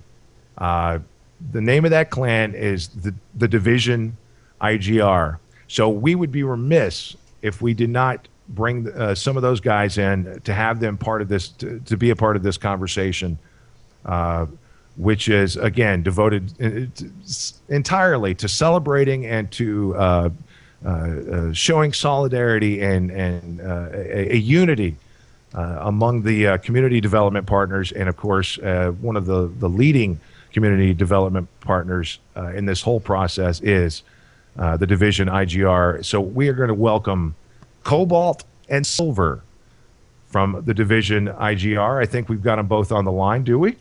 I do believe we do. I want to interject real quick. I did get a message from Justin just now. He's still having some internet issues, so we will not be able to get Justin on tonight. We will get Justin covered in a later interview. Yeah, that's what I told him. And that's one of the main reasons. Like I said, I hadn't planned on saying all that stuff, but I really wanted to get that out there, and I really wanted to express how important I thought Justin was and is to this whole thing. So, again, tip of the hat to you, Justin. Thank you, sir, for everything. You're an amazing guy, and I really appreciate. He's my life coach. And I tell people that all the time. He's my life coach. He's the guy that woke up and said, "Hey, I want to create a video game," and he was very instrumental in making that happen. So, moving on to, okay, we got Cobalt from Division IGR, but I don't see Silver. So we will start with. Oh, yes. So let me see if I can take care of that. Cobalt, welcome, sir. Are you there? Yeah, I'm here. What's going on, sir? How's the weather? The weather in Indianapolis is dark, cloudy, and a little wet on the grass. We too here in my neck of the woods. We've had some. Well, it seems like it's rained the last 3 days. I know that a lot of the 4th of July festivities were cut short, and they even had some kind of concert at the ballpark down here, and they had to cut that short, I think, or something like that. I tried to add Silver, by the way, but anyway. So now, Cobalt, tell us if you can, sir, exactly what role. And I know we can't really get into specifics and that sort of thing, but tell us right now what role you're going to be playing. We're getting some ring over here, but hot phones. That would be Silver getting dialed in. Hello. Okay, so Silver, are you there, sir? Yes, I am here. Caller, you're going to have to turn your radio down. No, I'm just joking. I'm just joshing.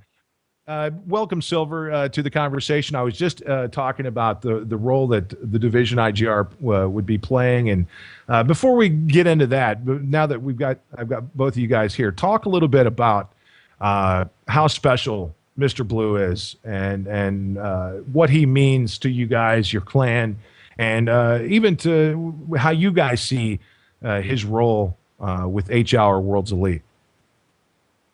Well, is that Brady there with me? Yeah. I'll go ahead and go first. I kind of brought you into the call. Yeah. So So Justin, I started seeing SOF Studios in early development in a kind of an idea format, and I continued to start to follow a blog they had created, and I kind of saw this, Justin Bastian's name on a lot of these blogs, and it kind of got me curious of what he was doing. So I reached out to him, and he told me about their clan, and And me being, you know, a SOCOMer and at the time looking for a clan, I met up with these guys, and I got to say, I mean, out of all the clans I've been in, this clan was a real special clan. And when I say that, this clan had a constitution, this clan had a gamer bill of rights.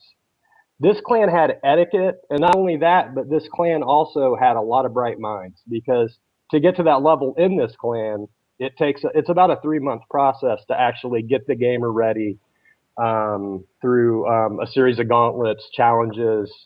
There's a swearing in. The person would then therefore get their color. So if you find a color that you can fit in a PSN format, you know, with the right amount of characters, you could have that name.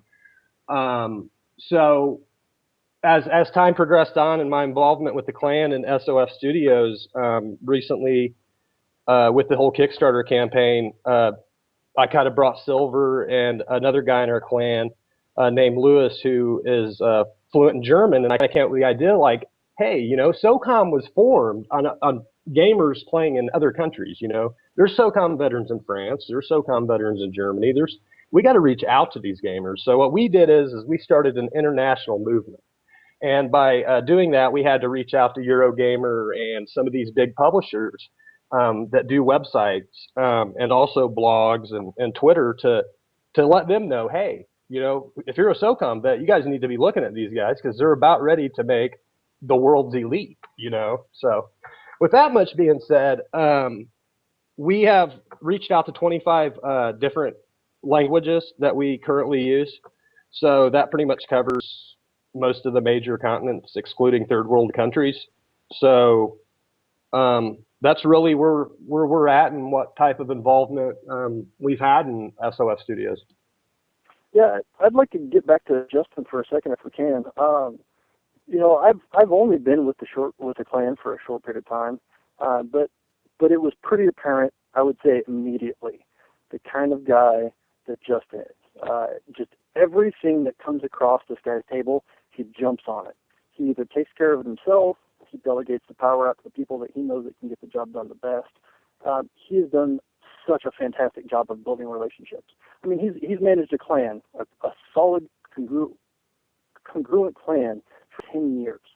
He's brought this baby up. You know, this really is his accomplishment. You know, up until the point where he jumped into SOF, you know, he'd poured his heart and soul into this.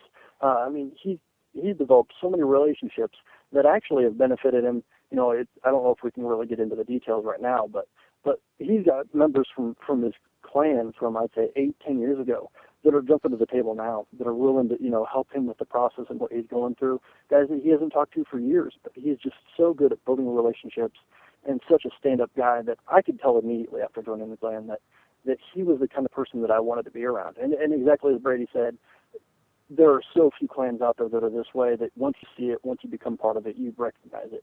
And it's something that, you know, we feel like we're in a position where we want to be. And we really enjoy it. I just have to say thank you to Justin for all the opportunities he's given me. So.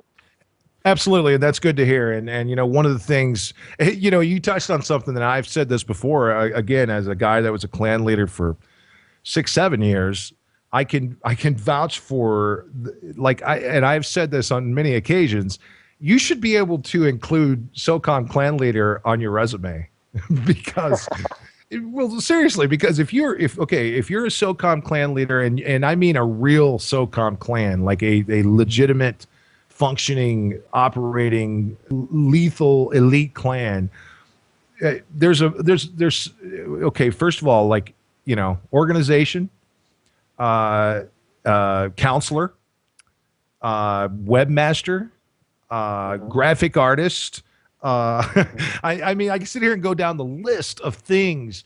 And again, you know, we talk about how involved this whole thing was, but I mean, people don't understand, as Justin said, and of course we used it as the open for the intro of this show. For most of us, for a lot of us, this became church. This was something that was, it defies a verbal look. At the end of the day, is it life and death? Is it curing cancer? Is it none of that stuff. But to but to shrink it down and say, oh yeah, it was just some video game clan I was in. Like, if you guys heard that, I would imagine if somebody said that to you guys right now, you would become offended. Yeah, yeah. It would hurt. Well, we've had firsthand experience with individuals that, as you said, as a counselor, we've helped people through situations, through difficult times in their life. This clan, the unity of what we're doing, and the pro-social aspect of what we've done, as Brady touched on, building a constitution. We've put into play rights for gamers so that they feel like they can be part of the community, and they don't have to worry about being chastised. The extra, as in gaming, the extracurricular activity, the activity outside of just involved in the game, the building the website, as you said, I've tried to help with the Twitter account lately for the division, and 3 to 4 hours a day just managing the Twitter account. There's so much time and effort to be a clan leader, to be somebody that's an officer in a clan, and especially in an organized clan, 4 or 5 hours a day minimum. It really ends up being a job, but it's a labor of love. It's something that if you love doing it, if it's something that you want to be a part of, you can't wait to get off work so that you can go home and hit the Twitter feed. You can't wait to get home so you can spread the news to the clan about what's happening with the Kickstarter. There's so much going on within the clan that the management aspect of it can take over your life, and it can take over the game playing aspect if you're not careful. Something I feel like Justin has done a great job of, where we dedicate Friday nights to playing with our friends with the Real SOCOM. We dedicate events, and if there's a war or if there's anything coming up, we schedule it. We make the time, we make the effort, we make practices. It's hard to say that it's not a job, because it really is. Although, like I said, it is a labor of love. So it's something where, as you said, it would be somewhat offensive if somebody was to say to a longtime SOCOM clan leader, oh, it's just a video game. Because for a lot of these guys, it's not. We have made impacts in people's life that will live on forever. And the way we like to look at it, we've made a positive impact, and that really is the goal of what we're doing. Well, and that's again, and this borderlines on corny, but one of the things. I'm an older guy, so most of the clans I've been in, I've always been older than the people that populated the clans that I've led or been a part of.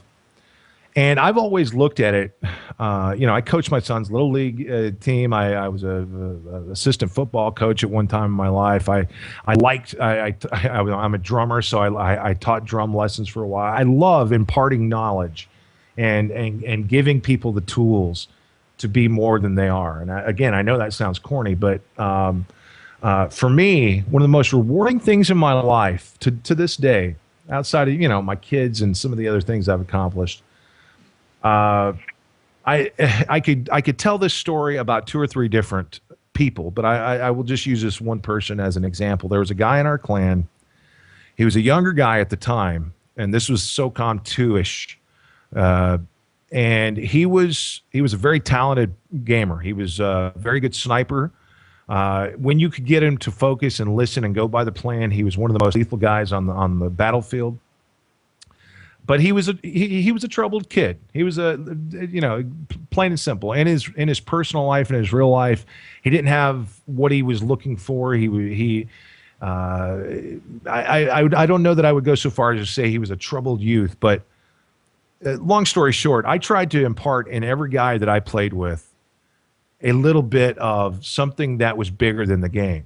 Whether it was integrity, whether it was honor, whether it was just being honest, being who you are, being genuine, being like I said, honorable, and trying to give them tools that they would use later on in life outside of SOCOM. Well, this kid, he's not a kid anymore. He's now he's now in the United States Air Force, serving. Wow. And before he went into the Air Force, he actually sent me an email. I hadn't even talked to this guy in years. And he sent me an email, and he talked to me about how my leadership, and unbeknownst to me, I didn't even really know I was doing anything other than just trying to help the guy out. But he told me, he said, the things you showed me, the things you taught me about by using this game and teaching me about being part of the team, being part of something bigger than you are, being part of the plan. He said, you know, it had a profound effect on my life. And again, I'm proud to say that he is now serving in the United States military, in the Air Force. Can you imagine like what that meant to me? And so that is my retort to anyone who says it's just a video game. Bravo. Well, and you have to imagine that also, if that's one person that you've talked to, of all the people that you've talked to, and you had the same type of interaction with, say, 10, 15, 20, 100 people, how many people just never got back to you? I mean, you have to expand that exponentially and just hope that you maybe have reached 5, 10, 15 people, and that you could have put that positive, you know, and I'm sure the number is probably greater given the success that you had with the one guy. It's the pay it forward effect.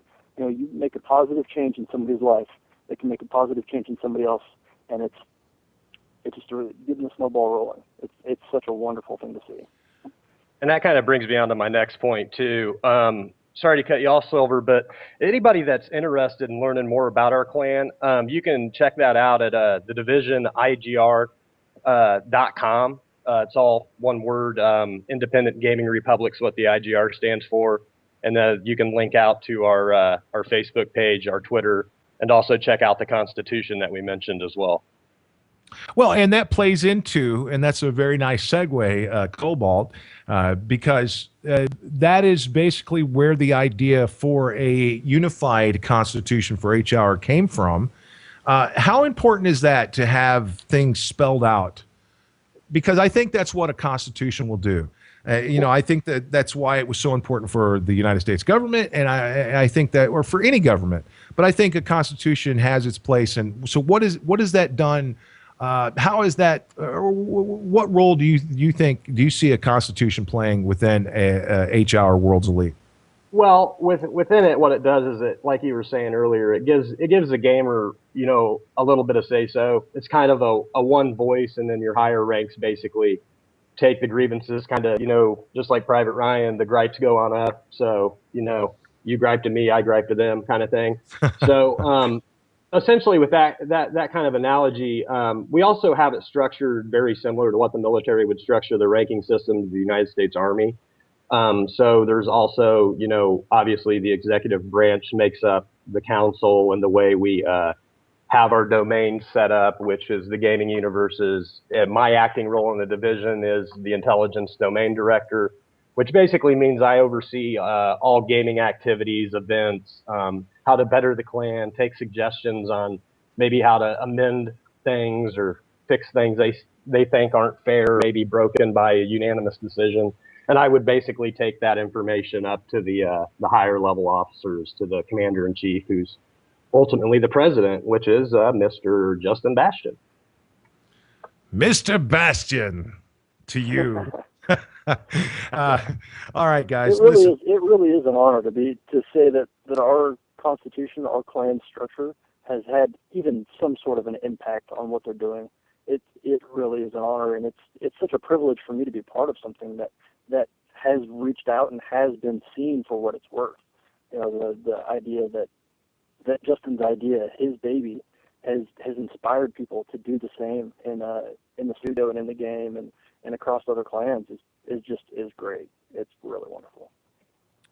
Right on. Well, and listen, guys, thank you so much, and I think you represented IGR well, and you know, the division. I think it's well, of course, I think the Reservoir Dogs theme is exciting, and for evidently, I'm supposed to be calling someone Blackwater instead of Cobalt.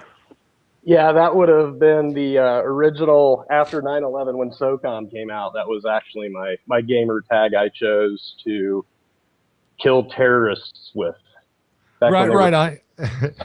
I've been chastised in the chat over and over for calling you Cobalt. So all apologies, sir. When I got my color, that was the name I chose.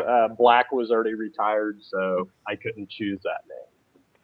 Okay, roger that. Okay. Well, listen, guys, again, we are moving along. We're actually a little bit ahead of schedule, which really makes me as happy as a little girl.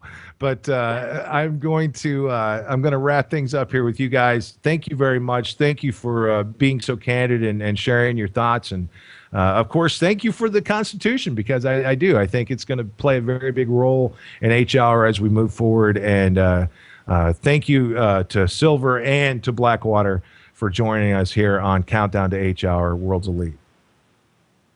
Hey, thank you much. We appreciate it. Don't forget, Kickstarter has another day.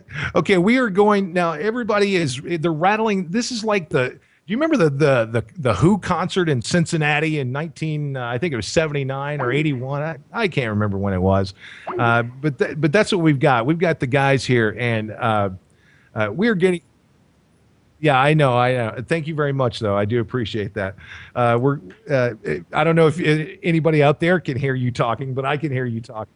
Oh, so you're a disembodied voice. I'm now officially. You're now having a conversation with yourself as somebody whispers into your ear. Yeah. let me go public with my voice again, because.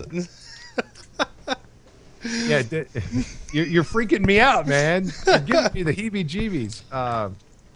But anyway, yeah, I know they are messing with me, and we're getting ready to. Listen, everybody, settle down, okay? Everybody, just settle down. We're getting ready to bring on. We've got 2 more guests for tonight's festivities, for tonight's proceedings. We got 2 more guests, and how about I introduce our next guest, so you can take a breath and get the voices out of your head. You go right ahead and introduce our next guest. I'm looking forward to this, frankly, because I feel like, I don't know why, but I feel like he and I would probably get along in real life. So, but yeah, you go ahead. I'm going to take a drink, please. Yeah, I'm going to drink a little coffee and have a smoke. Go ahead and introduce our guest. So our next guest. Many of you know about Mr. Suck My Turban through the various videos that he's done over the years about the demise of SOCOM, and he's one of the many gamers that we wanted to recognize during this campaign because of his outward contribution to the SOCOM community. And he's not the only gamer that's going to be recognized throughout the process of H-Hour, but by far the most vocal is not the right word for it, but probably the most outgoing vocally about SOCOM. Oh no, I'd say vocal. With no holds barred. Welcome, Mr. Suck My Turban, aka, we'll just leave it at that. I can't believe the picture that's on the Skype window. What's happening, hot stuff? I don't even know what my picture is. Hello, darling. Welcome to the show.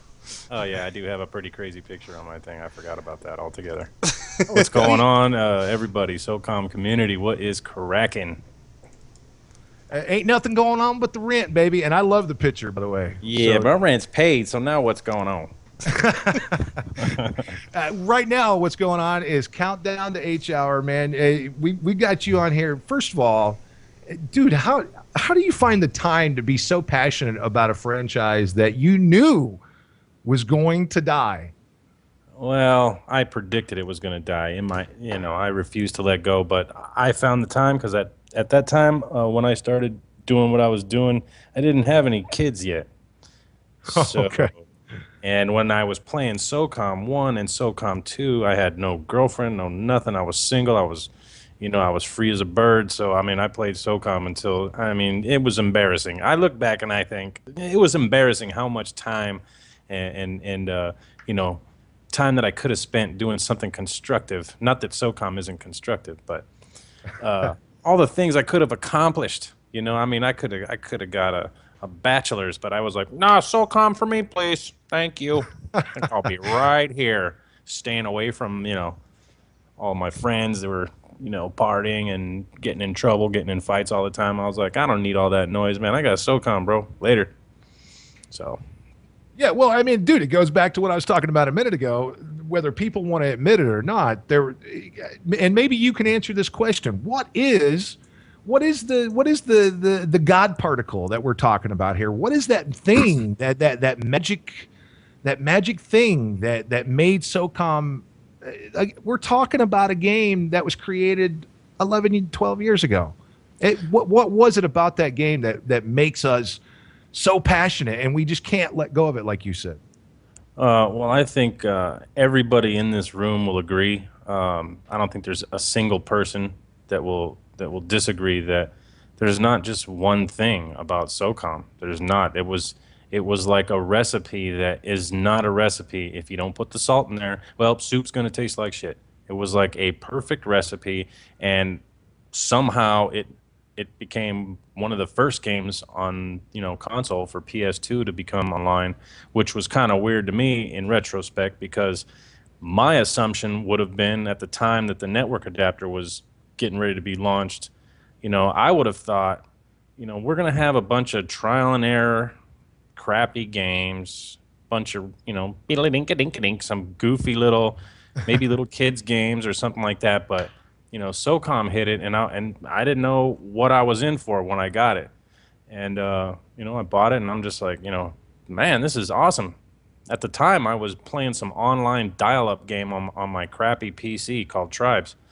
And I couldn't wait to just get into like a multiplayer type experience, where I could be competitive and meet cool people and, kind of meet up on the regular and just, I really wanted to stay out of trouble. And bam, here comes SOCOM, and I was just like, yeah, I like this, man. I like the first round, I said, God, I want to learn how to play this game. There's something about it that, was just awesome. And then the more and more I played it, the more I got better, man. I was just like, not only am I meeting cool people, but I'm having, my adrenaline just flowing at unhealthy levels, just playing SOCOM, just, when you get those really intense matches like on Frostfire or Desert Glory, when you have two good teams matched up against each other, everybody's communicating. It's like just like the same addiction that people have jumping out of airplanes. It's like you got to have that adrenaline fix. You got to have that, camaraderie time, hang out with your buddies, and whether you're playing serious or you're just goofing off and committing suicide and throwing flashbangs at your buddies just to goof off, man. It was just like it's like a virtual hangout, like a virtual bar, for me, anyways. Well, and Turbin, that's we actually, Pat, we have a couple questions here coming from the chat. He's been a much requested guest all day, and now that he's on here, we have a couple questions. But I must urge folks to put their questions up, because if you don't do it soon, he's not going to get them. But I'm going to pick one here. It says, Turbin, how open-minded to new features or game modes that were not featured in SOCOM 2 but has a SOCOM feeling to it? So I guess they're talking about H-Hour in terms of like. Are you really looking for a repeat of the SOCOM games, or are you looking for like an evolution? Yeah. If you had asked me this before SOCOM Confrontation was released, I would have said, no, I want SOCOM 2 with maybe just a slight tweak here and there, but that's what I want. And I would have killed for it. Not literally, but I mean, I would at least backhanded a kitten for it, like seriously. And but now that I've been kind of drained of all hope, I mean, like wrenched completely dry of all hope of a SOCOM game until the announcement of H-Hour, of course. I've come to learn that, well, that I'm willing to accept some things, as long as they're not too drastic.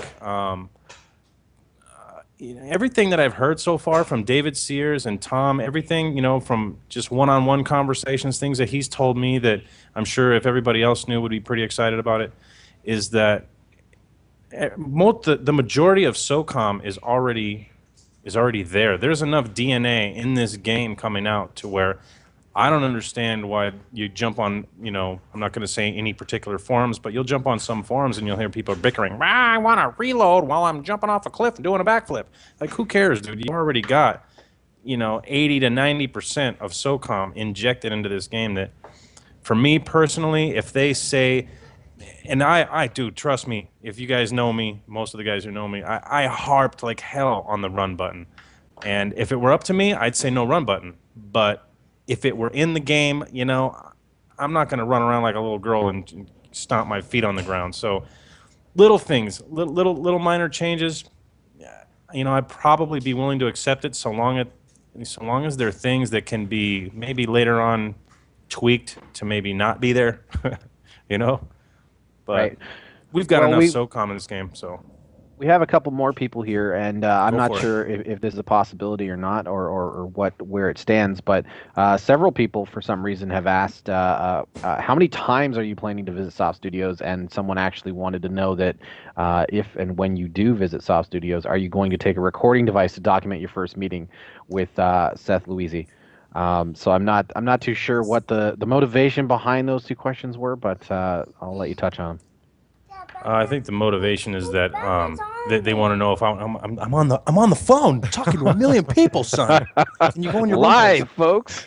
Sorry about I that. love kids. I love kids, man. That's awesome. The whole thing behind the Seth Louisi thing is that, you know, and I regret a lot of the things I've said because a lot of it was pure ignorance, not knowing what Seth Louisi was actually responsible for. But I used him because he was the mouthpiece for SOCOM, and I slammed him and I bashed him just, you know, without holding back at all. I said some cruel things and made fun of his hair. I mean, I did everything. I was really hard on him because, you know, for the most part, all I really wanted to do was make sure that people were interested in watching the videos, namely SOCOM fans. And, you know, I went about it in a way that a lot of people didn't think was appropriate. But at the same time, I got the attention of a lot of people, and I got the attention of those people pretty damn quick. And that's really all I cared about. And, you know, so if Seth Louisi's listening, dude, I apologize for slamming you. But and as far as visiting SOF Studios, I don't know. That's really up to David and Tom. You know, I'd like to go as often as I could, and you know, as long as I'm being helpful and stuff like that, because to me it's all about getting a good game out of this. It's not so much, I mean, it is pretty awesome to be invited to a studio that's you know, in the middle of making your favorite game, soon to be. But to me, it's more important that we get a good game out of this. So I don't know, it's up to him. As far as video, I will definitely take my camera for sure. There's no way I would leave that thing behind. That thing will be glued to my hip. If TSA wants to take it away from me, well, you're going to find me in Guantanamo, because I'm going to take my camera with me. And I'm going to record anything that they'll allow me to, you know, and I'll, you know, let them watch my video first before I post it. I really don't want to step on their toes. These guys, you know, take it however you want. Sounds gay, whatever, but they're God to me right now, man. They're creating my virtual world in the future. The last thing I want to do is screw up a relationship between them and me and the community especially. So, well, you know what, hey, that means a lot to me, because just like you said, like right now, you could start trashing the place and this, that, and the other, but at the end of the day, these guys are at least saying we're going to try to give you what you've been looking for. And I agree with what you said earlier, man. Like my other friends would go to the bar and they would go do this and they would go do that, but I would be like, you know, I used to tell people that some people build ships in bottles. I play SOCOM, and that's what I do. And I agree with you, man. It probably kept me out of a lot of trouble that I probably would have found myself in had I not been playing SOCOM. Let's talk about you. Now, I saw most of us saw the video of your first conversation with David and things like that, but I would imagine that it was you guys have talked candidly off the record. If you can, talk about, like, number one, how you guys actually did come to talk.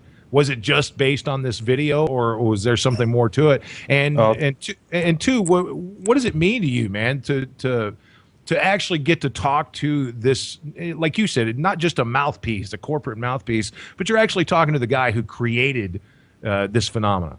Yeah, I'm talking to, like, the SOCOM Jehovah. That's what it felt like to me. It was, I'm not a Jehovah's Witness, by the way. It's just an expression.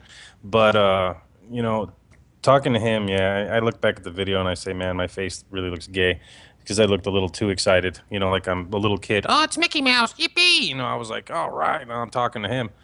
But it all came to be because I kept getting messages on my YouTube channel, and people kept saying the same thing. Oh, check out H-Hour, check out H-Hour. And I had heard about it a long time before, but the plans were at the beginning to be a mobile game, so I kind of disregarded it. I was like, maybe 8 years from now we'll get something out of this, but I'm not interested in a mobile game.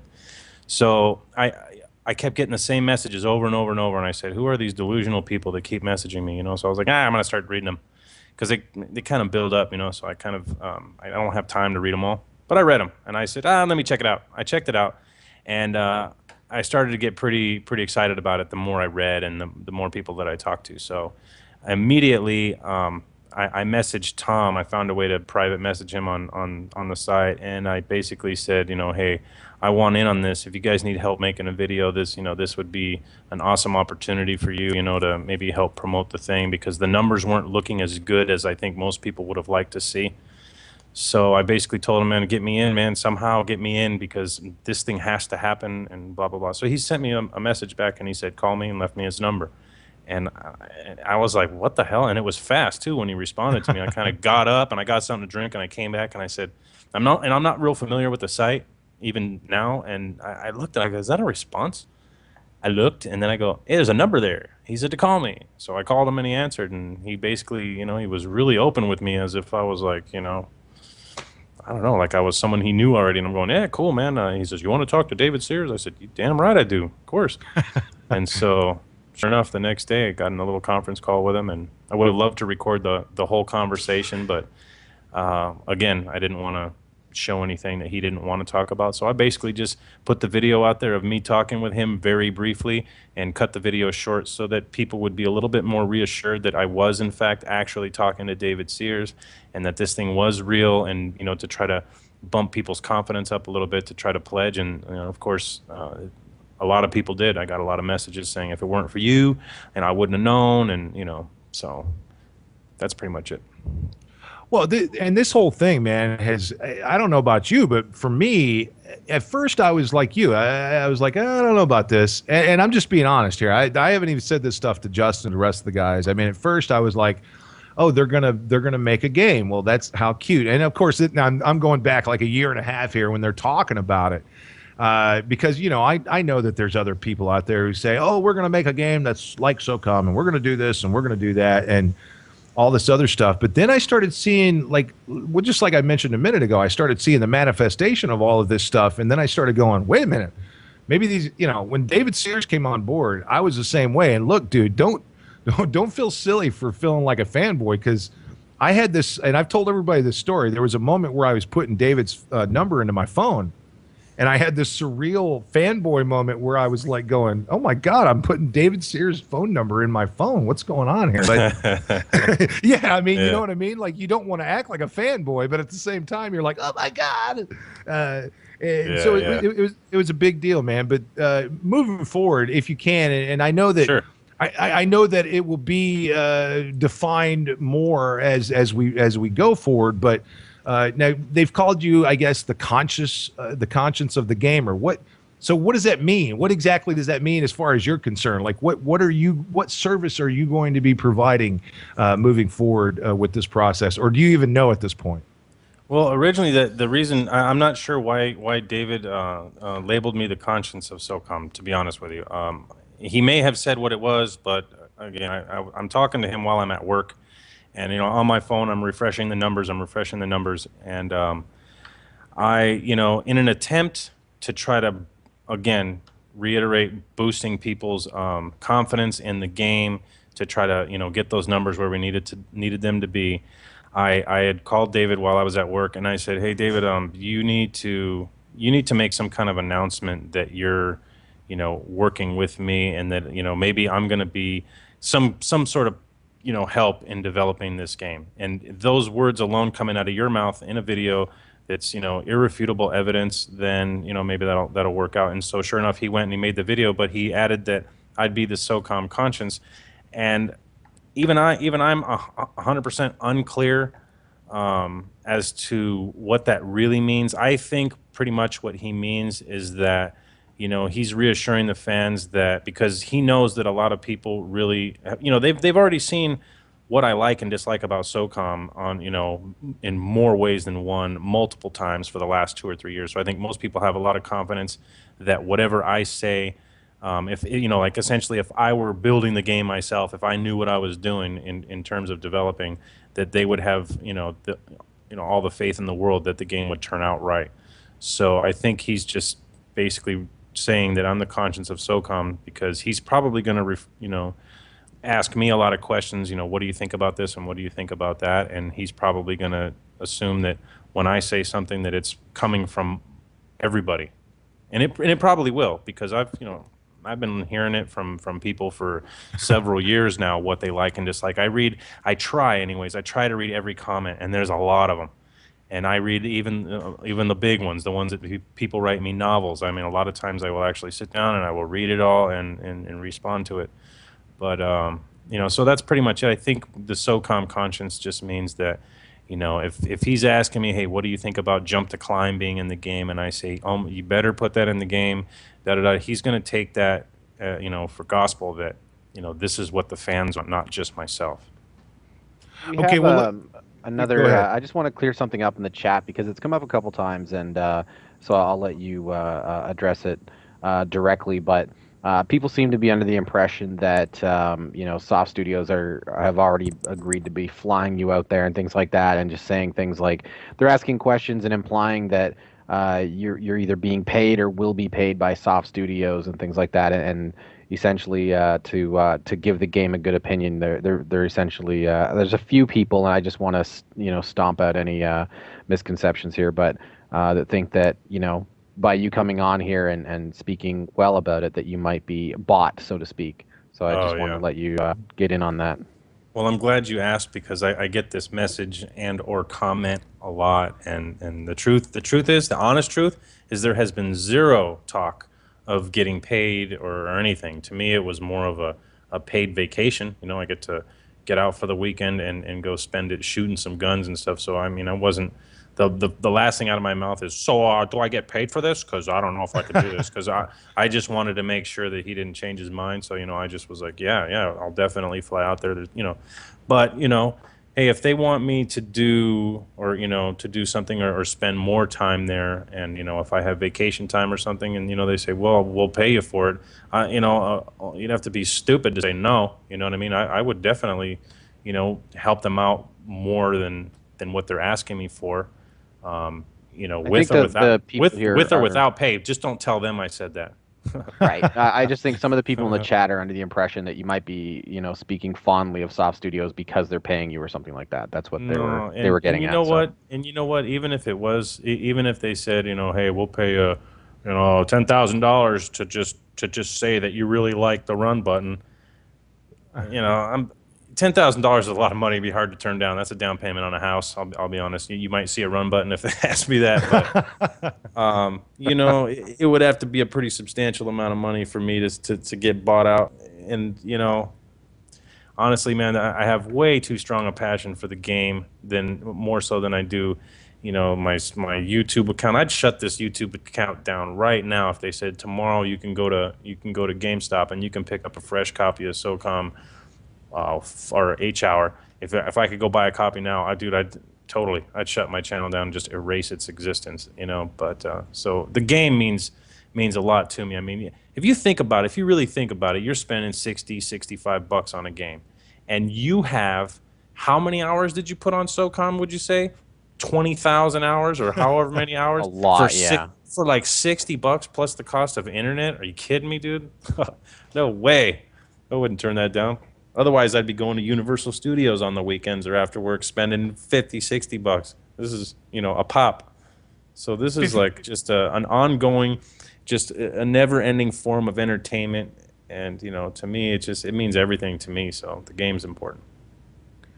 With that being said, man, of course, tonight, one of the main themes has been your SOCOM story. So I'm assuming, since you are Suck My Turban, I'm assuming, sir, that you have I'm sure you have a plethora of SOCOM stories that you could share, but do you have any that you can or would be willing to share tonight before we move on? What kind of story are you interested in hearing? Because I got a bunch of them. Well, preferably like Sears says, nothing with genitalia in it. But no, basically, do you have a story that kind of sums up your philosophy about the SOCOM community? Or because let's face it, again, we were talking about how SOCOM, quote unquote, has changed all of our lives to some degree. Like I said, I was just a washed up hippie disc jockey, former heavy metal drummer, and then all of a sudden I'm in the gaming industry, for Christ's sakes. And so for you, I mean, you're a YouTube personality, but you could have done that on your own. You could have done that with any game No, I out couldn't. there. No, I Well, couldn't. okay, 'Cause so I've been told that I'm usually only funny when I'm mad. Okay, and I was mad. I mean, I was mad. And I really never expected, I never expected 12, 13,000 people to be following me and expecting me to somehow carry this team, or even be a part of it. I never in a million years.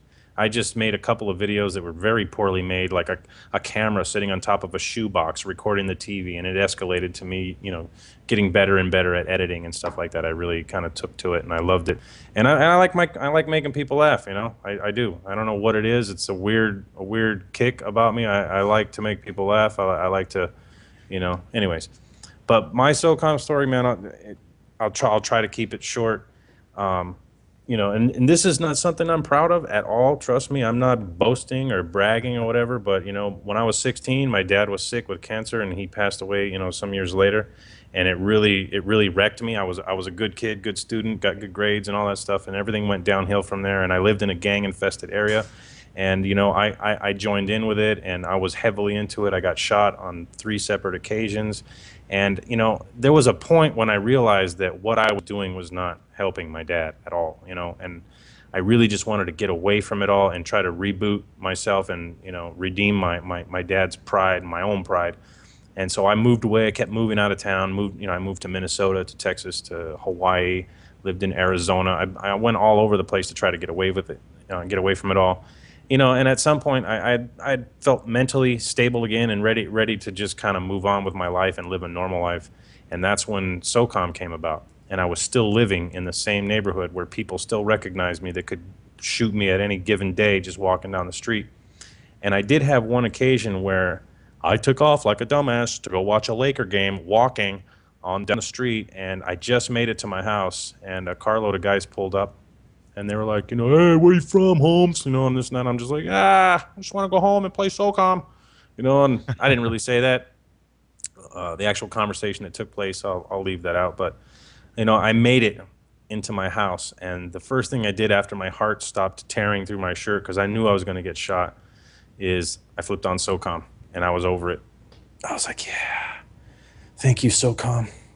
Thank you for being here for me, because if it weren't for SOCOM, I'd be bored out of my mind, and I'd be, hanging out with my friends, and I would have been, something bad could have happened to me. I might be, paralyzed or dead or in jail or whatever. So SOCOM, in a sense, really saved me, and, so I'm just hoping that H-Hour turns out everything that they're hoping it will be.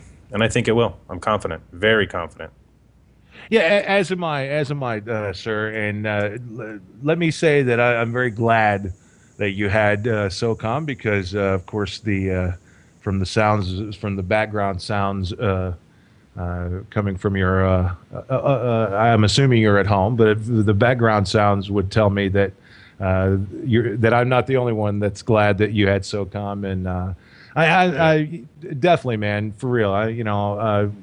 We all, again, as an older guy, I can speak to this, and since you've got a family, you can speak to this too.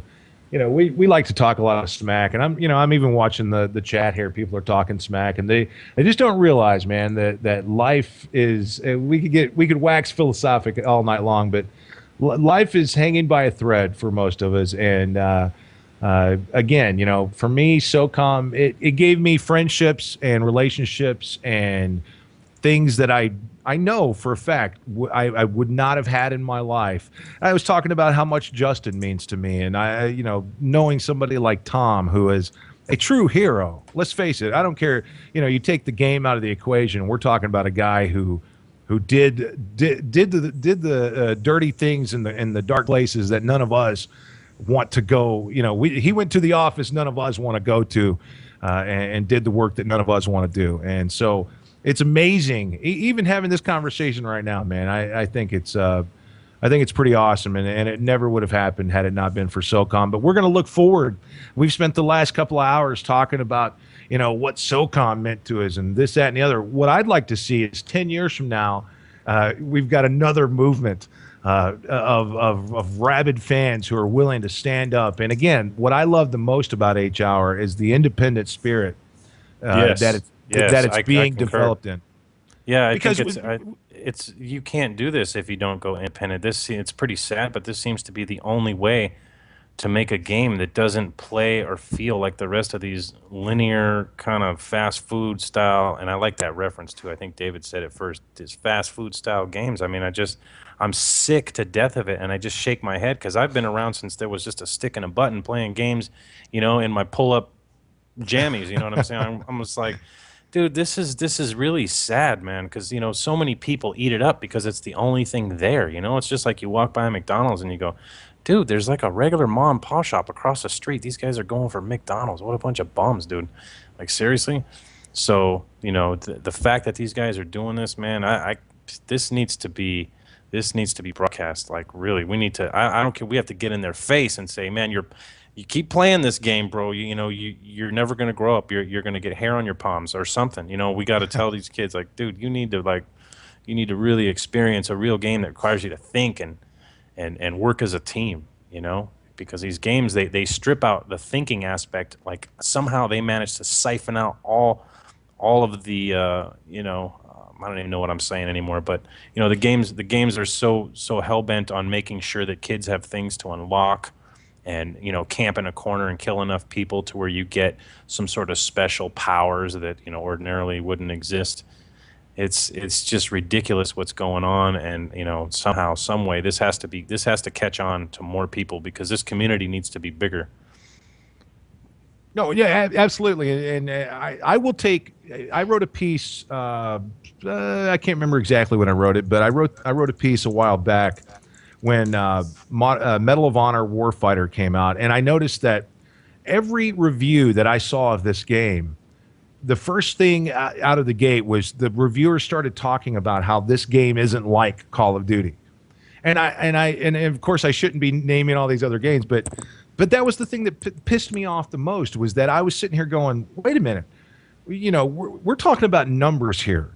And don't get me wrong. Look, I know that at the end of the day, it's a business. We got to make money. I get it, but I want to take a little bit of the credit for the fast food analogy because I wrote a scathing piece on how we've got to stop judging these games on the numbers.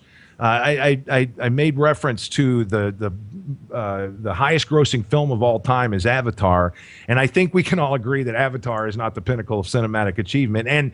But using that logic, using the logic of, but it sold X amount of units. Are you kidding me? There's no integrity. There, nobody calls Activision out, or Treyarch, or Infinity Ward. Nobody calls those guys out on the lack of innovation. And you're right. They package the same game in a different costume each and every cycle. And you know what? The kiddies line up because it is fast food. It's what you're going to get each and every time. It's the exact same experience each and every time. I don't care if you're 15 or 55. You can push a few buttons and you're in the game and you're playing the game. And I'm sorry, but I remember a time when your team was first. It didn't matter. Nobody cared about your KDR. Nobody cared about the only person that really ever cared about your rank in SOCOM was you. And right. Yeah. But anyway, I mean, you sound like my conscience. I think you're my conscience. You're just like, God, you just want to tear out of like this virtual bag that's over your face. God, get it off me. This is ridiculous. I'm smothering. Yeah, well, it is ridiculous, man. And I am. I'm tired of seeing it. And I that is the main reason I'm excited. Not because David Sears might make the next SOCOM, but because here is a group of guys who are trying to create something out of nothing, and they're trying to do it with very little resources, and they don't have the big guys looking over their shoulder saying, hey, we're here to help you if you need anything. And to me, that says a lot. And I think one of the reasons that you were brought into this discussion was because you do represent the community. And that is, like I said, man, to me, that is the one element of game making that most developers have failed to do, and that is include the gamer. Yeah. I think they included me largely because, and I'm not 100% sure on this, but I sure feel like I did. I feel like I started this this whole attitude towards SOCOM, and I kind of woke a lot of people up, and basically got them all into one place. At the beginning at least, on my channel, got people talking. People knew who I was when I was playing. I couldn't even play a game without some guy running by me going, "I just killed Suck My Turbine. That's so awesome!" It got to that point, and even when they killed me and it was a bullshit kill, lag kill, or whatever, I would still smile and just go, "Oh man, what did I start here?" But that's hilarious. So, but yeah, man. but listen, okay, Dad, thank you very much. I appreciate that. Well, listen, we're getting ready to bring in David Sears, but before you go, man, first of all, thank you. I like everybody on the show today. We've actually just plucked them out of their real lives, so I really appreciate you taking the time and being here and answering questions and all that stuff. And I look forward to having another discussion with you in the very near future. And thank you, man. Thank you for being the voice of an otherwise silent majority. So I think I speak for everybody when I say thank you for everything you've done to for the cause of SOCOM clans and SOCOM gamers and people who just want to have this kind of experience again. And appreciate you coming by, man. You don't have to thank me, bro. Anytime you guys want to talk, I'll find a way. I'll duct tape my old lady to the bed. I'll figure it out. We'll figure it out. All right, and again, I love your Skype profile pic. Oh, thanks, man. That was me before I lost all the weight.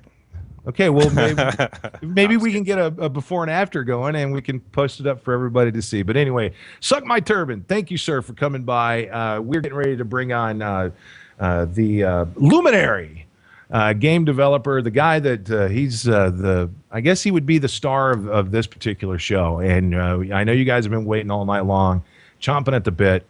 And I'm excited about this. So let's get ready. Please, and I've already told him that look, he's answered enough questions. We're gonna let him answer some questions, but I think I just want to let him talk. Maybe I want him to ask me some questions, and maybe that's what we'll do. But right now, I'd like to welcome to the show a guy that he's you talk about a motivating factor behind all this. Not only is he a very humble guy, but he's also, again, he is the vision that is going to be H-Hour World's Elite. And I'm going to find out from him. I asked Russ earlier, so I'm going to ask him what it's like to work with Russ and see what he says. But ladies and germs, put your hands together for the one, the only, the third most dangerous man I know, David Troy Sears. What's going on, sir? Well, not much. Kickstarter, followed by production starting next week. So, yeah. How's it going? What did Russ say about me? Well, I'd rather not get into it right now. Maybe I'll tell you later. No, actually, he said what I thought he would say, and he said that you were just swell, and that the experience was. We likened you guys to a couple of jazz musicians who spoke that unspoken language and totally understood. And I think by that he meant that you were a slave driver, and he was actually afraid to speak up. Yeah, no, I don't think that's quite accurate. I did send him a lot of email when we worked together. I used to send lots and lots of annotated screenshots and very long descriptions. No, these days I walk around and I see people more often. Yeah, he probably dreaded some of my emails, but working with Russ was fantastic. I mean, totally trustworthy, totally got each other. So, yeah, I am happy to be working with him again. I know this seems like this question would have an obvious answer, but how important is that, man, developing a game? Like you have to have, there has to be, what's the word? There has to be a synergy, right? I mean, because if you got one guy that's out of whack, it doesn't throw the whole thing off? Well, yeah, for sure. And it not only does it throw it off, it makes you dread going to work, because you have to, look at that douchebag every day, and you don't, you don't do your best work. So that's why I was so happy to bring Russ in again, because we have a really great working relationship, and that's what I want for all members on the team. So yeah, and you don't want to spend a lot of your time every day, trying to correct or educate somebody who just doesn't understand the vision, just because they're ornery or whatever. We're trying to be difficult. But if people have a good point of view, then we're always interested in hearing that. It's a big difference between douchebaggery and constructive critic. I thought I was the only person that used the term douchebaggery. I stand firmly corrected. And no, it's very popular in some circles. Making games, for example. Well, making games. Well, now see, I have learned, and again, I am just a Padawan. I am just a novice in this industry. I've been poking around for, I don't know, 6-7 years compared to your 20+ years. But I have learned that this is a very well, I can't even think of a diplomatic way to say it, so I'm probably not even going to explore this anymore. But what I will say is this: I know you're dying to answer questions about Desert Glory.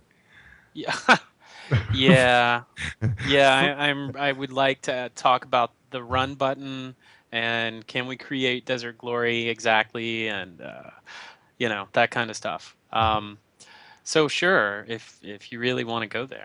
I honestly, and I told you that's what we would do tonight. I honestly want to actually give you a chance. First of all, if you have any questions, I think that would be unique. Like, do you have any questions for the fans? And I'll let you think about that for a second. But also, I want to know how you feel, man. 29 days in, I know you're smoked. 2,555 backers, $233,498 as it stands right now, with probably, I don't know, like right around 20 hours remaining in the campaign. Wow, you've just got to be ready for like, I don't know if David Sears takes a long hot bubble bath, but at this point you've got to at least be contemplating a bubble bath. Yeah, I usually take a bath with rusty razor blades and broken glass. I'm constantly doing penance for something from a previous life. Yeah, it's been a long, really long campaign. 7 days a week and crazy hours, and it started a lot sooner than the day we launched the campaign. Obviously, I mean, that was in pre-production and production for like 6 weeks, I guess. Same hours. So yeah, I'll be glad when it's done. Happy, it's been a good experience generally. I got to meet a lot of people that I never would have met probably, and certainly not gotten to know, which is great. It's the great thing about Kickstarter. You get to form bonds and actually learn people's names, or at least their handles, right? From the community that you've been, making games for, but, for whatever reason, there are barriers to actually getting to know them. So Kickstarter's been fantastic for that. It is almost over, which is great. We're creeping up towards a stretch goal, which is going to make, for a better game and put us in a better or a stronger position. Moving forwards. So I'm really happy with that. I would assume that you've been. I don't know if you've had the opportunity to listen to the whole show.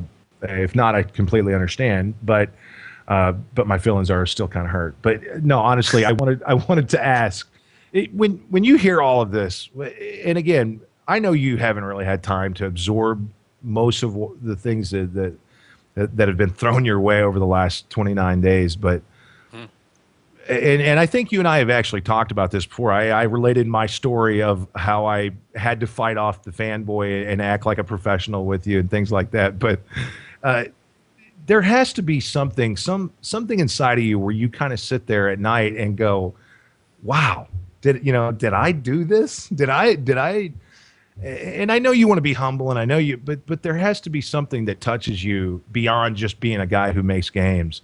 There's got to be a very, and I know there's a very human side to you. So, what does it, what does it mean? I assume there's a very human side to you, but what does it mean to you when you hear these people talking about how their lives were changed? Not their gaming experience, but their lives were literally changed. Well, it's always very humbling, and I stop and I take time to read every story that people send in because it's important. It was important to them, and that makes it important to me. I don't know. I was actually thinking about this earlier today. When we finished SOCOM 1, I was just like, well, that's over. Let's see what happens. I have to make another one now.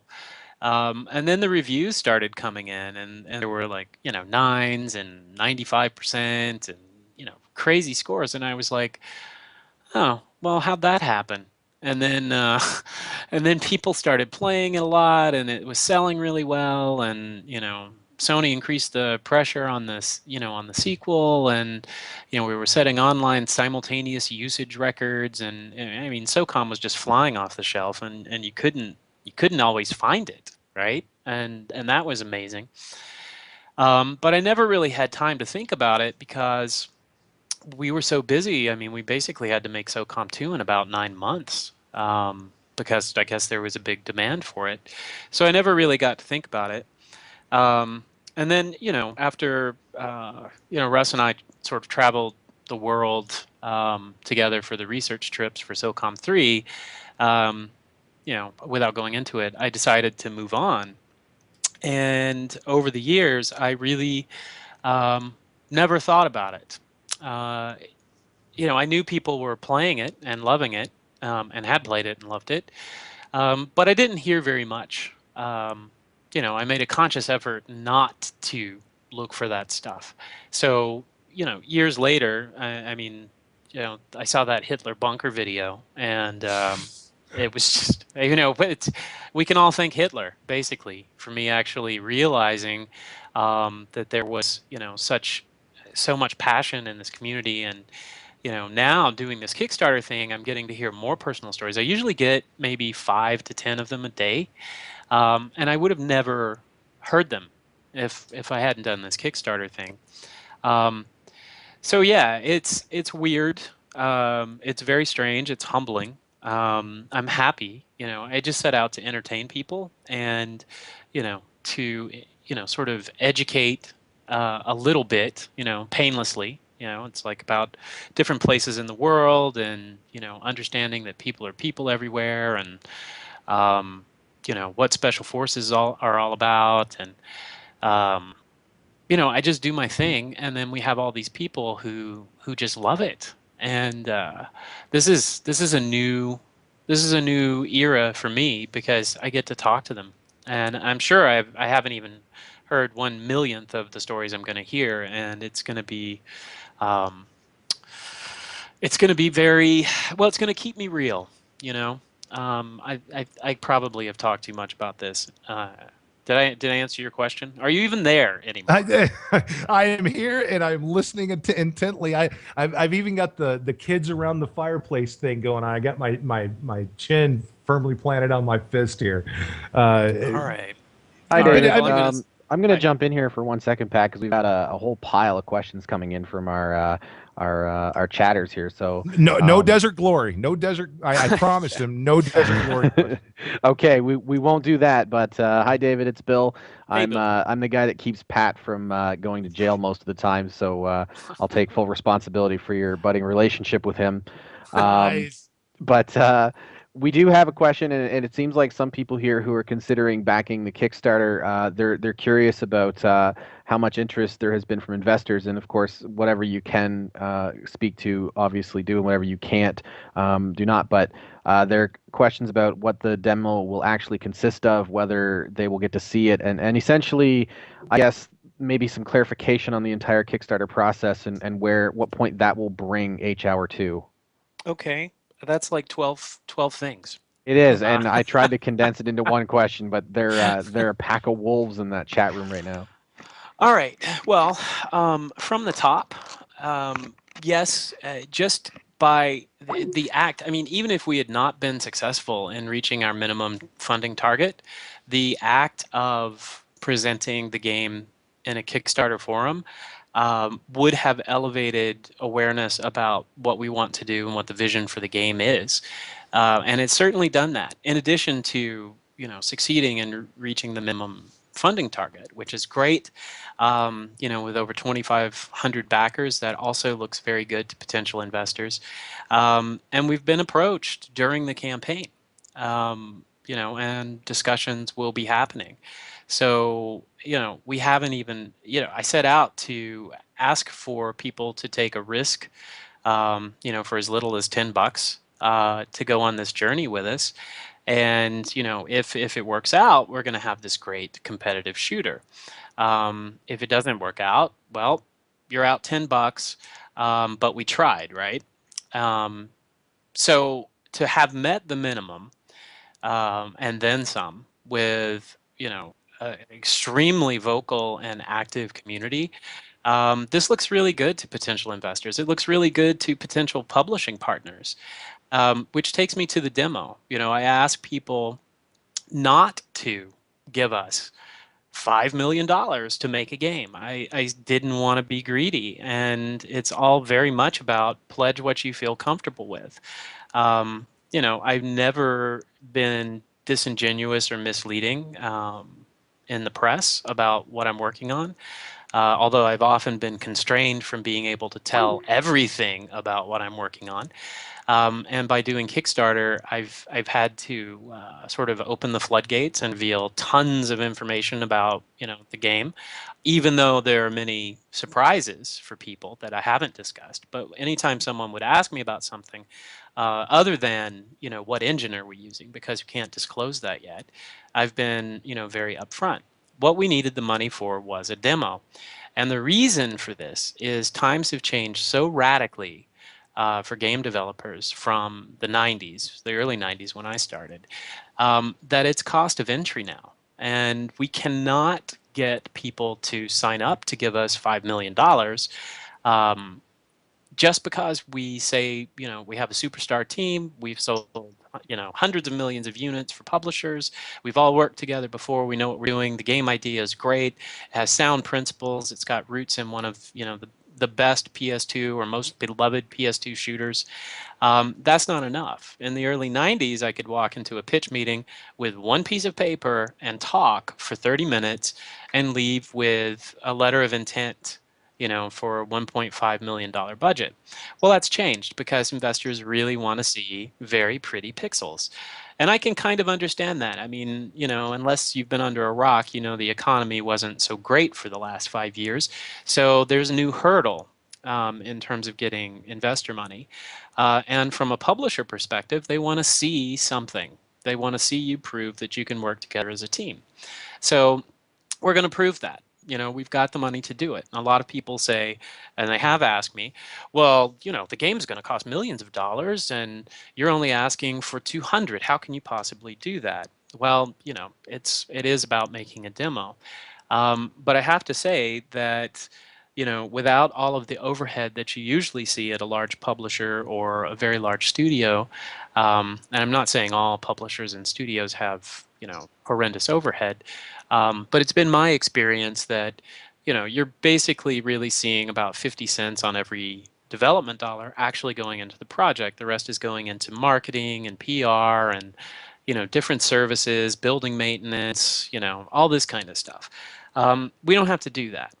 So that's a huge savings. Plus, we all have worked together before. Russ and I just being one example. There are a lot of superstars I can't disclose at this point because they still have day jobs.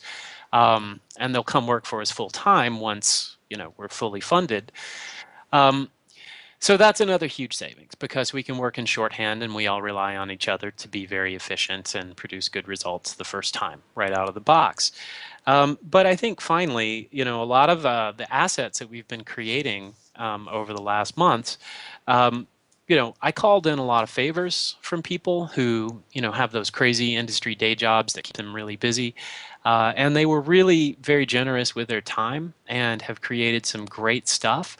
But they're always missing people, people I didn't know or who were too busy to contribute those final, parts of the process or the effort, so that we could show you all those assets. So we have stuff in the vault, basically. We're using an existing engine and very advanced development tools.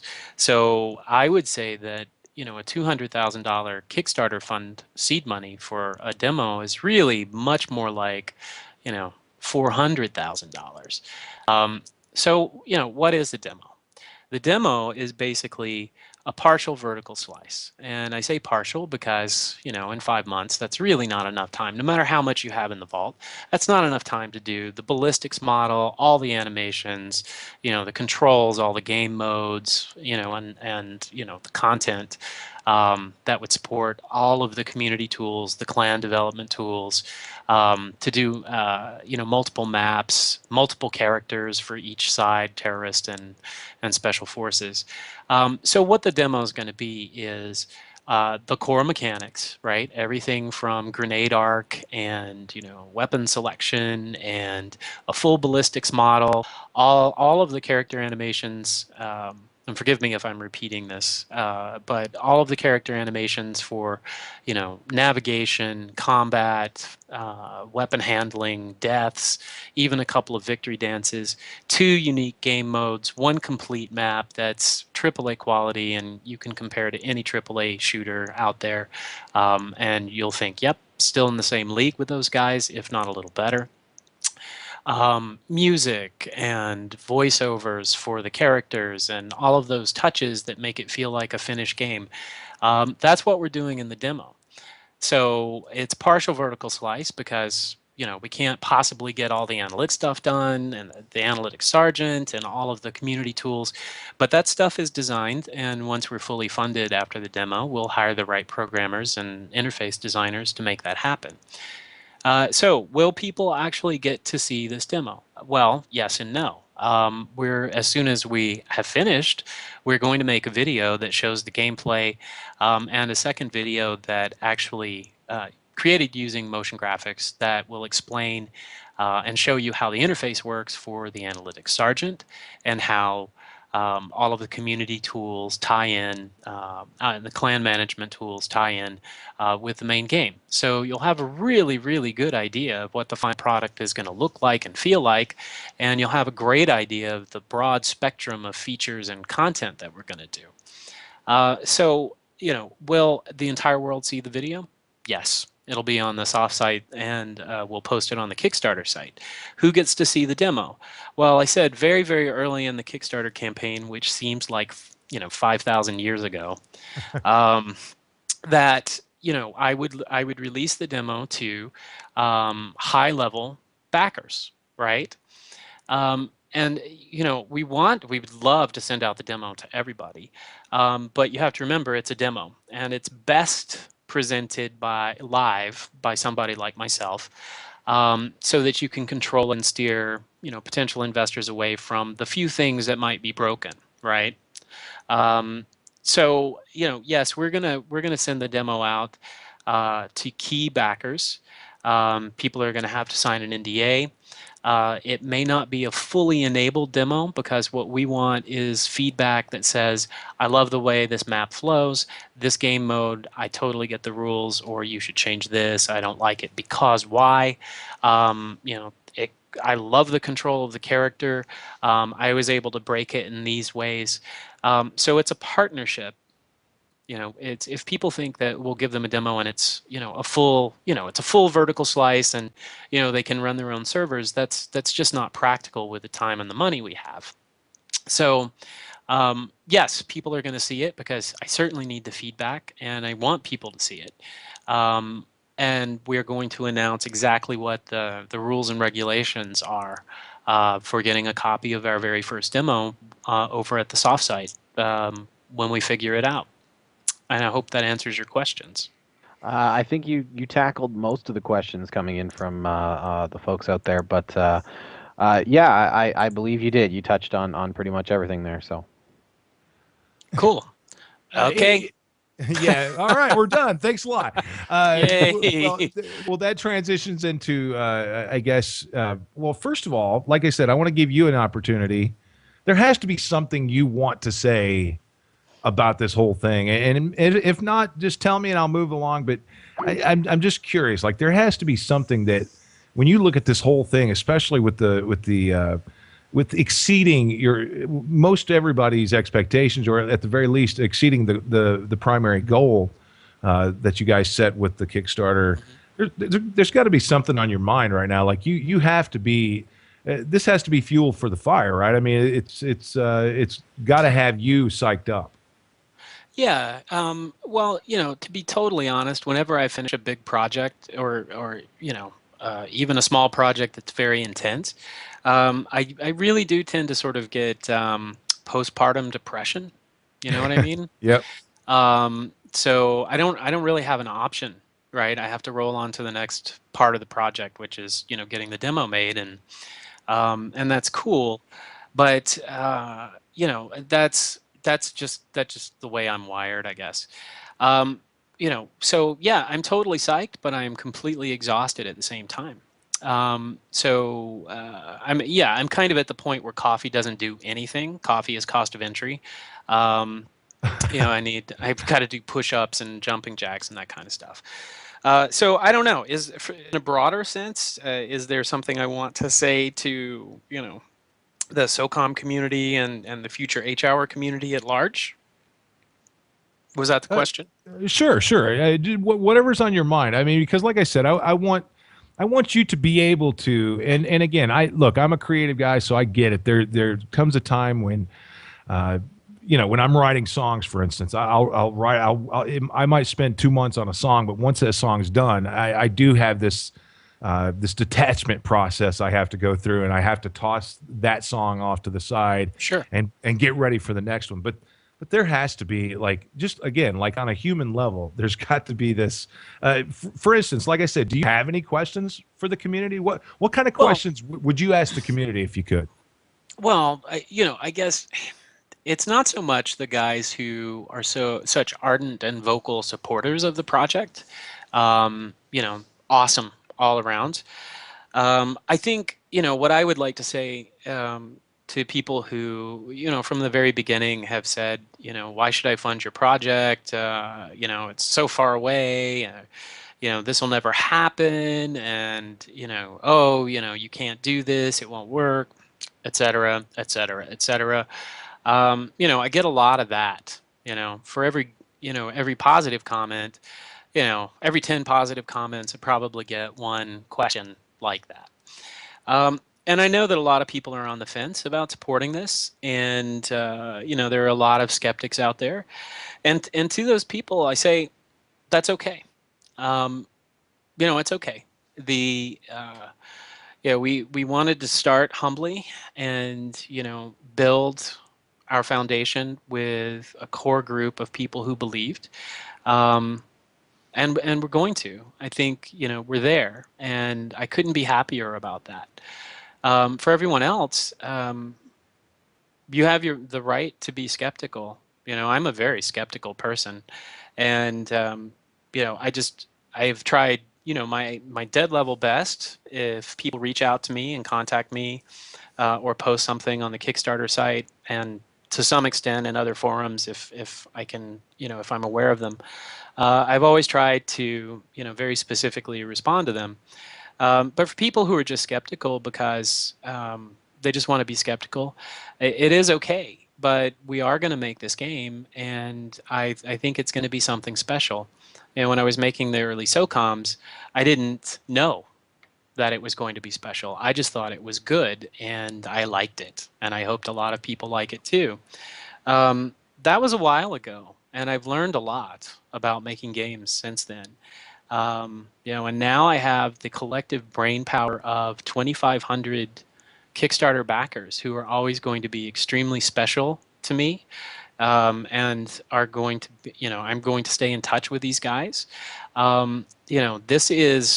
These are like the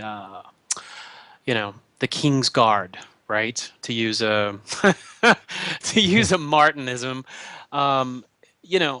and that's great. I think that's awesome, and we're going to continue to reward people who supported us early on. And for everybody else who is skeptical, again, it's okay. I think you're going to love this game when it comes out. Unfortunately, you kind of would have missed your chance to get it for $15, but you're still going to get a lot of value out of it. And I also want to say thank you to the skeptics because, being in the public eye and having to field every kind of question you can imagine has toughened me up a lot. And I realized that, yeah, I can do this. So thanks. Do you want to talk? And this, I don't know if you've gotten this question or not, but what the hell was up with Boomer? Like, was that something that you guys were you guys just lazy when it came? And look, you can be mad at you. Well, no. You can be mad at me if you want to, but I have waited for years to ask you this question. Like, you throw a grenade and Boomer runs right towards the grenade. That had to be something like, was it a joke? Was there somebody in the studio named Boomer? What was going on there? No, that was just an unfortunate confluence of naming a character and then his behavior being comical. No, let's just say that he was not designed that way. I am so sorry, Dave. No, he was not designed that way. So I'm not going to take credit for his behavior. Are you telling me he had a mind of his own? Is that what you're telling me? Oh, are you? I'm not. I don't want to say anything negative, but even though it's totally in my nature, the AI would go through these long periods of doing exactly what you expected them to do. And then for no apparent reason, just start running all over the map or, towards a grenade or into enemy fire. And you never knew why. I never knew why. All I can say is I bugged it many times. And then at some point you just have to let it go and ship it. But it was certainly not my intention to see him behave that way. Now, in the defense of the AI, however, I would like to point out that a lot of the time when you thought they were doing something stupid, like taking cover out in the open, that was because there just wasn't any visible cover. They might have been in an invisible bounding box for cover, so they thought they were actually hidden, and they were, but it didn't look like art-wise that they were hidden, so you kind of thought they were stupid. But then other times you would take cover behind or, in shrubbery or undergrowth, and not leave your guys anywhere to go. And the basic rule of the SEAL teams is, stay with your buddy. It goes all the way back to their, the frogmen days when you always had a dive buddy. So Boomer was tethered to you. And, the poor guy, he would just do the best he could. If you took the shrub and left nothing for him, he would just go prone, and still be near you. I felt bad for him. I thought it was hilarious, and I know you didn't have anything to do with this, but subsequently, down the line in later versions of the franchise, of course, and I don't know if you were maybe you didn't even know this, but. So this might be a spoiler alert for you, but did you know that Boomer actually ended up he became he was KIA, and I believe it was combined assault or SOCOM 3. I can't remember, but yeah, he was killed in action. Now, do you think that was an accident or was that some kind of? I don't know the inside story, but I'm willing to bet that was an in joke. Well, he did. He's no longer with us.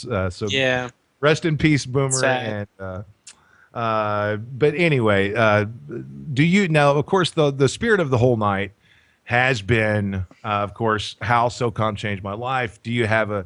So my question is, do you have a SOCOM story that you'd like to share with everybody before we wrap this thing up? Oh, how it changed my life? Sure. Wow. Yeah, I have several. Well, SOCOM for me was, to be totally honest, it was sort of like it was destiny. It was not the kind of game I came to the industry to make originally. It was. it was a whole new world for me. And I know I've told this story publicly before, but I'd never made a shooter. I didn't know very much at all about Navy SEALs. I knew less about terrorists, and I had to learn all of that stuff super quickly, and then design, to that. So what SOCOM did for me is it basically it forced me into sort of an ongoing relationship with shooter design, which it turns out I'm pretty decent at. And I would not have known. I would never have known if Zipper had not been across the street from where I was working at Looking Glass. And I just decided to go over one day and interview for a new position. So SOCOM changed my life because it showed me something that I would have been afraid to try. And the rest is history. Well, the rest certainly is history, and whatever. I don't know if this makes sense, but we've got a lot of history to make yet. Oh yeah, and I certainly look forward to it. And look, David, I know, and I know you've went through the ringer the last 29 days, but I think I speak for everybody involved here. Thank you, sir, for your diligence and your hard work, and of course to everybody within the studio. But you obviously are the visionary here, and you are the guy that's got the vision. And everybody's complaining that we didn't ask a lot of questions, but folks, like I said, this is more of a celebration. And I really want to put some emphasis on that. And David, I know you're exhausted. I know you are. I've the few times that I've gotten to talk to you in the last little bit, but thank you, sir, for again, going back to that day that I picked up SOCOM in the store. Like I said, I was a afternoon drive disc jockey, and the next thing I knew, I'm talking to David Sears on a Saturday afternoon. So yeah, that sounds insignificant to most people, but to me, I look back on that and I go, wow, the entire path of my life changed because I picked up that game. And the friends in my life, the path that my life has taken, and I want you to know that. And I know that I've expressed some of that to you before, but I just wanted to say that. And I look forward to H Hour, man. And congratulations on a successful Kickstarter. Congratulations on getting this thing into full swing next week. Anything you'd like to add to close out tonight? And then I'm going to bring in Shane Bell one more time so he can help us wrap this up. Yeah. Well, as always, I think this is like a closing tradition. I have to say thank you to everyone that pledged and everyone who has private messaged me and been, so generous with ideas and compliments about my early work and about where H Hour is going. I really, I'm falling in love with you guys, and I don't want it to end. So and for everyone else who had questions about what H Hour is and what we're doing, and you didn't get answers tonight, you can always join us on the SOF Studios site. I will continue to be very transparent and available. Perhaps not quite as available as I have been during Kickstarter because I actually have to spend some hours every day working on the game. But I think you might find it refreshing how much time I can spend with people who in the community. This is great. I love doing it, and I love hearing from you. So absolutely don't hesitate to reach out. That's it. All right. Well, and I think I speak for everybody in the chat, and I just saw this, and I thought it was strangely appropriate. But David, Dr. Boone, thank you, sir. Sears victorious. Thank you very much, sir. Oh, gosh. All right. Thank you. Thank you. Good night, guys. Good night. Shane Bell, where are you at, sir? Are you available to come on here with Bill and I, and we're going to wrap this stuff up. Thanks to everybody in the chat. Thanks to our community development partners. That's Aptima Incorporated. That's the Division IGR. That's the Real SOCOM. That is Battle Chatter, of course, Battle Chatter Online. Happy Thumbs Gaming. I feel like I'm definitely missing some people here. The Real SOCOM, Urgent Fury. Yeah. Urgent Fury, Suck My Turban, everybody who joined us today, everybody who joined us in the chat, everybody who viewed, everybody who shared and thought, all the backers. We're closing out the show at 2,559 backers. The total right now, $233,763. We are inching closer. We've got about 19 hours until we get to the close of the Kickstarter campaign, so we can reach that. We can realistically reach that that first stretch goal of 250,000 if we put our heads together and our bank accounts and everything else. But and Mr. Blue here. I don't know if you saw it there, Viper, but or Patrick, sorry, but Mr. Blue is reminding us not to forget our friends at Frag Nation as well. That's who we were forgetting. Yeah, absolutely. Frag Nation. Now, again, this was a live event, so it's some people just frankly just weren't able to be here, but they were definitely here in spirit, in the support and everything else that they've lent to this whole entire process. And again, thanks to Tom, Justin, Eric, Russ. And of course, David Sears for being so gracious and spending time with us. Shane, I know you had, again, I want to say to you, man, congratulations on your new position. And I know you wanted to, thank you, Dan, as well. But I know you also wanted to send our thoughts out to there was apparently some sort of plane crash in San Francisco, and we wanted to send our thoughts out to them. Absolutely. Our thoughts go out to those families. There were some fatalities, so our prayers with their families. Real quick, I do want to answer one question. One of the guys repeatedly asked about the beta. It will be on PC and PS4 right in at about the same time, if not exactly at the same time, with no release dates, guys. So stay tuned for more events like this from SOF Studios. You're going to see some Q&A opportunities here on the live chat. Make sure you hit the follow button right here on Twitch for SOF Studios. Patrick and Bill, I can't thank you enough for hosting the event today. I know it's been a very long event. Though Patrick and I are kind of used to this being in the radio. We've been there, done that. Bill, welcome to our world of long marathon broadcasts. Piece of cake, man. No problem. We're very honored to have you guys host the show tonight, and to all the community, like I've been saying a lot, put your seatbelt on. It's about to be a crazy ride because we're about to have some fun, and H hour's coming, baby. Yeah, well, and we're all excited. Of course, please network with us as well. Bill and I, you can find us over on battlechatteronline.com. And we do a weekly podcast, and we do a bunch of other stuff. So come on over there and hang out with us.